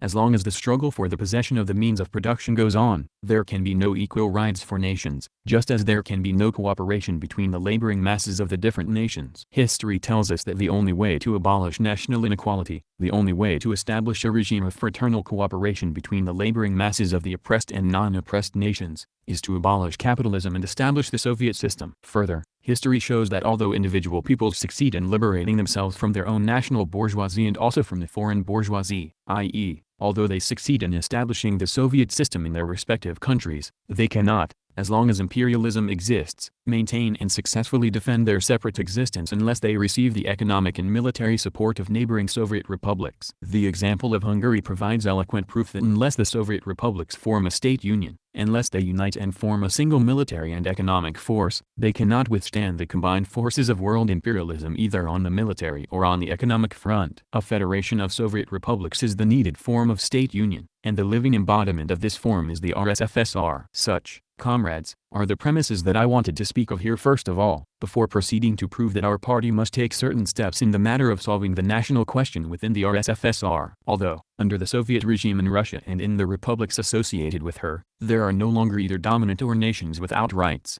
no metropolises or colonies, no exploited or exploiters. Nevertheless, the national question still exists in Russia. The essence of the national question in the RSFSR lies in abolishing the actual backwardness, economic, political and cultural, that some of the nations have inherited from the past, to make it possible for the backward peoples to catch up with Central Russia in political, cultural and economic respects. Under the old regime, the Tsarist government did not, and could not, make any effort to develop the statehood of the Ukraine, Azerbaijan, Turkestan and other border regions. It opposed the development of the statehood, as well as of the culture, of the border regions, endeavoring forcibly to assimilate their native populations. Further, the old state, the landlords and capitalists, left us a heritage of such downtrodden nationalities as the Kyrgyz, Chechens, and Ossetians, whose lands were colonized by Cossack and Kulak elements from Russia. Those nationalities were doomed to incredible suffering and to extinction. Further, the position of the great Russian nation, which was the dominant nation, has left traces of its influence even upon Russian communists who were unable, or unwilling to draw closer to the laboring masses of the local population, to understand their needs and to help them to extricate themselves from backwardness and lack of culture. I am speaking of those few groups of Russian communists who, ignoring in their work the specific features of the manner of life and culture of the border regions, sometimes deviate towards Russian dominant nation chauvinism. Further,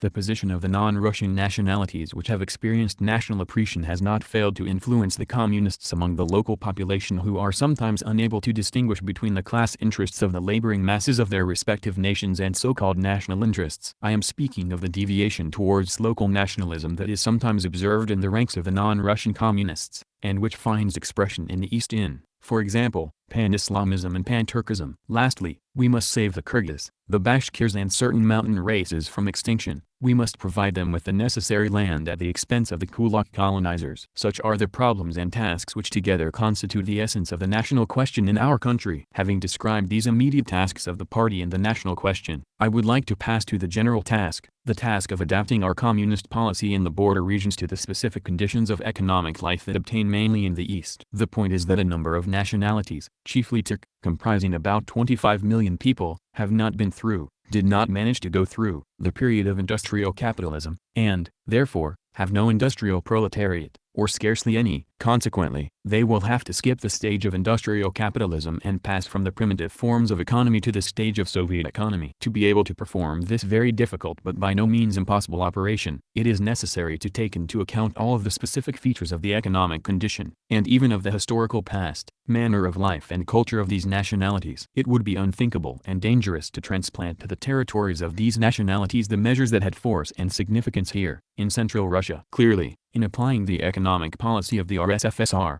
it is absolutely necessary to take into account all of the specific features of the economic condition, the class structure and the historical past confronting us in these border regions. There is no need for me to dwell on the necessity of putting an end to such incongruities as, for example, the order issued by the People's Commissariat of Food that pigs be included in the food quotas to be obtained from Kyrgyzia, the Muslim population of which has never raised pigs. This example shows how obstinately some people refuse to take into account peculiarities of the manner of life which strike the eye of every traveler. I have just been handed a note requesting me to answer Comrade Chicherin's articles. Comrades, I think that Chicherin's articles, which I have read carefully, are nothing more than literary exercises. They contain 4 mistakes, or misunderstandings. Fiercely, Comrade Chicherin is inclined to deny the contradictions among the imperialist states. He overestimates the international unity of the imperialists and loses sight of, underestimates, the internal contradictions among the imperialist groups and states, France, America, Britain, Japan, etc., which exist and contain the seeds of war. He has overestimated the unity of the imperialist upper circles and underestimated the contradictions existing within that trust. But these contradictions do exist, and the activities of the People's Commissariat of Foreign Affairs are based on them. Next, Comrade Chicherin makes a second mistake. He underestimates the contradictions that exist between the dominant great powers and the recently formed national states, Czechoslovakia,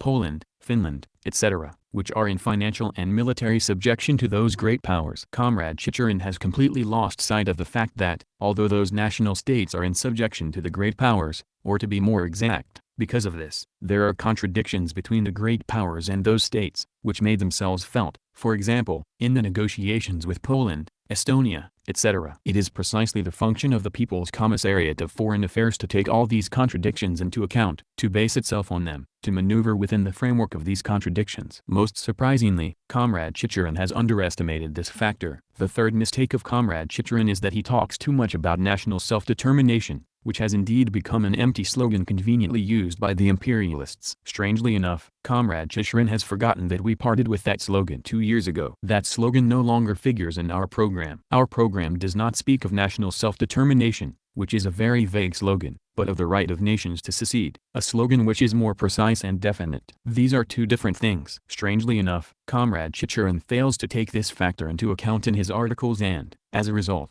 all his objections to the slogan which has become vague are like firing blank shot, for neither in my theses nor in the party's program is there a single word about self-determination. The only thing that is mentioned is the right of nations to secede. At the present time, however, when the liberation movement is flaring up in the colonies, that is for us a revolutionary slogan. Since the Soviet states are united voluntarily in a federation, the nations constituting the RSFSR voluntarily refrained from exercising the right to secede. But as regards the colonies that are in the clutches of Britain, France, America, and Japan, as regards such subject countries as Arabia, Mesopotamia, Turkey, and Hindustan, i.e., countries which are colonies or semi-colonies, the right of nations to secede is a revolutionary slogan, and to abandon it would mean playing into the hands of the imperialists. The fourth misunderstanding is the absence of practical advice in Comrade Chicherin's articles. It is easy, of course, to write articles, but to justify their title, in opposition to Comrade Stalin's theses he should have proposed something serious, he should at least have made some practical counter-proposals. But I failed to find in his articles a single practical proposal that was worth considering. I am finishing, comrades. We have arrived at the following conclusions. Far from being able to solve the national question, bourgeois society, on the contrary, in its attempts to solve it, has fanned it into becoming the colonial question,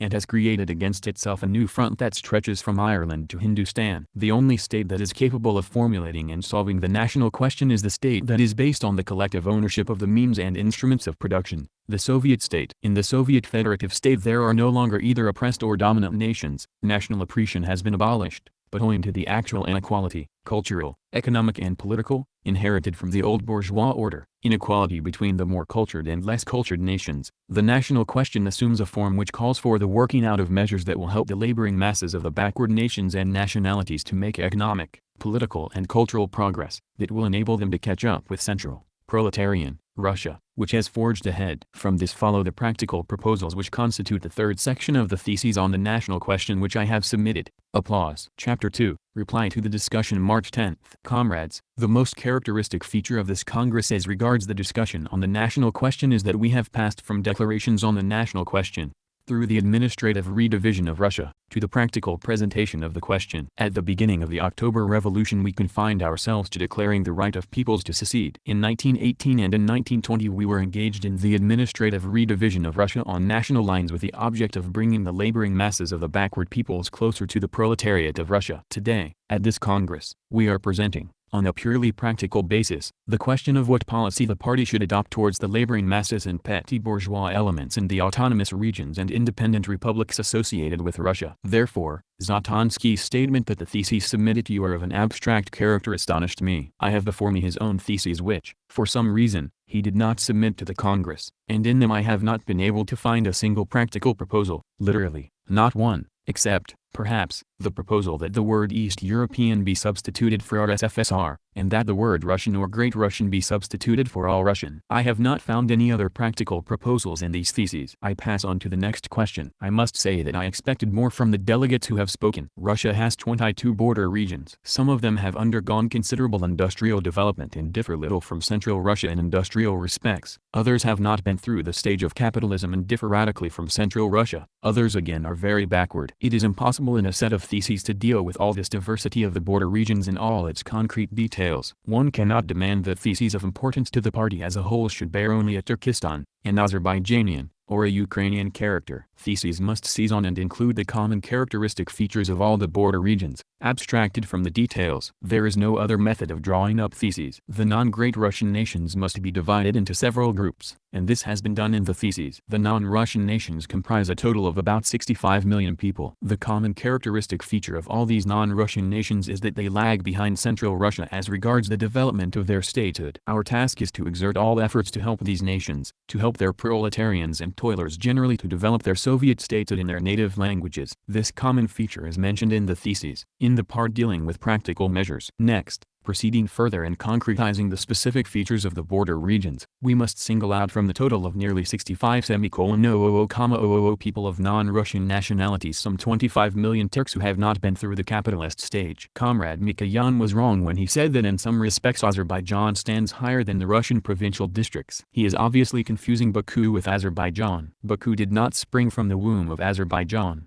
It is a superstructure erected by the efforts of Nobel, Rothschild, Wishaw, and others. As regards Azerbaijan itself, it is a country with the most backward patriarchal feudal relations. That is why I place Azerbaijan as a whole in the group of border regions which have not been through the capitalist stage, and in relation to which it is necessary to employ specific methods of drawing them into the channel of Soviet economy. That is stated in the theses. Then there is a third group which embraces not more than 6 million people. These are mainly pastoral races, which still lead a tribal life and have not yet adopted agriculture. These are chiefly the Kyrgyz, the northern part of Turkestan, Bashkirs, Chechens, Ossetians, and Ingushes. The first thing to be done in relation to this group of nationalities is to provide them with land. The Kyrgyz and Bashkirs here were not given the floor. The debate was closed. They would have told us more about the sufferings of the Bashkir Highlanders, the Kyrgyz and the Highlanders, who are dying out for want of land. But what Safrov said about this applies only to a group consisting of 6 million people. Therefore, it is wrong to apply Safrov's practical proposals to all the border regions, for his amendments have no significance whatever for the rest of the non-Russian nationalities, which comprise about 60 million people. Therefore,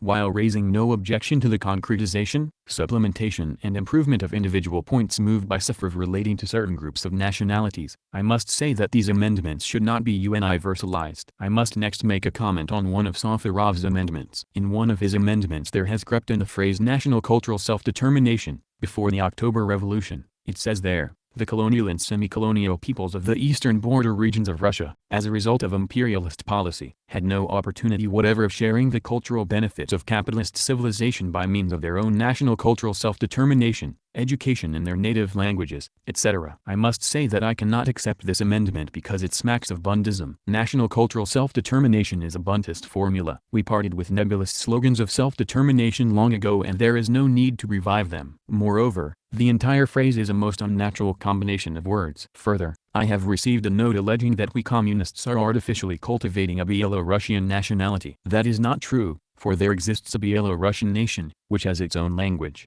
different from Russian. Consequently, the culture of the Belarusian people can be raised only in its native language. We heard similar talk 5 years ago about the Ukraine, about the Ukrainian nation. And only recently it was said that the Ukrainian Republic and the Ukrainian nation were inventions of the Germans. It is obvious, however, that there is a Ukrainian nation, and it is the duty of the communists to develop its culture. You cannot go against history. It is obvious that although Russian elements still predominate in the Ukrainian towns, in the course of time these towns will inevitably be Ukrainianized. About 40 years ago, Riga had the appearance of a German city, but since towns grow at the expense of the countryside, and since the countryside is the guardian of nationality, Riga is now a purely Lettish city. About 50 years ago all Hungarian towns bore a German character, now they have become Magyarized. The same will happen in Belorussia, where non-Belarusians still predominate in the towns. In conclusion, I propose that the Congress elect a commission, containing representatives of the regions, for the purpose of further concretizing those practical proposals in the theses that interest all our border regions.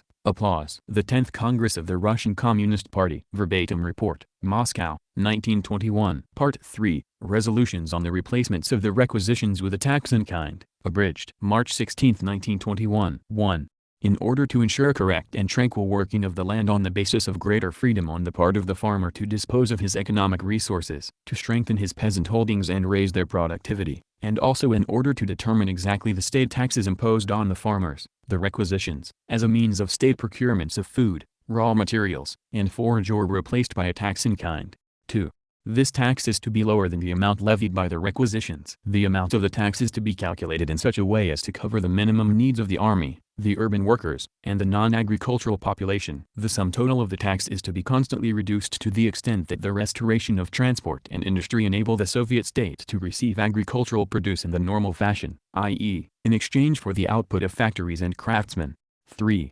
The tax is assessed in the form of a percentage or share of the output produced on the farm, proceeding from the size of the harvest, the number of mouths the farm has to feed, and the actual amount of livestock on the farm.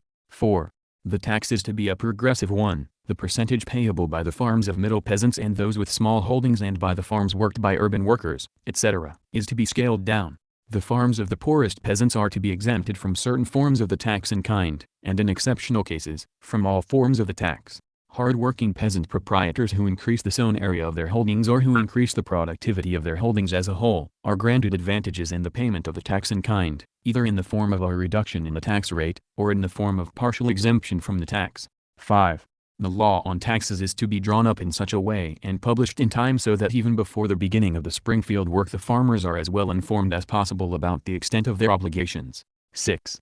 Delivery to the state of the produce due to it under the tax law is to be completed within a definite period of time, established by law. 7.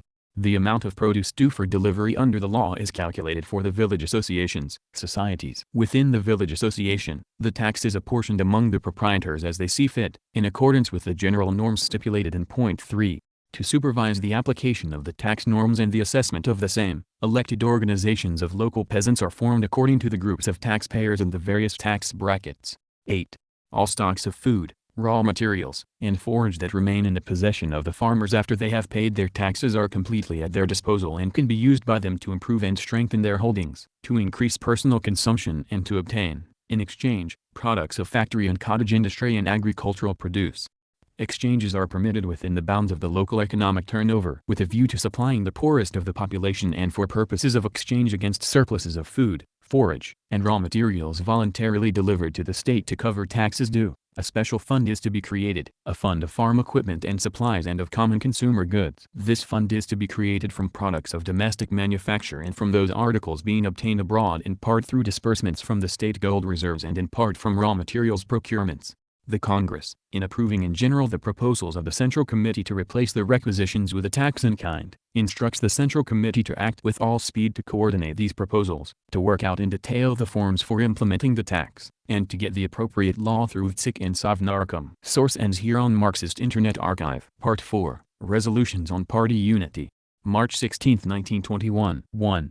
The Congress draws the attention of all party members to the fact that the unity and cohesion of their ranks, and the achievement of full trust among party members and of truly friendly work that truly embodies the unity of will of the proletarian vanguard, are particularly necessary at the present moment, when a number of circumstances are intensifying the waverings of the petty bourgeois population in the country. 2. However, even before the general party discussion on the trade unions, there had come to light within the party certain signs of factionalism, i.e., of the appearance of groups with platforms of their own and with a will to close ranks to a certain extent and create their own group discipline. It is essential that all class-conscious workers clearly realize the harmfulness and inadmissibility of any factionalism whatsoever which inevitably leads, in practice, to less friendly work and to repeated and intensified attempts by enemies of the ruling party who have attached themselves to it under false pretenses, to deepen the divisions and use them for purposes of counter-revolution. The fact that the enemies of the proletariat take advantage of all deviations from a strictly consistent communist line was seen most clearly in the example of the Kronstadt uprising, when the bourgeois counter-revolution and White Guards in all the world's countries immediately manifested their readiness to accept even slogans favoring a Soviet system, if only the dictatorship of the proletariat could be overthrown in Russia, when the socialist revolutionaries and the bourgeois counter-revolution in general made use, in Kronstadt, of slogans allegedly favoring an uprising in favor of a Soviet system but opposed to the Soviet government in Russia. Such instances fully prove that the White Guardists are striving and are able to assume the guise of communists and even to assume positions to the left of communism, if only they can weaken and overthrow the bulwark of the proletarian revolution in Russia. The Menshevik leaflets in Petrograd on the eve of the Kronstadt uprising show in the same way how the Mensheviks were using differences within the Rikpan order, by deeds, to incite and support the Kronstadt rebels, socialist revolutionaries, and White Guardists, while presenting themselves, in words, as opponents of uprisings and champions of the Soviet system with, allegedly, only minor modifications. 3. Propaganda on this matter takes the form on the one hand, of detailed explanations of the harm and danger of factionalism from the standpoint of party unity and of achieving unity of will of the proletarian vanguard as a basic condition for the success of the dictatorship of the proletariat and, on the other hand, of an explanation of the elements peculiar to the latest tactical devices of the enemies of the Soviet system. These enemies, who have become convinced of the fact that counter-revolution under an openly White Guardist flag is hopeless, are bending every effort today to use differences within the RKI to advance the cause of counter-revolution in one sense or another by a transfer of power to the political groups which come closest, externally, to recognizing the Soviet system. Propaganda should also explain the experience of previous revolutions, in which the counter-revolution supported the petty bourgeois groups that were closest to the extreme revolutionary party, in order to shake and then overthrow the revolutionary dictatorship, thus opening the way for the subsequent complete victory of counter-revolution, the capitalists, and the landowners. 4. It is essential that every party organization be very strict in seeing to it that the unquestionably necessary criticism of party shortcomings, that all analyses of the general party line, or stock-taking of practical experience results, that verification of the fulfillment of party decisions and of ways for correcting mistakes, etc., not be submitted for discussion by groups formed on the basis of some platform or other, but that they be submitted for discussion by all party members. For this purpose, the Congress directs that discussion pamphlets and special anthologies be published on a more regular basis. Every person who voices criticism must be mindful of the party's situation, in the midst of enemy encirclement, and must also, through direct participation in Soviet and party work, strive in practice to correct the party's mistakes. 5. While instructing the Central Committee to carry out the complete destruction of all manner of factionalism, the Congress at the same time states that where questions are involved which command particular attention of party members, questions of purging the party of non-proletarian and unreliable elements, of combating bureaucratism, of developing democratism and initiative among the workers, etc. All business-like proposals whatsoever are to be considered with the greatest of attention and are to be tested in practice. All members of the party should know that on these questions the party is not taking all necessary measures, meeting, as it is, with a number of obstacles of various types, and that while resolutely refusing unbusinesslike and factional criticism, the party will continue tirelessly, constantly testing new methods, to use every means to combat bureaucratism, to expand democratism and initiative, and to seek out, expose, and expel those who have adhered to the party under false pretenses. 6. The Congress orders the immediate dissolution, without exception, of all groups that have been formed on the basis of some platform or other, and instructs all organizations to be very strict in ensuring that no manifestations of factionalism of any sort be tolerated. Failure to comply with this resolution of the Congress is to entail unconditional and immediate expulsion from the party. In order to ensure strict discipline within the party and in all Soviet work, and to achieve maximum unity while eliminating all factionalism, the Congress gives the Central Committee full powers to apply all measures of party punishment up to and including expulsion from the party in cases of violation of discipline or of a revival or toleration of factionalism, and where members of the Central Committee are involved, to go as far as to reduce them to candidate members and even as an extreme measure to expel them from the party. The condition for the application of such an extreme measure to Central Committee members and candidate members and to members of the Control Commission is the convening of a Central Committee plenum, to which all candidate members of the Central Committee and all members of the Control Commission are to be invited. If such a general meeting of the most responsible party officials decides by a two-thirds majority that it is necessary to demote a Central Committee member to the status of candidate member or to expel him from the party, then such action must be taken immediately. Part 5. Resolution on the syndicalists and anarchist deviations in our party. 1. In recent months a syndicalist and anarchist deviation has emerged in party ranks. This deviation requires the most resolute measures of ideological struggle, as well as a purge of the party and restoration of it to a condition of soundness. 2. The deviation in question has been caused in part by the entrance into the party of elements that have not yet fully assimilated the communist worldview, but in major part this deviation has been caused by the influence on the proletariat and on the RKP of the petty bourgeois elements that are exceptionally strong in our country and that inevitably cause waverings in the direction of anarchism, particularly at moments when the situation of the masses has taken a sharp turn for the worse as a result of a poor harvest and the extremely destructive consequences of war, and when demobilization of a million-strong army turns loose hundreds and hundreds of thousands of peasants and workers who are unable to find work and the means to support themselves. 3. One of the most complete and best formulated expressions of this deviation are the theses and other printed works of the group known as the so-called workers' opposition. The following thesis, for example, is rather indicative. Organization of the management of the economy belongs to an all-Russian Congress of Producers, who are organized in production trade unions that elect the central agency that directs the republic's entire economy. The ideas behind this and other, similar statements are fundamentally incorrect in theory and represent a complete break with Marxism and communism, as well as with the results of the practical experience of all semi-proletarian revolutions and of the present proletarian revolution. In the first place, the concept of producer lumps together the proletarian with the semi-proletarian and with the small commodity producer, thus deviating in a fundamental fashion from the basic concept of class struggle and from the basic requirement that a clear distinction be made between the classes. In the second place, the incorrect formulation of the question of relations between the party and the broad non-party masses, a formulation that results in subordination of the party to non-party elements, as contained in the thesis in question, is not any less a fundamental divergence from Marxism. Marxism teaches, and these teachings are not only formally confirmed by the entire Comintern in a decision of the Second Comintern Congress on the role of the political party of the proletariat, but also proven in practice by the entire experience of our revolution, that only the political party of the working class, i.e., the Communist Party, is capable of unifying, teaching, and organizing a vanguard of the proletariat and of the entire mass of working people, a vanguard capable of countering the inevitable petty bourgeois waverings of this mass, of countering the traditions of, and inevitable backsliding to, a narrow trade unionism or trade union prejudices among the proletariat, and of guiding all aspects of the proletarian movement toward, in other words, all the laboring masses. Without this, the dictatorship of the proletariat is unthinkable. The incorrect understanding of the role of the Communist Party in its relations to the non-party working masses, on the one hand, and the equally incorrect understanding of the role of the working class in its relationship to the entire mass of working people, on the other hand, are a fundamental theoretical divergence from communism and a deviation in the direction of syndicalism and anarchism, a deviation that pervades all the views of the workers' opposition. 4. The ex-Congress of the RKP declares that it also considers fundamentally incorrect all attempts by the group in question and by individuals to defend their mistaken views by citing paragraph 5 of the economic section of the RKP program, which is devoted to the role of the trade unions. This paragraph states that the trade unions must actually concentrate in their hands the entire administration of the whole economy as a single economic unit, and that in this way they provide an unbroken link between central state management, the economy, and the broad masses of the working people, attract these masses to the direct management of the economy.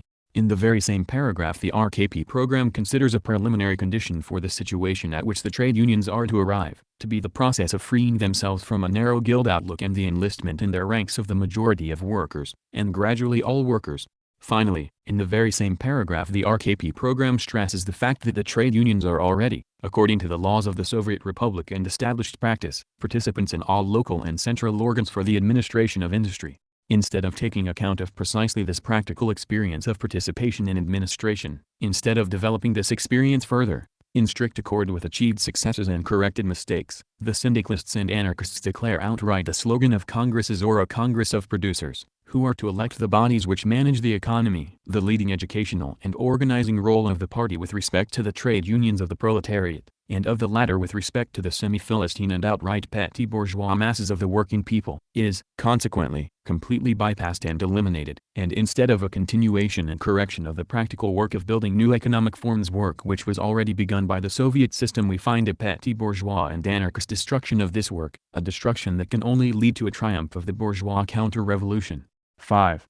Apart from their incorrectness from a theoretical point of view and their fundamentally erroneous approach to the practical experience of the economic construction already launched by the Soviet system, the views of the group in question and of similar groups and persons are, in the view of the ith Congress, an immense political error and an immediate political danger to the maintenance of power in the hands of the proletariat. In a country like Russia, the immense preponderance of petty bourgeois elements and the inevitable destruction, impoverishment, epidemics, poor harvest, and extreme cases of need and human calamity that resulted from the war, give rise to particularly grave manifestations of waverings in the state of mind of the petty bourgeois and semi-proletarian masses. These waverings lean now to the side of strengthening the union of these masses with the proletariat, now to the side of a bourgeois restoration. The entire experience of all revolutions of the 18th, 19th, and 20th centuries shows with the most categorical clarity and conviction that these waverings, given the slightest weakening in the unity, strength, and influence of the revolutionary vanguard of the proletariat, can only lead to a restoration of the power and property of the capitalists and landowners. Therefore, the views of the workers' opposition and similar elements are not only theoretically false, but serve in practice as the expression of petty bourgeois and anarchist vacillations.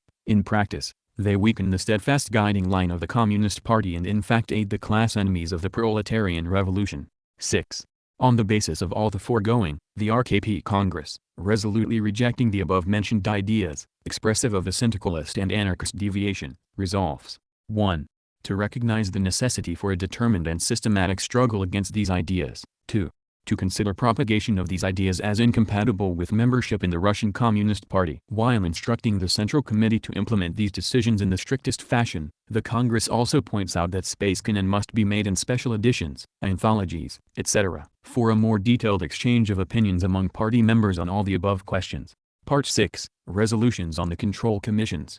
March 16, 1921. 1. Control commissions are being created to strengthen the unity and authority of the party. Their tasks include combating the bureaucratism and careerism that have crept into the party, combating misuse of party and Soviet positions by party members, violations of comradely relations within the party, dissemination of unfounded and unsubstantiated rumors and insinuations that bring disgrace to the party or to individual party members, and the dissemination of other information of this type which violates the unity and authority of the party. 2. The control commissions must not merely explain carefully the statements that they release, but must also take the initiative in removing the causes that give rise to, or facilitate the appearance of, the impermissible phenomena alluded to in point I, above. At the same time, the control commissions are to supervise the process whereby, and see to it that, all complaints and statements about crimes and misdemeanors by party members receive appropriate handling and decision. Note: complaints and statements by both groups and individual persons are accepted not only from party members, but also from non-party members about party members. The control commissions are organized at the center, in oblasts, and in gubernias by means of elections at the party congress and at oblast and gubernia party conferences. At the center, the commission is elected with a membership of 7 full members and 3 candidate members. In the oblast, of from 3 to 5 members. In the oblast, of from 2 to 3 candidate members. In the gubernia, of 3 members and 2 candidate members. Obligatory length of party membership for members and candidate members of control commissions. For the Central Control Commission, not less than 10 years party membership. For the oblast, not less than 5 years party membership. For the gubernias, party membership since the February 1917 revolution. Note: a new commission membership is elected following the report of the former commission. 4. Members of the control commissions cannot be members of party committees and cannot occupy administrative positions of responsibility. Note: existing oblast and gubernia control commissions retain their staff composition until the next oblast and gubernia conferences. 5. In order to intensify their work and to enable them to investigate a matter thoroughly and obtain answers to questions, a certain portion of the members of the control commissions are to be freed from all other work. All members of the Central Control Commission, 3 members of the Oblast Control Commissions, and 2 members of the Gubernia Control Commissions. 6. Members of the Control Commissions cannot be transferred to other work prior to the conclusion of the period of their tenure. 7. The Control Commissions operate alongside the party committees and are accountable to the party conferences and the party congress, as appropriate. 8. Members of the Control Commissions have the right to attend all meetings of and have a consultative vote in the corresponding party and Soviet committees, and all other meetings and conferences of whatever sort, of the corresponding party organizations. 9. Resolutions of the Control Commissions are carried out by the corresponding committees and cannot be countermanded by the latter. In cases of disagreement, a question is referred to a joint meeting. If no agreement is reached with the committee, the question is referred for decision to the party congress or appropriate conference. Note: in cases where a decision is urgently required, the matter is referred to the next highest control commission. 10. The control commissions use the apparatus of the corresponding party committee and are authorized to give assignments to all party comrades and party organizations. 11. The control commissions are to give periodic reports to the party organizations and to publish reports in the press. Part 7. Resolutions on the role and tasks of the trade unions. Abridged. March 16, 1921. The role of the trade unions in the period of the dictatorship. 1. The overall tasks and role of the trade unions in the period of the dictatorship of the proletariat are set forth with complete correctness in a number of decisions by previous congresses and conferences of both the party and the trade unions. These decisions retain their full force and are not in need of any sort of modification. The ex-Congress is confronted not with the task of finding some sort of new theoretical formulations for the role of the trade unions in the period of the dictatorship, but of determining the paths for carrying out those that have already been adopted. The trade unions as a support for the proletarian dictatorship. 3. The Russian Communist Party has to implement a dictatorship of the proletariat in a country with an immense peasant majority. Today, when we are already past the point where the peasantry was directly threatened by a restoration of the landowners' power, the matter of implementing a proletarian dictatorship is encountering new difficulties. The successful implementation of the dictatorship is possible only with the existence of powerful trade unions imbued with unity of will and common strivings. Trade unions in the form of mass organizations open to all proletarians at whatever stage of development of their class consciousness. The trade unions as a school of communism. 4. The most important role of the trade unions in Soviet Russia remains their role as schools of communism. Only a trade union that shows regular concern for all aspects of the life and everyday conditions of the worker, both inside and outside of the plant, can be a primary school to provide organizational skills and political training for the broadest, and even the backward, masses of the working people. The basic mass of trade union members, 6,970,000 members, of which only about 500,000 are party members, are non-party members. Communism is being built with the human materials left us as the legacy of capitalism. The trade unions in Soviet Russia are gradually becoming organizations that embrace all workers to a man. The trade unions organize those elements of labor that under capitalism were, in the main, often strangers to the proletarian family, former workers in trade, hospital staff, those employed in the field of art, etc. Remaking all these elements, bringing them closer to the leading strata of the proletariat, and adapting them to the task of building a communist society is one of the most important tasks of the trade unions as schools of communism. For the successful fulfillment of these tasks, the trade unions must above all become organizations in which each individual member is a conscious and active participant in the overall life of his union. The trade unions, as schools of communism, must serve all aspects of the day-to-day life of the laboring masses, gradually enlisting the very broadest strata of the working people in the cause of state construction, constantly illuminating the way for them with the ideas of our program, leading them from the particular to the general, and gradually lifting them from non-party status to communism. The trade unions will in fact accomplish their roles as schools of communism in the present period to precisely the extent that they prove to be leaders of the proletarian masses in the matter of communist practice, i.e., in the practical reorganization and building of the economy on communist principles. In Soviet Russia, only that trade union is a true school of communism that is able gradually to enlist the most backward strata of the working people in the work of consciously improving Soviet economy. The ex-party Congress directs the particular attention of all party members to precisely this role of the trade unions. A communist is to win recognition and authority in the trade union movement only and exclusively through long and tireless daily work in the trade union, such that the masses themselves put him in a position of leadership. The task of the 500,000 members of our party who are members of trade unions at the present time, is, through long, patient, and consistent educational work, through personal example, organizational ability, business acumen and concern for the material and spiritual interests of the working masses, to win over completely to the side of our party those millions of non-party workers who predominate at the present time in the trade union movement. The question of making the trade unions state institutions. 5.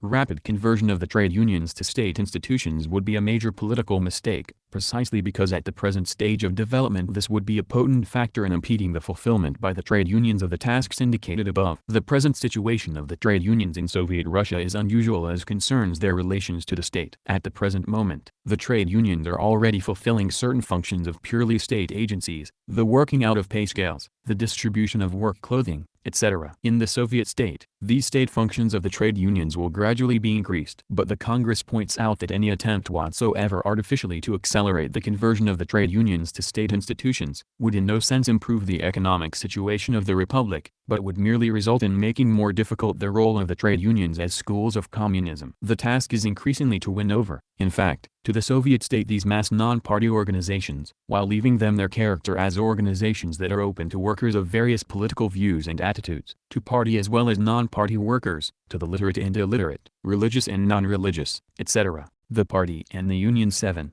The Russian Communist Party in the person of its central and local organizations unquestionably directs, as before, the entire ideological side of the work of the trade unions. The communist fractions in the trade unions are completely subordinate to the party organizations, in accordance with the special regulation formulating these relationships that was confirmed by the Ninth Party Congress. But in addition to this, the ex-party Congress insistently and categorically warns all party organizations and all individual comrades against any sort of niggling custodianship over, and excessive interference in, the current work of the trade unions. The selection of the executive personnel of the trade union movement should be made, of course, under the directing control of the party. But party organizations must exercise particular care in applying the normal methods of proletarian democracy precisely in the trade unions, which are the one place more than any other where the selection of leaders should be done by the organized masses themselves. In this way, conditions will be created whereby the party organizations, while fully maintaining overall control in their hands, will not have to interfere directly and repeatedly in the internal activities of the trade unions, and the trade union bodies, under the leadership of the communist fractions, will be able to exercise much more planning and be much more independent and systematic in assessing and utilizing their personnel and in assigning them to one or another post in the economy with due attention to the necessary continuity in work by means of taking into consideration their work experience, by operating a system of work certification, etc., etc.